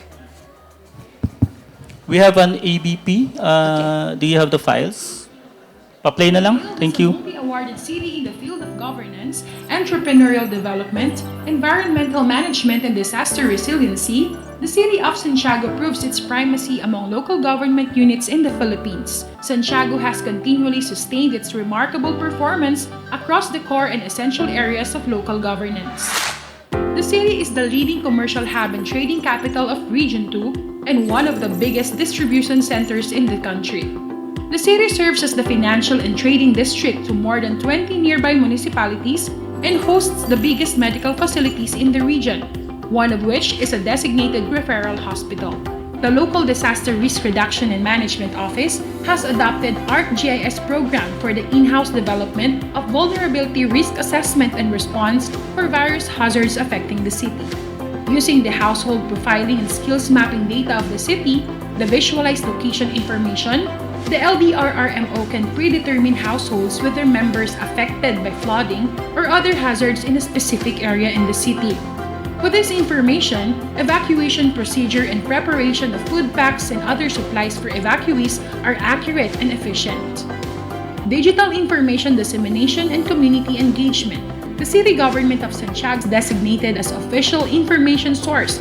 To cover residents like elderly who are not into social media, the project has established 888 PA systems, equivalent to 45 households per amplifier.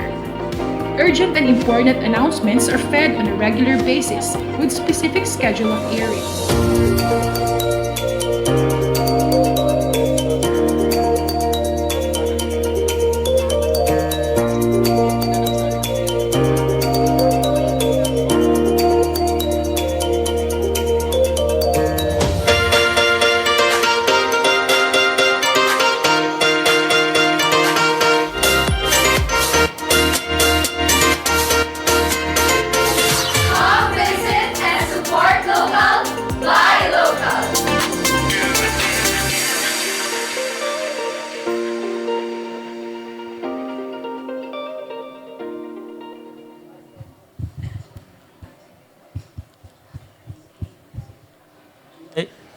Do I have time to talk, ma'am? Please go ahead. Can I use the podium? Mga 10 minutes, ma'am. Mga ano lang. 1 or 2 minutes, probably. So I'll just add some from the AVP. This is a very quick AVP we did today, actually. So magandang hapon po. So we'll do some updates. Pa-flash naman po yon. Yung roadmap.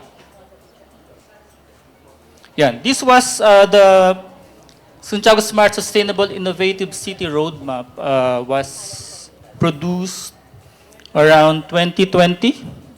This was passed and adopted by our Sanggunian around 2021. So this was our guiding document for everything we do in ICT, for digitalization, and other initiatives. The major content of this is Basically, we need to build our institutions. So we need to have an office. So we're trying to build an office right now, specific to ICT and innovation. Second, we need to increase digital infrastructure. So we're looking at connecting the city to a gateway nearby, and this is contained in the full document. And right now, so we also have our own ICT Council, which was created in 2021.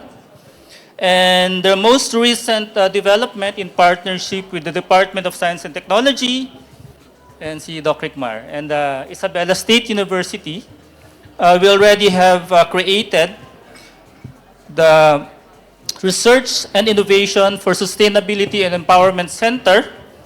This will be housed at the soon-to-be operational ISU Santiago Extension Office.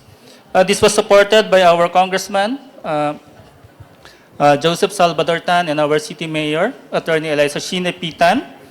And we hope to build this as a base for developing our ICT capacities in the city and also in the region. Another milestone we have is Ma'am Pinky. We have our own BPO in the city, which is JQ BPO Global Outsourcing. I think this was the pioneer BPO in the region.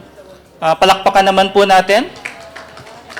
Kulang-kulang, we now have around 500 employed. Hopefully, we get to 1,000 by year end and build their own facility, because we're hosting the facility right now in a government building. So dumadami naman po yung... So what they do is we hire, and then if we find that the hirees they lack skills, so the JQ will train them so they can be prepared to do their jobs. Now, the primary clients for JQ is AliExpress and AliExpress Shop. No? So this is basically international. I guess this puts the city of Santiago in the digital cities in Region 2 and the whole Philippines. No? So yan lang po yung may kikwento namin. Actually, mahaba po yung PowerPoint na yan. So hopefully may open forum mamaya, ma'am. No? So this is a product of collaboration, lakas ng loob, kapalan ng muka. We did the roadmap in around 2 to 3 months kasi pinagawa ni DOST. Ma'am R.D. Bilguera, niyan pa ba? Yun. So, ganun talaga, no? Dapat malakas ng loob, konting tulong, konting internet, konting research, and networking. Usap-usap lang with our fellow LGUs, NGAs, and then industry partners po. So, maraming salamat po. Thank you, Mr. Jonathan Oy. Later, I'm going to call you back here for the Q&A, for the open forum. Okay, so thank you for sharing about your smart city, sustainable, innovative city roadmap. The digital city is just a branding, so it does not stop a municipality from dreaming to be part of that. Because actually part of the 31 digital cities, we have 2 municipalities that are part of that. And USEC, I know with IBPAP, we're going to have another set of assessment to have another set of digital cities next year, hoping that the cities that are here, Santiago, Echage, Cagayan, and sino pa? Ilagan, will be part of that digital cities list.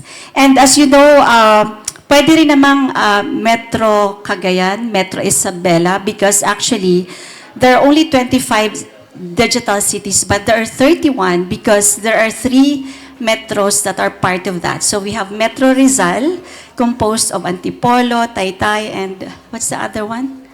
And then Cainta. And then we have Metro Cavite, composed of 3 cities or my municipality, and then we have Metro Laguna, composed of other 3, my municipality, and Los Baños, which is a municipality. So there. So hopefully, so with the very proactive leadership of the LGUs that are here in partnership with the academia and private sector, there's no question that you will really go be part of that, no? I'd also like to acknowledge the really great partnership of DICT with UST and DTI, particularly in promoting digital innovation. So yun. Okay, so let's move on to our next panelist. He's not here, who's the governor of Nueva Vizcaya, and who's also the chairperson of Nueva Vizcaya Provincial ICT Council, but he has sent a very informative AVP about the importance of digitalization and his administration's efforts in developing the local ICT ecosystem in Nueva Vizcaya and transforming the province into a smart province. So here, let's watch the video of Nueva Vizcaya province.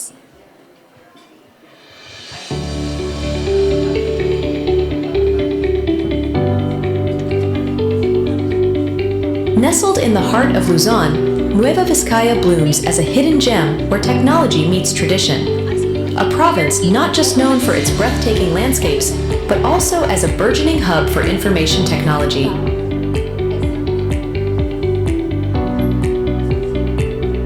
In Nueva Vizcaya, innovation thrives among the mountains. Here, the fusion of culture and technology creates a unique ecosystem conducive to growth and creativity in the IT sector. Smart provinces or communities are approaches to effectively leverage digitalization to boost citizens' well-being and deliver more efficient, sustainable, and inclusive services and environments as part of a collaborative, multi-stakeholder process.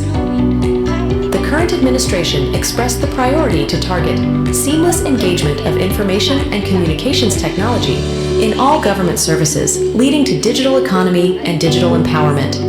Also, it aims for universal connectivity and a further digitalization of government processes to advance economic growth by transforming the government into an agile bureaucracy that is responsive to the needs of the public using digital technologies. Way that we should prepare our province to become not only a computer literate province, but to emerge as one of the leaders, if not in the region too, perhaps in the entire Philippines in terms of ICT and others referring to information, communication, technology. Magic is now happening in Nueva Vizcaya. I shared, sige, let's give a round of applause to Nueva Vizcaya. I shared with the good governor the meaning of magic at sana matandaan natin. MAGIC stands for making academe, government, and industry collaborate in order to drive jobs, investments, and innovation wherever this magic will be. We can be smart in our own ways. We can be smart in a new process. Working together to build the next wave of smart city. When we say smart, we use this as a tool. We use this as a tool. We use data to transform Nueva Vizcaya. Mas the e-commerce madali also stands for market access, digitalization, and logistics integration. Digitalization is just only the first step, but we have to focus more on automation, and that is our end goal. From award-winning initiatives to groundbreaking projects, Nueva Vizcaya is home to a vibrant IT community. Here, success stories are not just about growth, but about impacting lives, shaping the future through technology. The provincial government of Nueva Vizcaya strongly acknowledges that digitalization has become inevitable in pursuing effective public service delivery.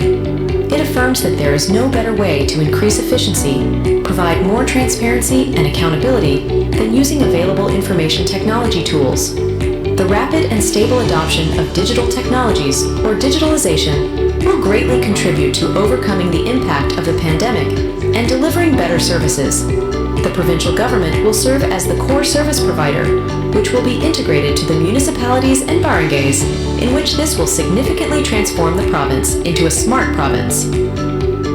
Transforming the province into a smart province will specifically contribute to 1. Universal connectivity and full digitalization of government services, streamlining and transforming work processes from manual to digital. 2. Improved access to the government services by constituents.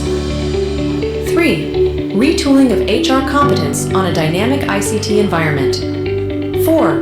Maximization of use of ICT infrastructure and devices. 5. Of government-managed community e-service facilities where people can access internet services. And 6. Strengthening the implementation of Nueva Vizcaya ICT roadmap. Join us in this journey of innovation and growth. Invest in Nueva Vizcaya, where your vision can take root amidst the mountains and valleys of progress. Together, we can forge a future where technology not only thrives, but transforms lives.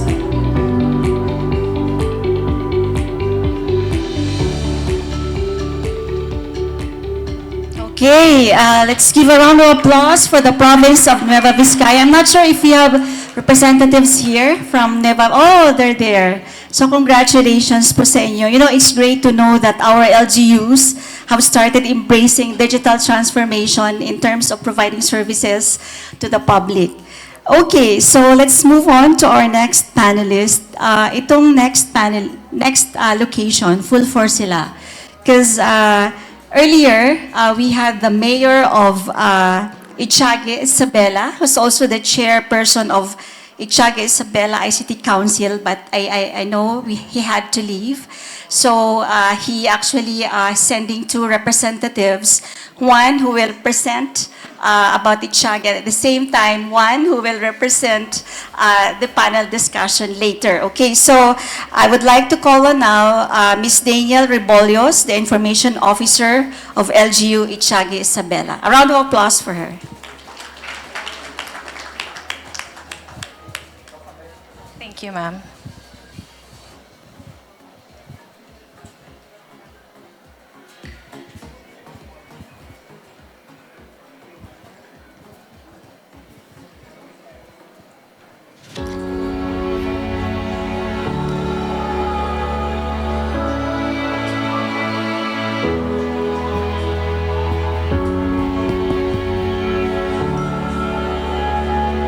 Itiague, Queen Town of the Southern Isabela, is a first-class municipality located at the southern portion of the province of Isabela.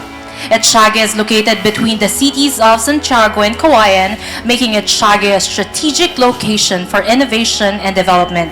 According to the 2020 census, Itiague has a total population of 8,810 people. Itiague is known to be the home of the Yogats, described as a distinct group of indigenous people who inhabited the riverside of the town, which influenced the life of each Itiagueño. Because of the massive land area, Itiague has potential for ecotourism.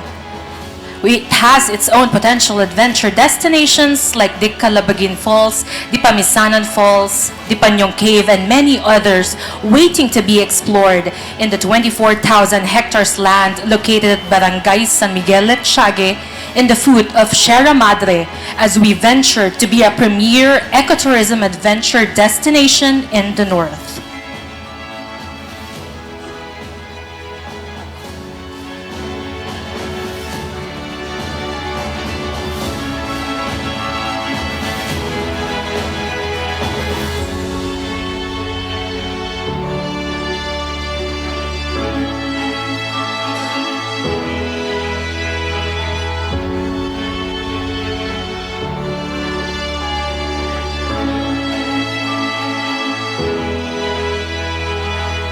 The town of Itiague is primarily agricultural. The major crops grown are corn, palay, kamote, cassava, and peanut. There is also a booming industry for mango, tobacco, pineapple, and cacao.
changing times comes with changing needs.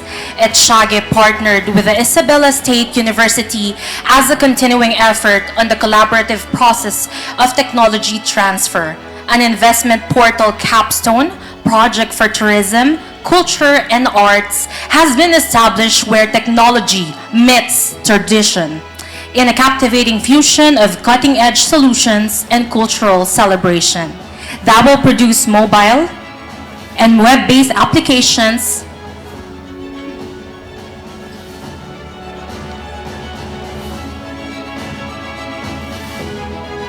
such as Langtune and Ibanag Translator that revitalizes Yogad culture through song and other literary pieces.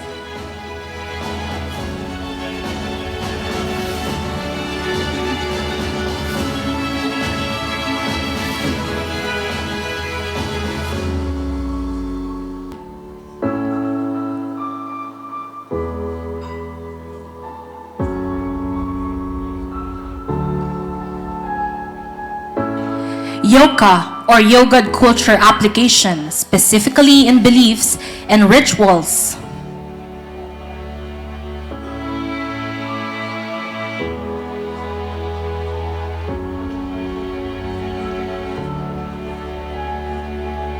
And Teach Me Yogad, an interactive yoga dictionary, all as an approach to preserve Yogad culture in a suitable and effective way to the younger generation in this technological era. The municipality of Etchage is the seed of the Isabela State University main campus, the first university in Region 2 and one of the center of excellence in information technology and agricultural programs in the Philippines, making Etchage also the center of education, producing thousands of talented graduates each year. Etchage also holds the Northern Philippine Grain Center of the National Food Authority, the biggest grain center storage in North Luzon. Other important government offices are holding offices in the municipality.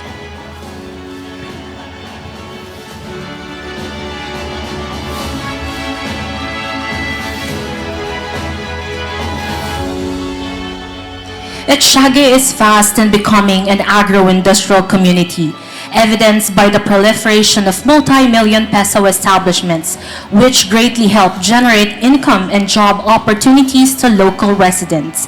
As an incentive to our business owners and potential investors, we created a tax incentive program as an assistance and appreciation to our stakeholders.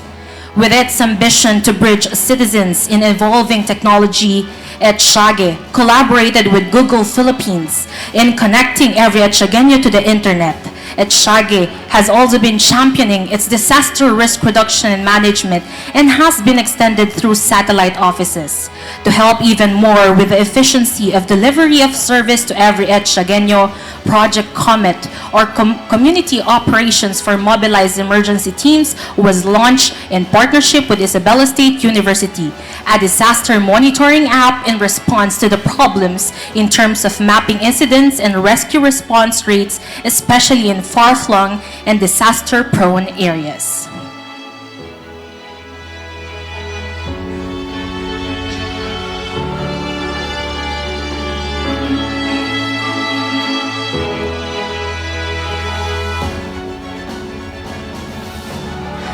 Over the recent years, it's building momentum to vie among towns and cities to mark within the Northern Valley. Etchage also features an array of gastronomic adventures, fun-filled and exciting festivities, including indigenous people-based cultural festival, the Mengol Festival.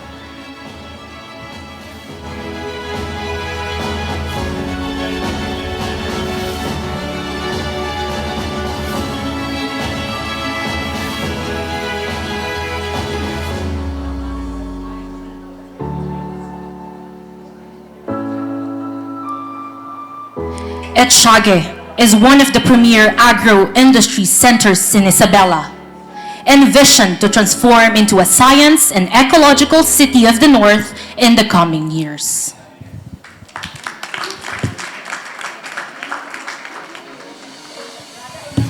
Wow, thank you, Miss Daniel. Can we get you as our voiceover for our digital cities, AVPs?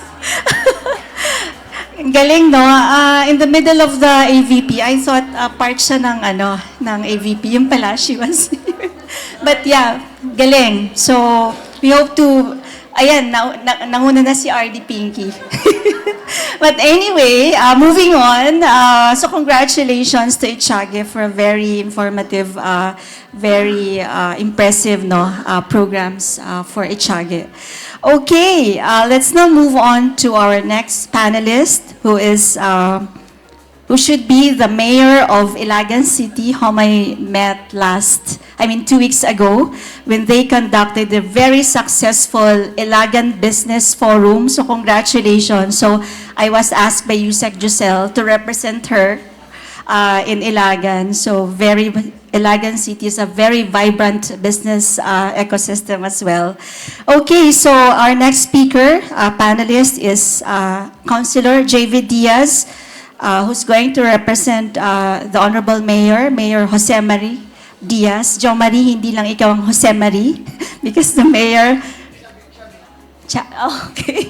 So, Mayor Jose Marie Diaz, Councilor JV is currently a City Councilor of Ilagan. In 2016, he was awarded the Lingkod Bayan Award, Federation of National Correspondent of Cagayan Valley, and the best of the best 10 most outstanding councilor in Isabela, Federation of National Correspondent of Cagayan Valley in 2020. So ladies and gentlemen, please put your hands together for Councilor JV Diaz.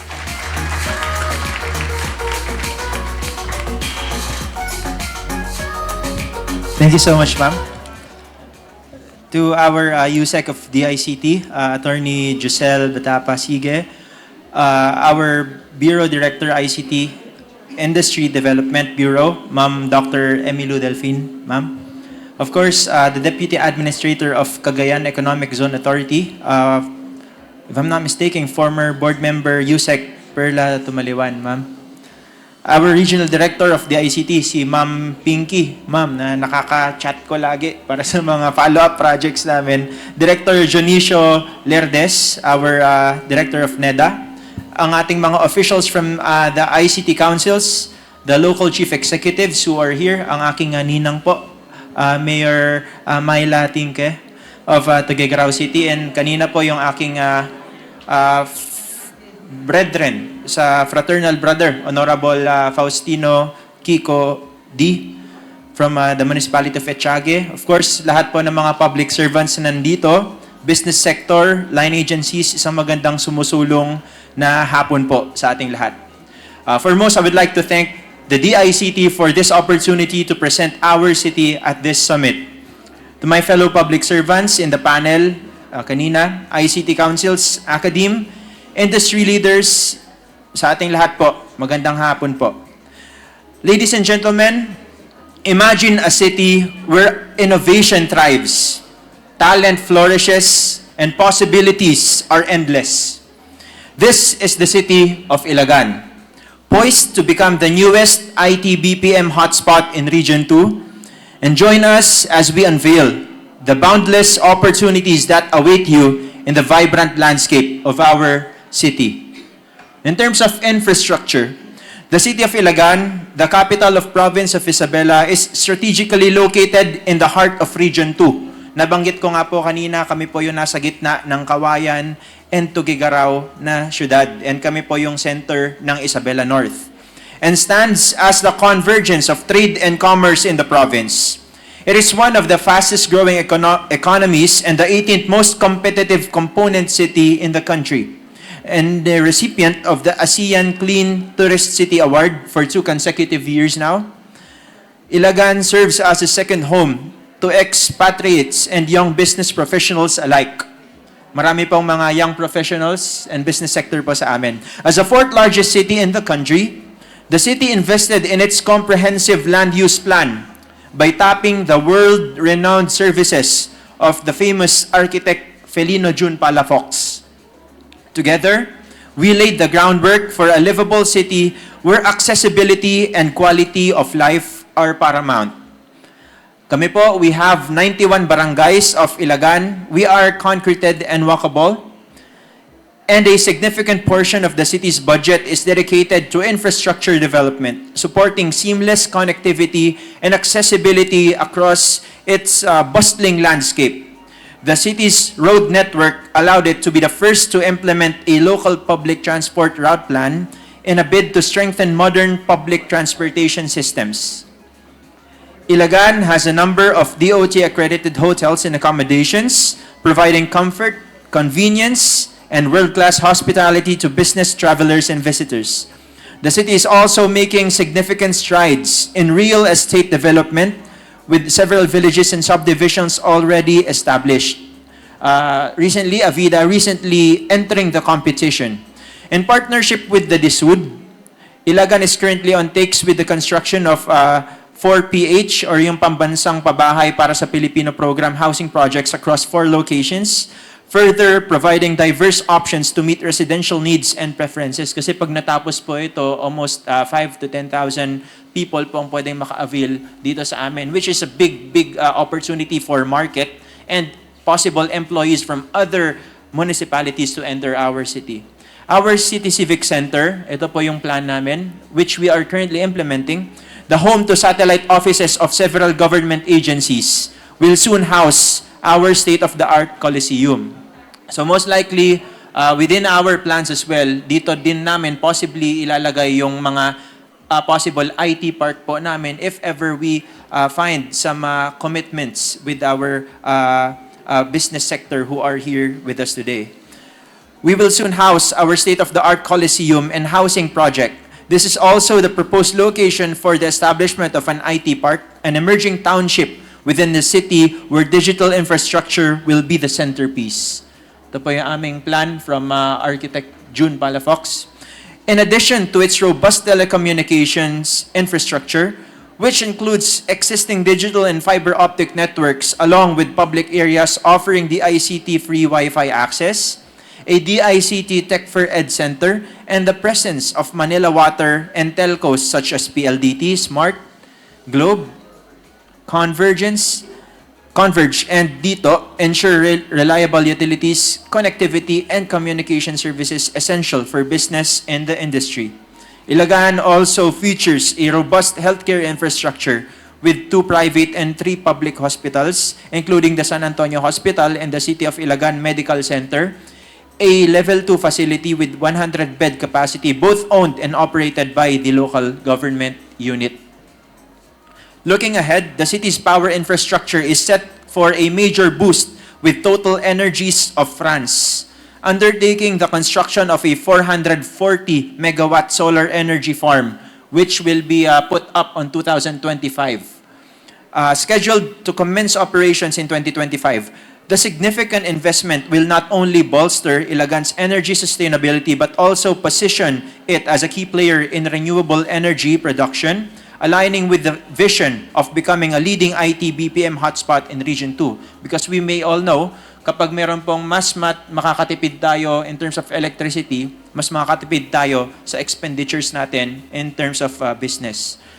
And business environment, we have recently amended our local investment and incentive code to further foster a conducive business environment, granting 5 years of business and real property tax incentives to our prospective investors.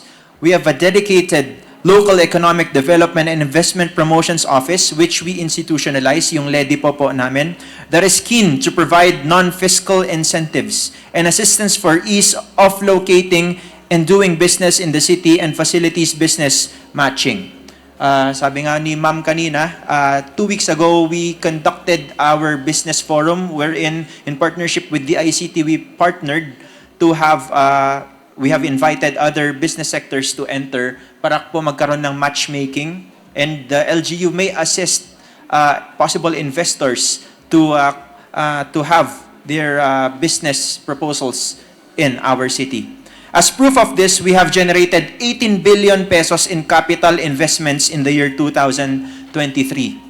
We have an active local business chamber which Sir Cloyd kanina has helped us establish yung PCC ICT of Ilagan chapter, which plays a crucial role in promoting entrepreneurship, fostering networking opportunities, and advocating for the interests of our business community. We have a well-represented ICT council that is eager to work hand in hand with your needs. If I remember, way back 2016, it was my first term as a city councilor. I was the one who institutionalized the ICT Council of the City of Ilagan. Kaya po ito nag-flourish and kaya po kami na-invite dito because we have that ordinance which was the stepping stone in our quest towards this goal and vision.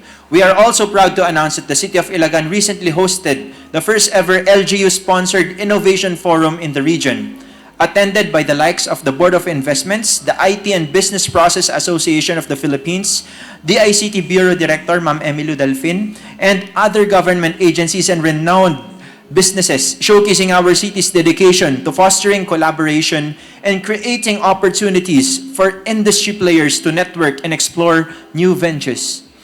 As a testament to our peace and order, the City of Ilagan Police Station was recognized as the best police station in the region for 2 consecutive years now.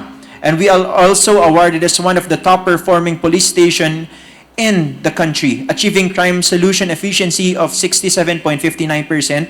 The City of Ilagan is also declared as an insurgents-free city and the first city in the country to be declared drug-free.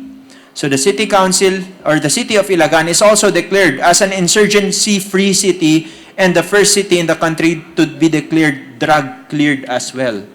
So as part of our commitment to ensuring the safety and efficiency, we are also establishing a state-of-the-art LGU Integrated Command and Control Center for Disaster Response, Monitoring and Management. This center will further enhance our disaster preparedness and response capabilities, ensuring the well-being of our residents and the continuity of business operations in times of crisis. We remain vigilant and responsive to potential natural disasters and disturbances such as typhoons, and this is also a testament of this. Our local Disaster Risk Reduction and Management Council was conferred the National Gawad Kalasag Seal of Excellence Beyond Compliant. Regarded as a pinnacle of recognition in the field of disaster and risk reduction for 2 consecutive years now, moreover, Ilagan has been consistently recognized as an SGLG awardee for 6 consecutive years, showcasing its commitment to good governance. And next, the cost of doing business in our city. The City of Ilagan offers a better alternative to the rising cost of doing business in Metro Manila and nearby cities. With competitive minimum wage rate of 420 pesos per day, affordable commercial spaces at 150 per square meter per month, and favorable power rates at as at the moment 7 pesos and 52 cents per kilowatt hour, we provide a cost-effective environment for IT BPM industries. Now is the best time for us to invest in our city. The city government of Ilagan is the regional pioneer of IBPLS, EBPLS, and the newly established ELGU of the DICT. All of this allows 100% digital processing for business permitting and payments. Additionally, we have a business one-stop shop that is operating all year round. On April 12, the City of Ilagan is set to be the first city in the region to launch the BSP's Palengque RPH Plus program in our locality, which encourages all business establishments in the city, including the public markets and local transportation, to offer cashless transactions and digital payments. This initiative will enhance the convenience and efficiency of the business ecosystem and streamline operations within the local economy. These factors, combined with the robust incentive codes, provide even more incentives to choose Ilagan as your preferred location. Let's talk about the people in our city. The city of Ilagan has the largest population in the province of Isabela. Ilagueños are known not only for our hospitality, but for the city's rich pool of talent. Katulad po ng nabanggit ko kanina, nandyan naghahanap lang po ng opportunities yung aming mga constituents. We have around 6,451 tertiary graduates capable of being trained and 10,655 secondary graduates from junior and senior high schools. Our city is home to quality tertiary education institutions as soon as the City of Ilagan College opens, owned and operated by the LGU. We are currently constructing our own city college, managed by the LGU, and will offer specialized IT and medical allied courses. Katulad po nung napag-usapan namin nila Ma'am RD nung 2 weeks ago na possibly pwede namin i-offer yung ibang courses na kinakailangan para mas makahanap tayo ng talents for BPOs dito sa aming lungsod. Poised to produce graduates who are ready to excel in the dynamic landscape of the IT BPM industry and beyond.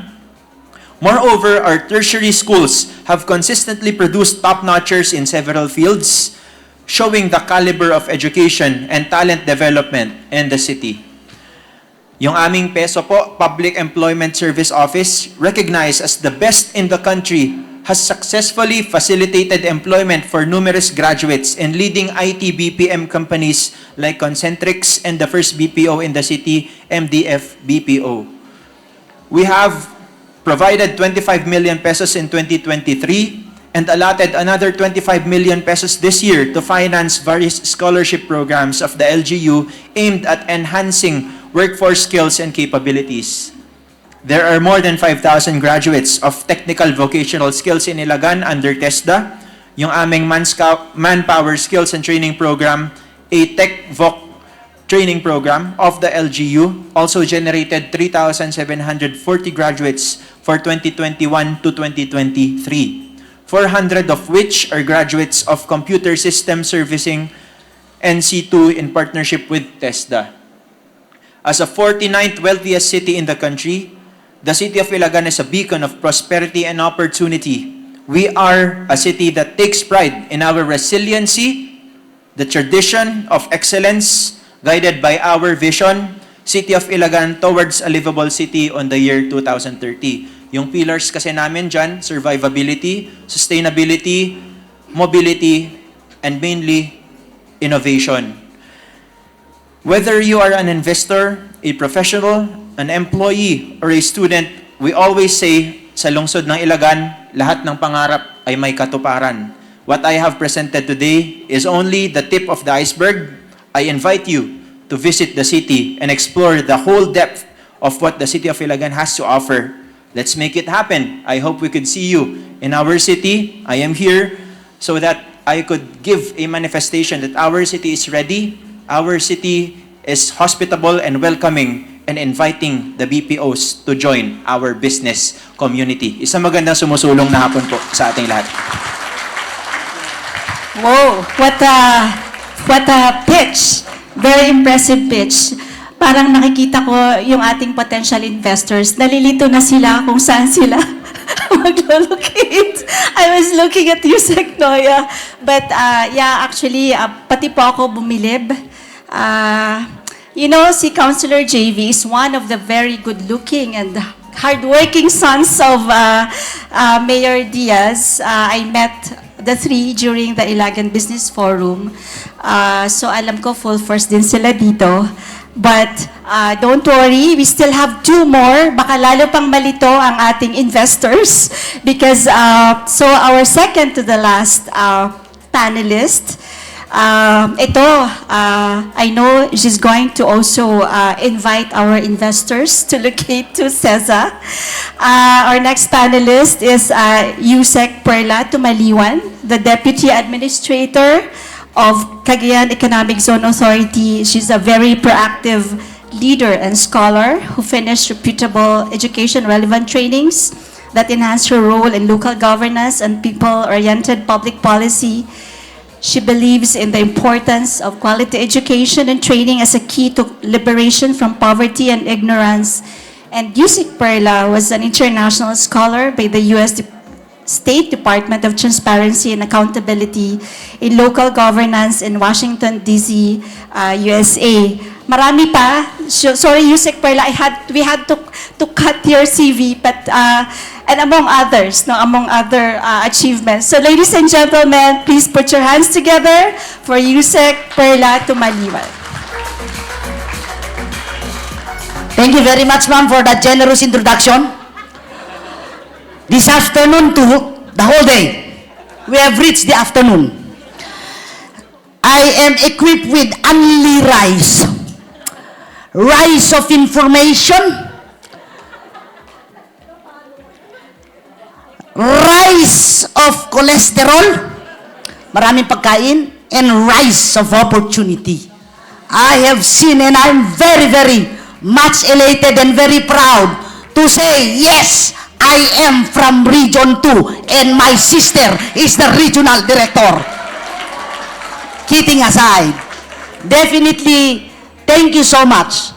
I have nothing more to say kasi sabi ko, today, I was able to learn. Asan yung partner ko dito? Partner ko ito because we've been together for so many years now. Failed pa nga yung pagkaka-sister-in-law dapat namin. The biggest contributor of what Tuguegarao is now the city mayor of Tuguegarao City, my failed sister-in-law, Mayor Myla Tingke. Nakaka-proud habang pinapakinggan ko ang magagandang words from no less than the Undersecretary, Ma'am Padapa. Sige, ma'am. Thank you so much. Ang dami niyo pong sinabi. Of course, Director Emulu, at yung nakikita ko na, ang daming nakakabulong, nagkukuhan ako, nag-observe lang ako of all the locators and investors who are present. Alam ko, hindi kayo lalabas ng Tuguegarao. I am very sure of that. I have secured and called the regional director to give you that proper escort on where you're heading. Investing Tuguegarao, investing Region 2. Maraming salamat sa magagaling nating local government unit, mga mayors, mga representative. Wala na akong masasabi. Sa totoo lang, I came, hindi nga ako LGU. I am from the Cagayan Economic Zone Authority. And that is a government-owned and controlled corporation by virtue of RA 7922. Alam mo naman, ang napakagaling nating Senator Juan Ponce Enrile who authored that bill, nakita nyo, what's significant about it, our secretary now is no less than his daughter, Ma'am Katrina Ponce Enrile. Ang dami ko naman sinabing introduction. Meron kasi akong bit-bit para malaman nyo naman what is the Cagayan Economic Zone Authority all about. Meron akong bit-bit na audiovisual presentation, but lo and behold, it does not talk about ICT, but it talks about Cagayan Economic Zone. Of course, Cagayan Economic Zone, it aims to develop industrial, commercial, financial, and of course, para kompleto. Para magmamayabang naman ako when you get to visit the far northern tip of Cagayan, yun yung Santa Ana. We have so much to offer. Yung sinasabi niyong we ready ourselves, we are ready for you. We are 55,000 hectares blank page ready for you to be there. Yung mga nag-iisip, ang dami pong locators kasi napaka-proactive ng ating secretary to go around the world to entice investor, and the perfect place for BPO visit Santa Ana. You get to see me there welcoming you in the arch. Diba? Welcome to the hottest place in the Philippines. This is how we greet each and everyone. Nararamdaman nyo na ba ang init? Ang init ng pagmamahal ng aking minamahal na syudad na Tuguegarao. Before, kasi masyado ko, sa totoo lang, I am running out of words. Gusto ko naman magsalita kahit hanggang bukas, okay ako. But, of course, I should know, napakagagaling na mga tao na nandito. I am just proud na it's here in our beloved city. It's happening here in our region. We are digitize. We are ICT. Kaya, introduction ko lang yan. Yung bit-bit ko, presentation ni Ma'am Kat, baka gusto nyo ring pakinggan. Of course, I am happy. I am not welcoming you because I'm one of the guests, but let us watch together so that you may know what CESA is all about and what we can offer. And I thank you.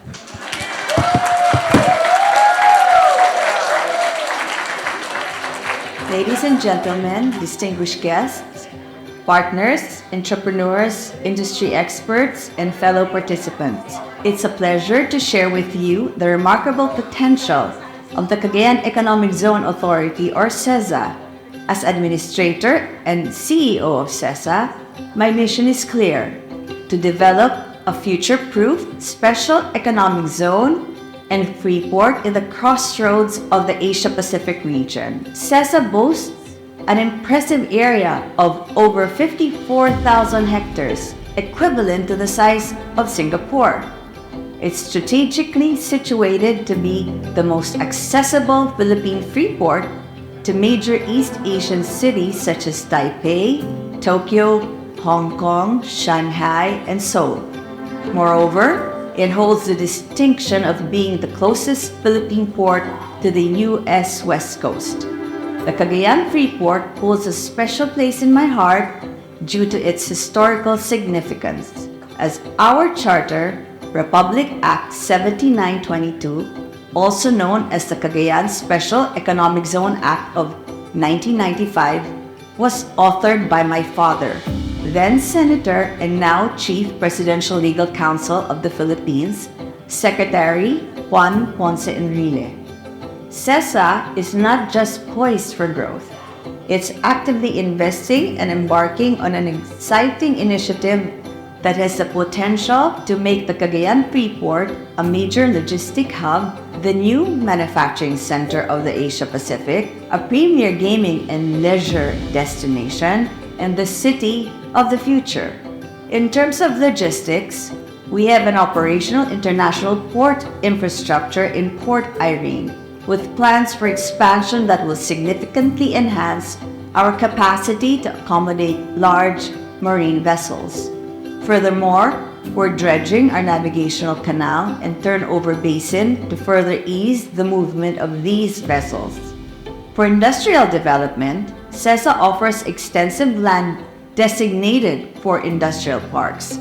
With its strategic location, friendly business environment, and favorable incentives, it's an ideal hub for manufacturers looking to establish a strong presence. But CEZA isn't just about industry and logistics. It's also a paradise waiting to be explored. With thousands of hectares of forested area, pristine 65-kilometer coastline featuring 40 kilometers of white sand beaches such as Angit Beach and Sinago Cove, and a world-renowned island destination called Palawi Island. CEZA provides a scenic and relaxed environment for investors, residents, and visitors alike. The breathtaking landscape and seascapes create exciting opportunities for resort development, residential enclaves, and medical tourism.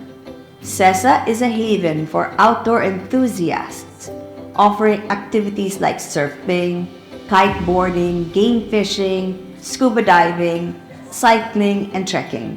What makes CEZA even more unique is its status as a regulatory paradise. We are a gaming jurisdiction capable of issuing casino and online interactive gaming licenses, and we take pride in being the first interactive gaming jurisdiction in Asia. Our commitment to transparent regulation, technology integration, and strategic collaborations with industry leaders sets us apart.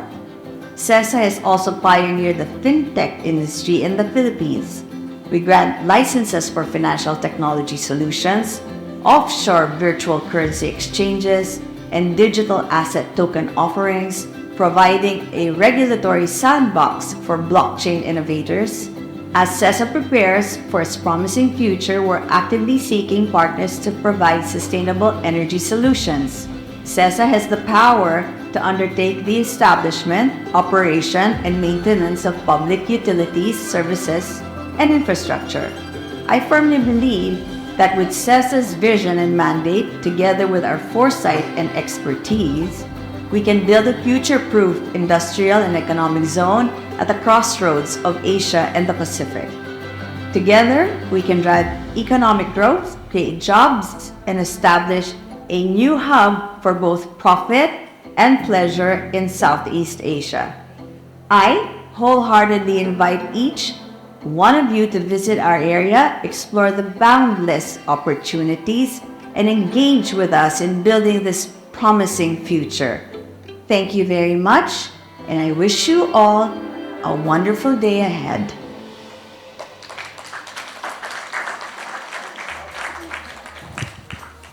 You are waiting for more. I see that you want to see the beach. Those who are interested to join the beach, please contact me. Okay? So, at least I have additional information. We at CESA, we have the best job placement. Job placement in the entire region. 4 peso. Wala bang palakpakan dyan? Oh, yung idadagdag ko, sasabihin ng iba. Thank you.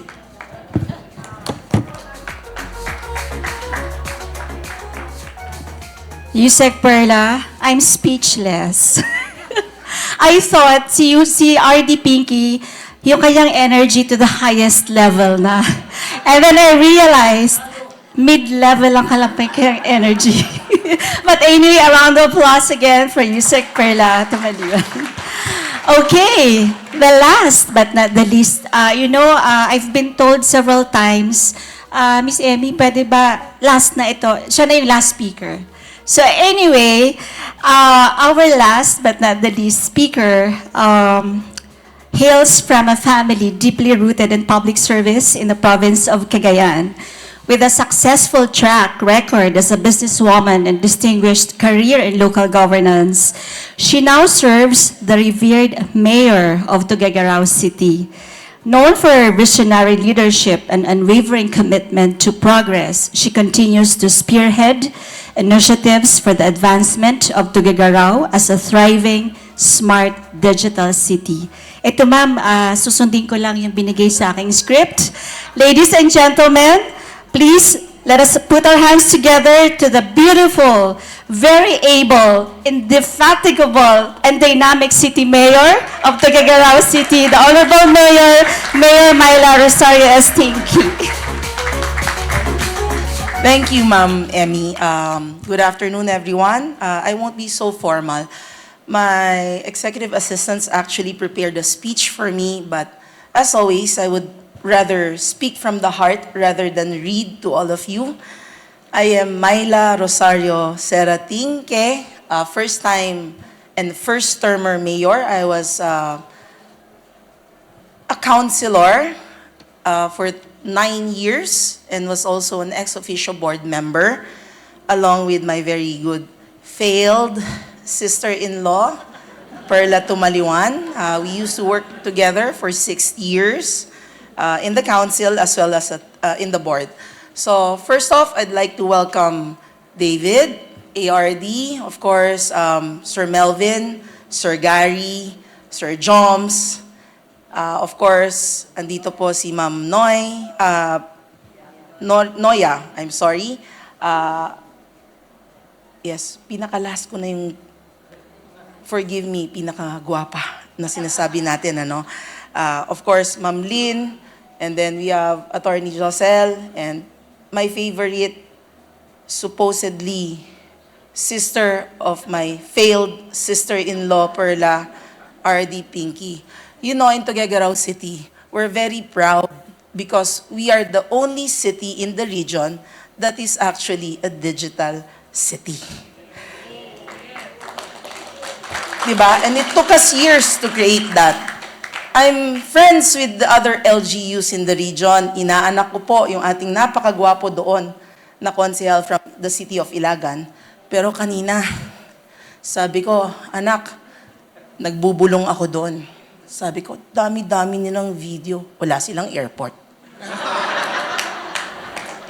This is a business speech after all.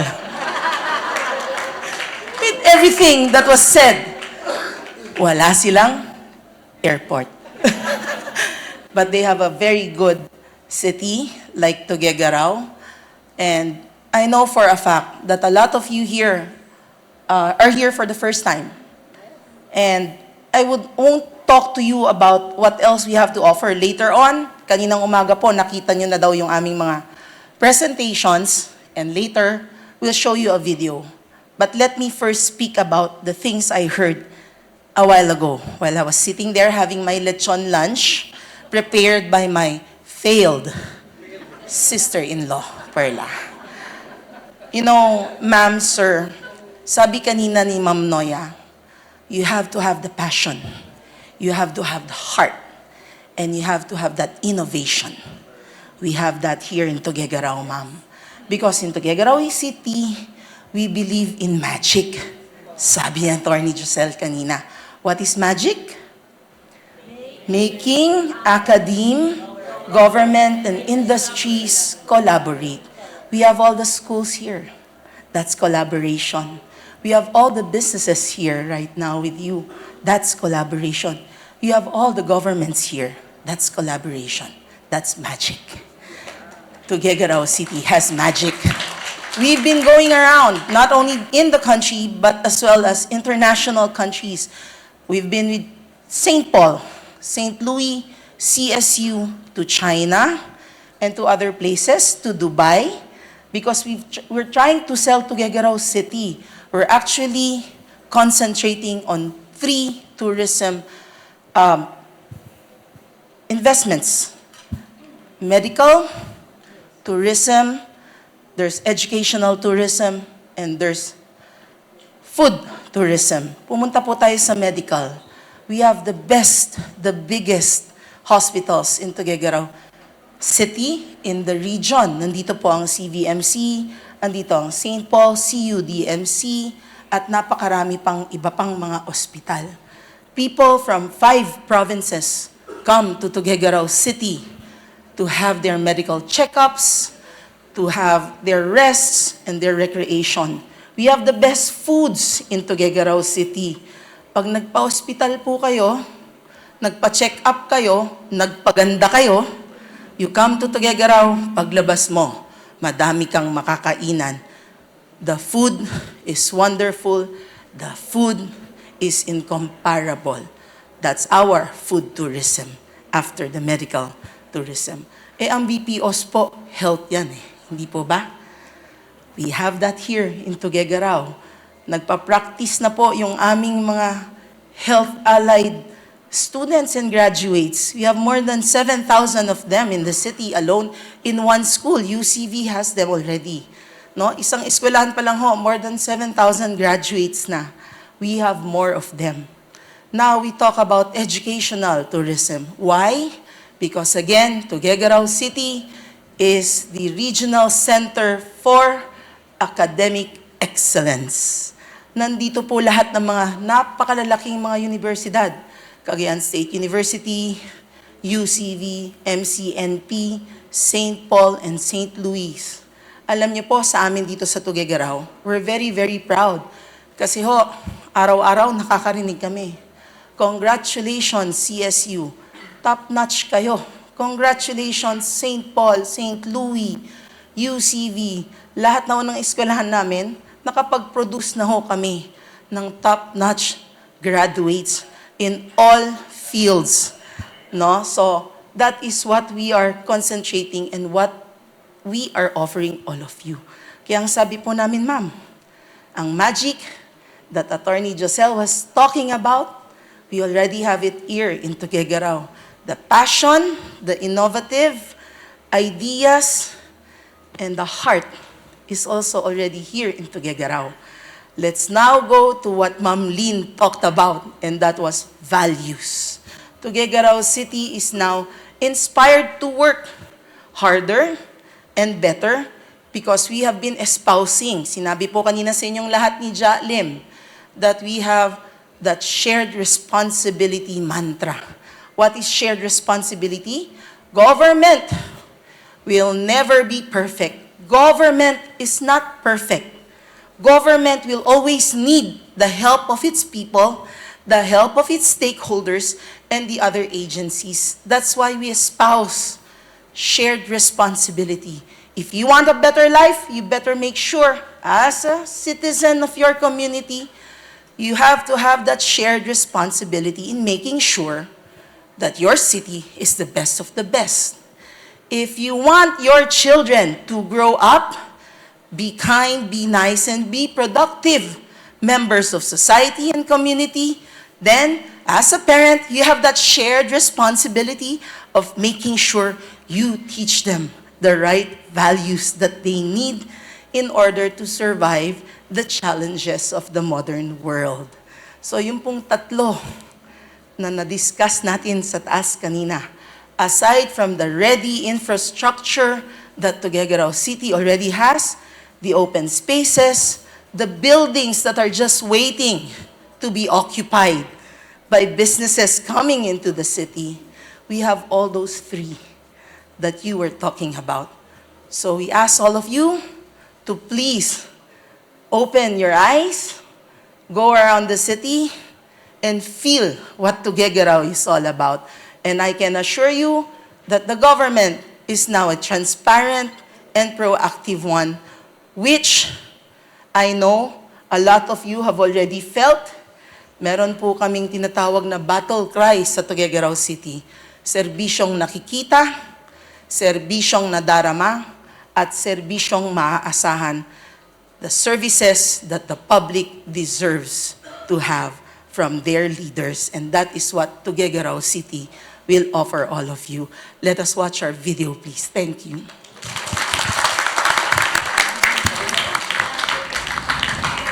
Welcome to Tuguegarao City. Nestled in the heart of the Cagayan Valley, Tuguegarao City is quickly emerging as the business center of Region 2. The key city is known as a gateway for Ilocandia to the northwest and to the peaks of Cordillera via Kalinga and Tapayao. Batanes to the north, Isabela and nearby provinces to the south. Tuguegarao is the linking hub for trade in northeastern Luzon. Tuguegarao houses the biggest universities in the entire region, with a complete array of education from medicine, law, engineering, IT, and many more. Dubbed as one of the few digital cities in the country, it produces thousands of graduates annually, equipping its diverse cultural pool of locals with top-notch education. Known as an investment window of northern Luzon, Tuguegarao is now busy day and night due to economic development. National and local retail chains have made supplies available 24/7, making it the only area that never sleeps in Cagayan and is still very, very safe. Even with its growth, the city still has enough space for investors to come in and join the mix. Just like this spacious property located in Mabini Street. It's conveniently located next to SM Center Tuguegarao downtown that has a bank, a drugstore, food chains, and a grocery. It is also placed along the University Belt near a police station and 5 minutes away from a large medical center. Tuguegarao does not only offer an alluring, tangible culture for tourists, but it also offers educational and medical tourism. Due to its technological advancements, adequate internet connectivity, and high-quality facilities. Another spacious property great for investors is located in the heart of the city at the Mall of the Valley. Its spacious location is perfect for a wide office space overlooking the central business district where foot traffic is high as well as in-city attractions. It has a grocery in its basement, a large drugstore across the street, and easy access to public transport.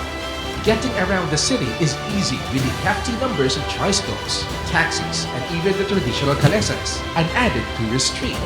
Tuguegarao City also provides quality lodging with the presence of premium hotels, apartments, dormitories, and housing.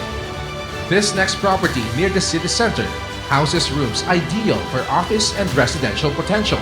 It's super feasible due to its location along the University Belt. The central public market, where everyone frequents, also has an ample space for investors. This space, located right behind the city's public market, has a wide landscape, perfect for an office to rise, as its employees can gain access to transportation and basic essentials. Big real estate companies have started breaking ground, with the vision for Tuguegarao to eventually turn into a metropolis. A construction giant is currently preparing the Bonifacio Global City of the North, with the North Gateway Business Park about to rise, with gargantuan condos, commercial buildings, and more national retail chains. Big structures for both residential and office spaces are about to rise in this area near regional offices. The wide state-run hospital, this space will surely induce foot traffic from adjacent towns, with locals seeking urban tourism. Nearby this huge development is another giant called the Roseville Towers, also built by another national contractor, a future condominium near another large university village and regional centers. This area is ideal for investors and housing of employees. Roseville Towers will add to the condo living demand in the city, ensuring a sanctuary and destination for nature enthusiasts. This is due to its location to the north of Tuguegarao, giving easy access to breathtaking destinations in nearby towns. And before your minds go adrift with nature, another property near the famed Buntong Bridge is well placed near establishments. This space is big enough for a building to rise, and perfect for office spaces as it is near a big private hospital, convenience stores, drugstores, and a grocery. It is also along the prime highway of the Central Business District.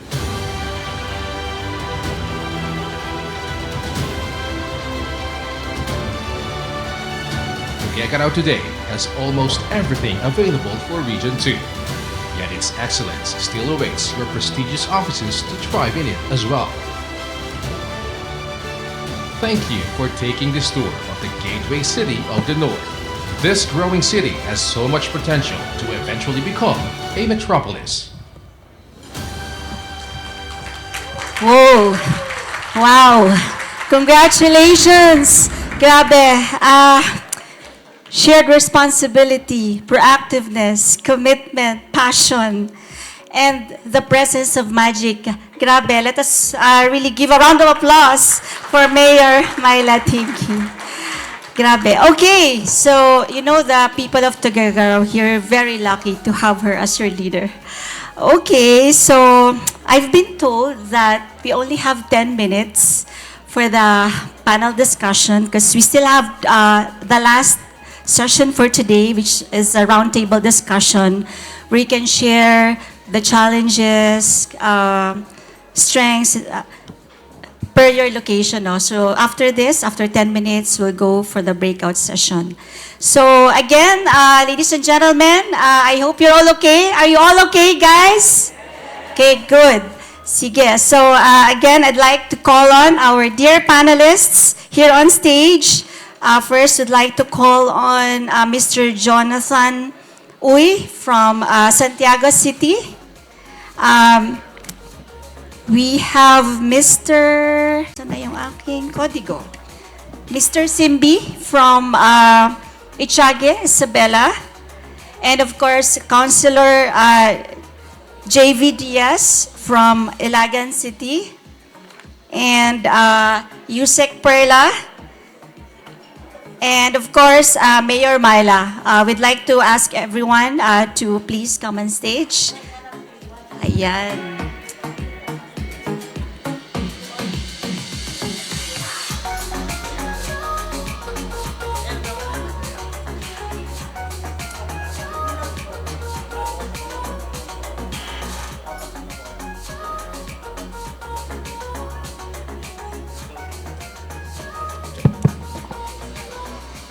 Okay, I have prepared 15 questions, but I was told by Yusek Giselle that I can only ask for 2 questions. In fact, we're supposed to open the floor for questions, but you can do those later during the breakout session. So, okay, so you know I'm very proud of my Yusek who conceptualized this RISE, and this is the first time, no, because I didn't join the previous RISE because hindi na niya ako kailangan eh. No, joke lang, Yusek, because you know, aside from promoting IT-BPM, part of our role in the Bureau is really promoting digital startup, freelancing, Web3, blockchain, AI, and they've been over the place. So it's good that my team are actually supporting Yusek, Giselle, in the different conduct of RISE in all regions. So this is the first, so we still have 4 14 more rice in all those regions.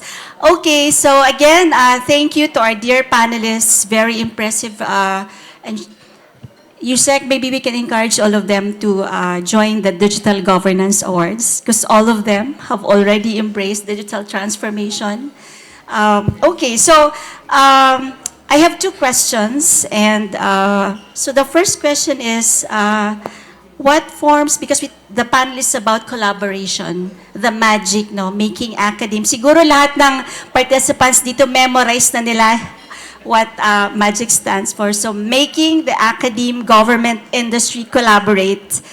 So in participation here in RISE, what forms of collaboration do you envision to have here, out of joining here in RISE, what forms of collaboration do you envision to pursue or to have, to do? Thank you so much.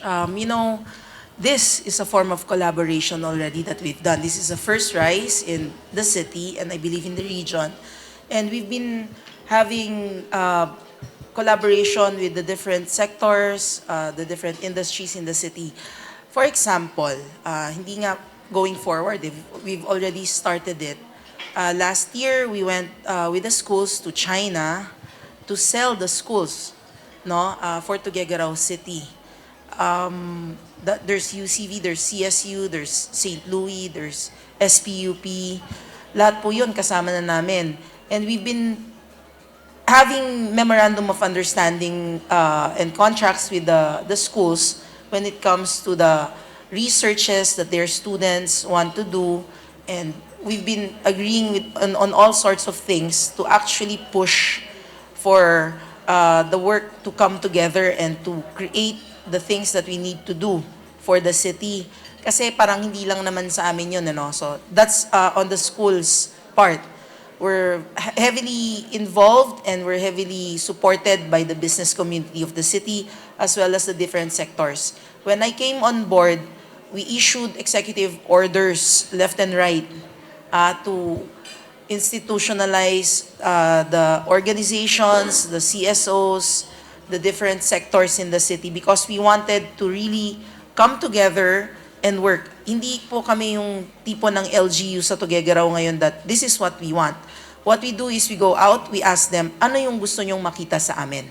So, us working not only with the ICT, the OST, there's TESDA, there's DTI, the other agencies that are located in the region because Tuguegarao is the regional center of all the national agencies. They have offices here already.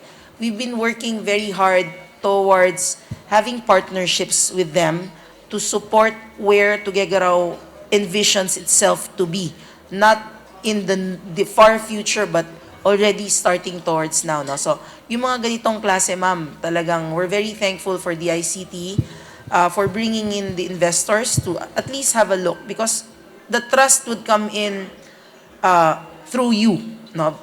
They don't know us. Unfortunately, that is one of the challenges that many LGUs have been undergoing. So, ang pinaka priority namin, ma'am, right now for Tuguegarao City, insofar as Tuguegarao is concerned, is to really work with the academe, and we've already been doing that since last year, since we came on board, as well as the business interests and the sectors all over the city.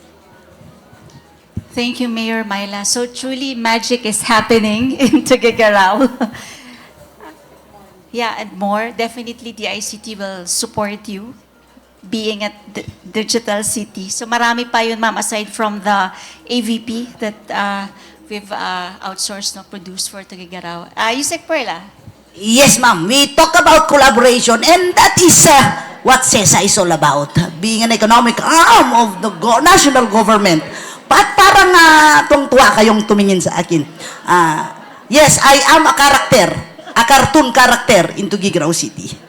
For all you know, well, kidding aside, of course, our economic zone, you know very well that there are so many in store for all of you when you come in the economic zone. Aside from the tax incentive, they say you cannot give what you do not have. There, in the Cagayan economic zone, we are ready to give what we have for as long as you ask from us. In fact, no less than the Secretary, Ma'am Katrina Ponce Enrile, na-overwhelm ako sa galing ng business side that because you know very well, because she's an entrepreneur, she's a very good businesswoman, napakagaling niya po. We do not bank on government funds to allow the Cagayan Economic Zone to prosper. Ang dami po nating potential investors coming in at napakaganda pong isipin that we have an industrial park, we have an IT park. In fact, we are looking of a low-end 7-star hotel dahil napaka-serene ng ating beaches. Pag bumisita po kayo, we have white sand beaches. For all you know, ang Santa Ana po, kung alam nyo yung anyari show nga Survivor, we are judged as one of the best beaches in the world just because of that Survivor. Nandun po sa Cagayan Economic Zone jurisdiction. Kaya madami pong plano. We are future-proofing the CESA. That is why we need more investors. We want to collaborate on all government agencies. Of course, we welcome academe. Ang dami po nating mga regional offices. CESA is opening its gates. Kaya we want to is doing business. You are welcome. Thank you. Wow, thank you, Yusek Perla. Yusek, mag-extend daw sila, Yusek Noya and Sir, ayan sila, Joms. No problem, you'll have a taste to go to of CESA. Santa Ana. At kasama kami ni Yusek, Joseph. Of course, ma'am. Okay. Okay. Ito, sasama din daw si Ma'am Myla. A clear manifestation of the food industry. No, I'll just add. Yes, add. You know, when you come to Tuguegarao, you'll be very happy with all the different characters here. But let me just add, no. I was just kidding about Ilagan kanina. What we can offer in the region, not only in Tuguegarao City, is in Manila and Cebu and the other cities, they're already full. No, we were talking to Sir Joms earlier, and I told him, well, lahat kami, all of us in the region, those who are especially vying for attention from the investors to come in, we're actually malleable. No? We're actually very malleable. Meaning, what you need, we can adjust to that. It's as simple as that. We have the space, we have the capability, we have the capacity, we have the desire and the passion to go after you because we're still open. Hindi pa po kami saturated like the metro areas.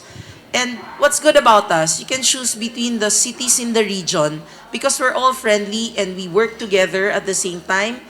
He's not from Tuguegarao, but he's my inaanak. I mean, you can see the rapport that we already have on stage with the people in front of all of you.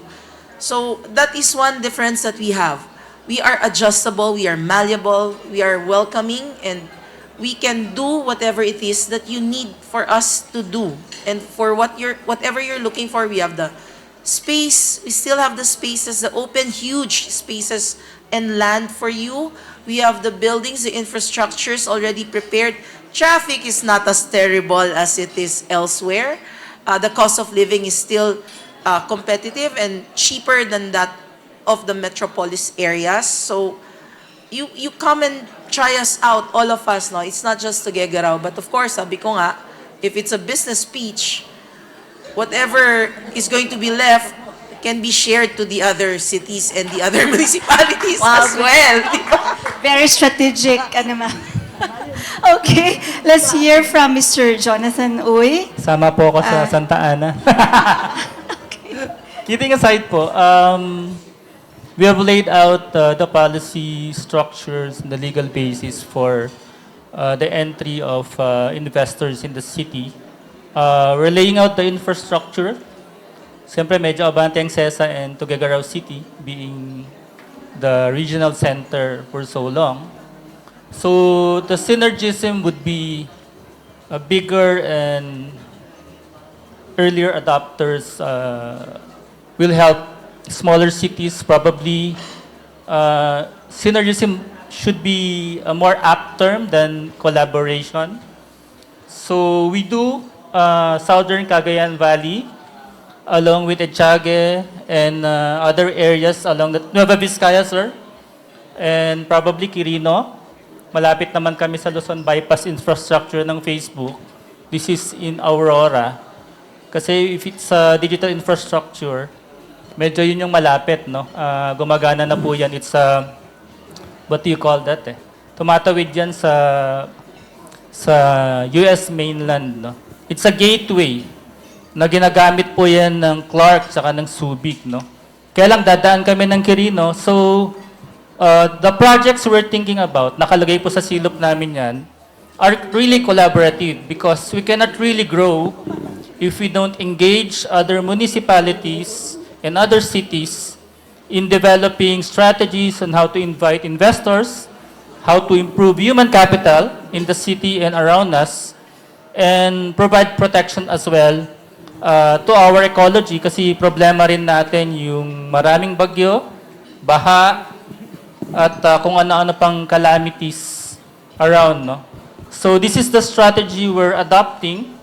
So we hope that when you visit us, you can say what you want and then we can provide you things that we may provide you. Then let's talk about business. So please join us in Santiago City. Hope you can visit us or we can visit you. Pwede rin naman pong ganon. We can send a team to your office and hopefully we grow the ICT and the digital industry po in the city. And we have already team. Hopefully this year matapos na po namin yung CBD namin and our sports arena. And that's another side, pero our digital team is also on board. Halo-halo nga lang po yung trabaho. So, pero we'll find time. And we hope we can visit you or you can visit us or we'll find time to meet. No? So maraming salamat po and please visit Santiago City. Okay, thank you. Thank you so much, Mr. Jonathan Uy. Let's hear from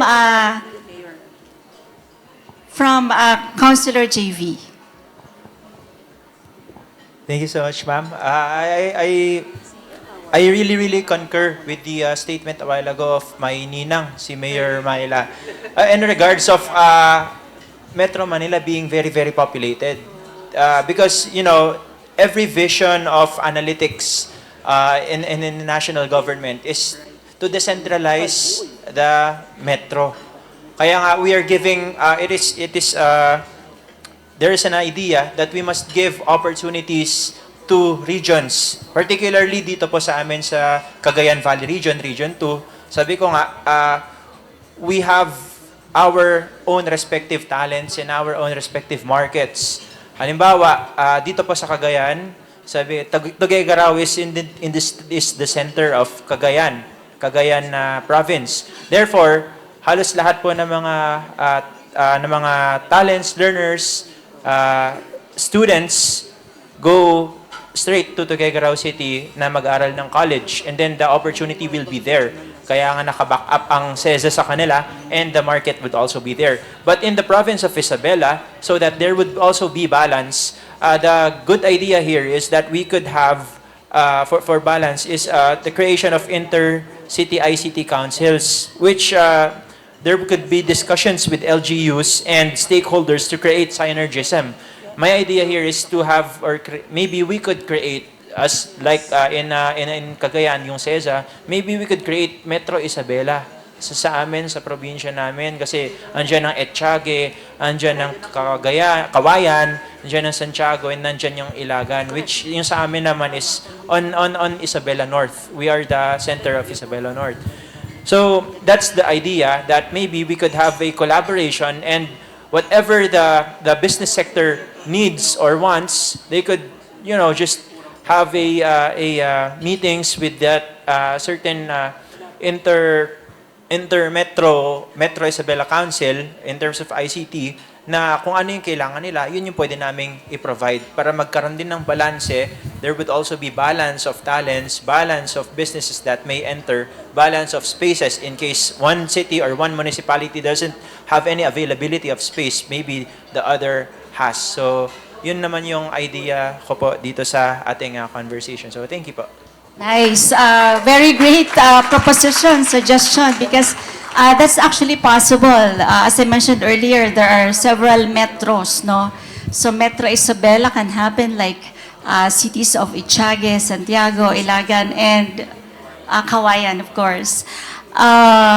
Okay, so maybe we can hear now from the Municipal Cultural and Tourism Officer of Itiague, Mr. Louis Simbi. Good afternoon, ma'am. Akala ko si HR po ang naka-on the spot kay Mayor. Napunta po sa akin on the spot.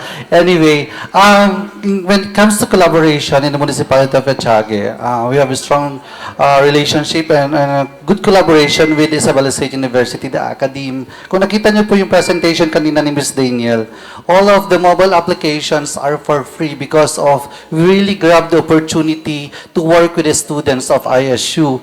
The Isabela State University has actually approximately 900 graduates of ITs annually. So yun po yung ginagrab namin. When it comes to technology. And when it comes to investment po, we are in between the two cities, the Cagayan City and the Santiago City. For Santiago City, we are 12 minutes away, and for Cagayan City, we are 30 minutes away. Mas mura po ang lote sa Itiague. Kaya ko ako sa inyo, mag-invest po kayo doon habang mura pa. When it comes to transportation, very accessible kami. According to history, we were the center of Cagayan Valley before, when it was Nueva Segovia and it was Nueva Vizcaya. Our center in Nueva Vizcaya were Camarag, the old name of Itiague. And actually, Itiague is a sleeping giant. We want to wake up now. It's time. Kaya, wala naman kaming aatas na sana kami kanina, wala naming mayor namin. But sino may ayaw ng opportunity? Kaya po kami umupo dito, kasama na kami mga SB na sumama sa atin para suportahan po ang ating mayor. Wala po ako ibang sasabihin kundi please invest to Itiague. When it comes to skills and talents we have, we are in the seat of the first university in the region, the Isabela State University. And we are 6-time national awardee of SGLG. So when it comes to governance, perfect po si Itiague. And we are aiming for the 7th this year. Maraming salamat po. Wow, very nice proposition din, ano? Okay, I've been told that this is the last question at the same time your closing statement. You've heard earlier about yung niches, no? As shared also by Jo Marie. We talk about niche, we talk about different sectors, contact center, healthcare, software development, even digital startup, no, innovation, freelancing, ano pa, game development, animation, healthcare. So I'm not sure if at this point you already have something in mind as to what particular niche you want to pursue, and moving forward, how do you want to bring those in your respective localities? And at the same time, closing statement na rin. Ang ganda ng napakinggan ko, Ma'am Soria. Alam ko na po yung closing statement eh. Yung sabi niya po, Ma'am, from Itiague, mura ang lupa. Sa SESA po, libre. Libre po, basta pumunta po kayo mag-invest. We will have so much more to offer. Kung land lang, kaya we have land and we have our own airport. We are the only port not facing the West Philippine Sea. We are a peninsula. We are reachable. That is why that will not be my closing statement unless and until you come, invest, and visit the beautiful Cagayan Economic Zone Authority. Wow. You have me. Okay, a round of applause for Yusik Perla. Yes, ma'am. Ayan, Sir Louis, mamaya, dapat meron kang another proposition. Mayor Myla. You know, there are plans for a metro to Tuguegarao. It's been in the works for several years with the 7 towns located in the 3rd District. So, ang dami rin ho niyang sinabi. Pero at the end of the day, she's from Tuguegarao. She will sell Tuguegarao City. Kidding aside po, as we've discussed earlier, we have so much to offer all of you. The three-pronged approach of the city government towards the tourism, that's medical, the food, and the educational tourism, which I believe centers on the BPO's needs and wants, and the capabilities already here. You just need to trust us. The best thing that Tuguegarao City will be able to offer you, aside from all the investments, the tax incentives, the codes, the ordinances that we already have in place, is probably the continuity and the stability that the government can offer the investors who come into Tuguegarao. Whenever changes come, we make sure these are changes that are for the better. Betterment of the people and betterment of the community in general. So Tuguegarao City po is the hottest place in the country. It's also the hottest investment area that you will ever see in the northern part of the country. We are surrounded by the different municipalities, which in turn, and the provinces, kami po ang pinaka-accessible. The 4 to 5 provinces surrounding Cagayan and surrounding Tuguegarao City are all provinces which we are friendly with, and we have good relations as well with the provincial government.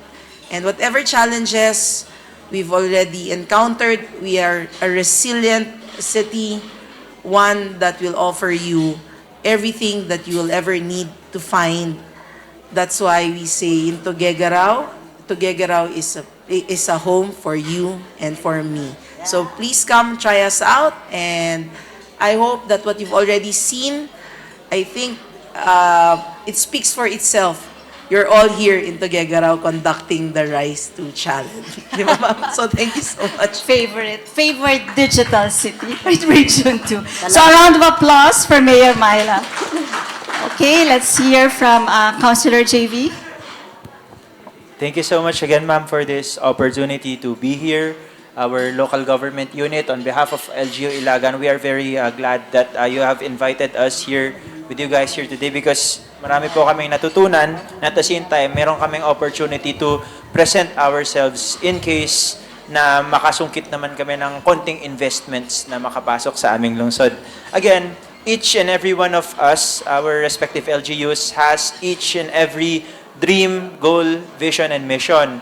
Of course, ang pinakaninanais namin is to provide opportunities for our constituents, for them to have their occupations or their jobs, for us to increase our local income through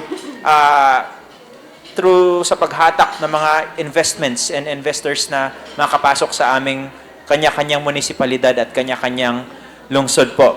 So yung sa amin nga po, what we have and what we could provide you is we have stability, na we are very, very open for PPP, private-public partnership. In case may gusto po mag-invest sa amin, very willing po kami na kahit mismong LGU namin, it is said in the Republic Act 160 na pwede naman pong pumasok sa business. The local government units will also enter into business as provided for by certain elements and requisites. Kaya naman namin makipag-PPP sa mga investors na gustong pumasok. Kailangan nyo ng building, the LGU could provide. Kapag kailangan nyo din ng lupa, we could also provide. So, willing kami, ganun kami kaseryoso. Kahit mag-invest kami, basta meron din kayo investment, partner po tayo. Kung gusto nyo yung solo investment, open na open lang din po ang aming lungsod para sa inyo. Aalalayan kayo ng aming LGU, and you guys are welcome in the local government unit of Ilagan. Thank you po. Okay, thank you. Thank you, Councilor JV. I'd like to concur with Councilor JV dun sa parang federation, no? We've written this in our comprehensive land use plan kasi we see growth sa collaboration between municipalities and cities, and there's no need to compete because each city, each area has its own strengths and weaknesses, no? We just need to talk, let's collaborate, and we'd like to thank you for inviting us here. and our investors for coming. Marami po kaming natutunan and we'll continue learning from each other. We hope to meet again sa Santiago naman po siguro. Hopefully, we can host another activity, Director, sa Santiago City.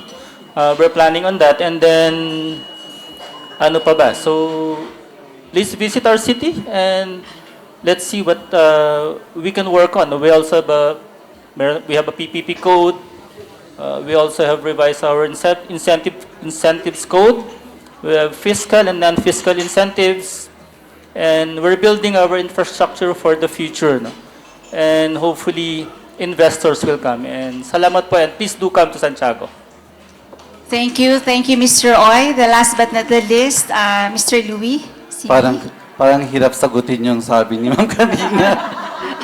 Well, anyway, you know my mayor, Mayor Kiko po, nag-bike po siya pumunta dito from Echage kanina, to be honest po. Kaya late siya. Ganun po siya ka-aggressive na pumunta dito to meet you guys, to be the only municipality in the stage because as you can see, I'm with the giants. Mahirap pakipag-pitch talaga kung ito ang mga kasama natin. But anyway, what I can say is in Echage, very accessible ang Echage. At least, meron din po kami mga libreng ibibigay na we have actually 70 hectares in our municipal area na pwedeng ibigay po. Pero isa lang ang masasabi ko, pinakagwapo po ang mayor ko at magandang kausap at innovative po siya. Maraming salamat.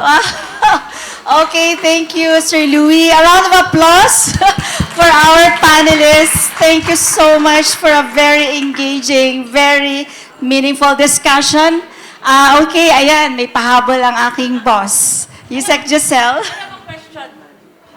Q&A to eh. Hindi. It's more of a parang eureka moment. You know, alam mo, ang isa kong skill, mabilis akong mag-isip ng interventions and strategies.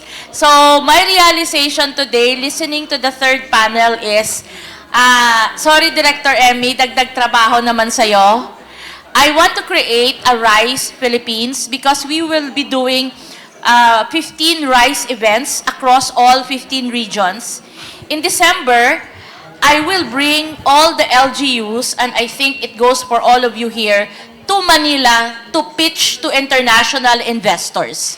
Wow. In one event. We rise up. Kasi feeling ko ngayon, kaya na natin. The provinces can now do a high-level pitch. Galing. In the national level. And my dream later on is for local officials to pitch in the international level.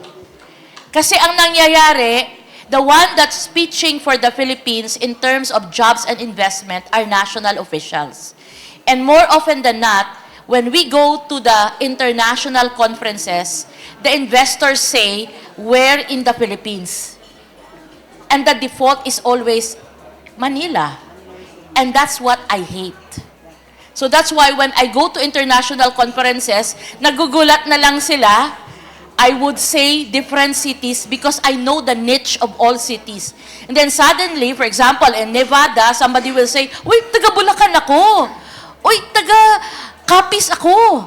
And then they will now realize that the investment landscape of the Philippines has already expanded to all the provinces of this country. So, I give you the credit of making me think about that idea because ang gaganda ng inyong mga pitch. So, congratulations to everyone.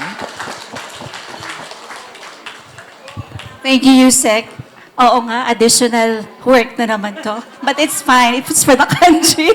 So, Yusek, bago ka pa nag-isip, may budget na ang Bureau for this. Joke. International pitch, right?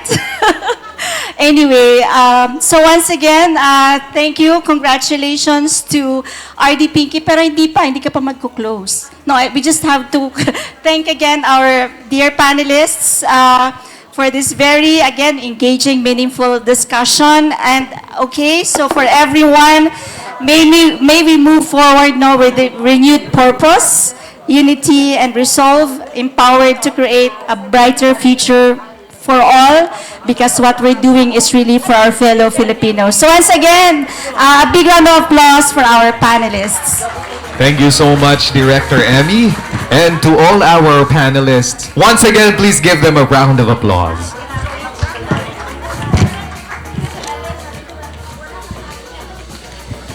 Meron pala akong dagdag pang announcement. Ito dagdag trabaho kay RD Pinky. I would like to ask RD Pinky to put all the provinces that are represented here or the cities that are represented here. For this year, maglalagay tayo ng isang Digital Careers Expo sa bawat city na nandito as your incentive. Thank you so much, Yusek.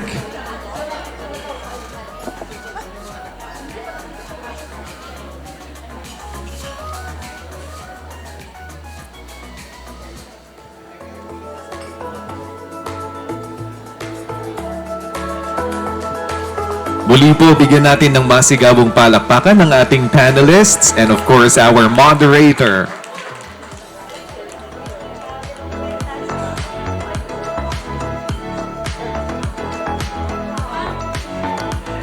And just a disclaimer for everyone, the next part of our program will be the closing remarks, but it's just a closing of the first part of the program because we still have a continuation. And now to officially close today's program, let us hear from the Regional Director of the ICT Region 2, Engineer Pinky T. Jimenez.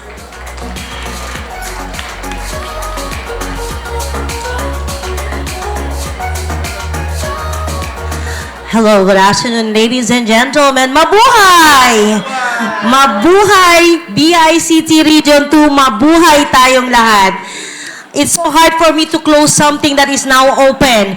Open for investors, open for opportunities, and open for relationship and collaboration. I will not close this one because I know this is the beginning of our new journey together. With our friends here, traveled so far just to see what is store for Region 2. I know this will never be a close, but an open remarks and an opening eye for them to invest not only in Cagayan but also in Region 2. There is so long speech here, actually 2 pages, ladies and gentlemen, but I don't know how to read it because in my heart, I know there will be a good seed that is planted today, and it will grow more and more as the year would pass.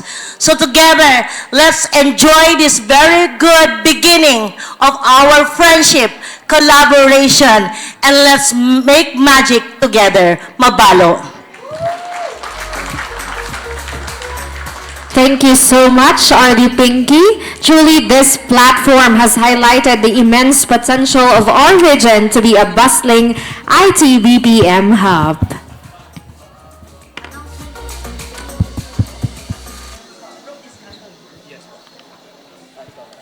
Yes, please, the session for the plenary has closed, but now we will start for the FDG or group discussion. So may I ask the breakout room to start? Okay, so the business forum would be staying. Please scan for your certificate, and the business forum, which is the most special event for this afternoon, because this moment is where we could talk with the investors. What do we need to start the investment, and what is necessary for us to start the collaboration? Okay, for our breakout rooms, RD, mag-i-stay po dito. Room number 1, ang Talent Development and Digital Workforce Discussions. And then for our break room number 2, Business Environment and Government Support Discussion. So, lahat po na mag-i-stay dito will be those who are willing to engage into a meaningful discussion about talent development and digital workforce.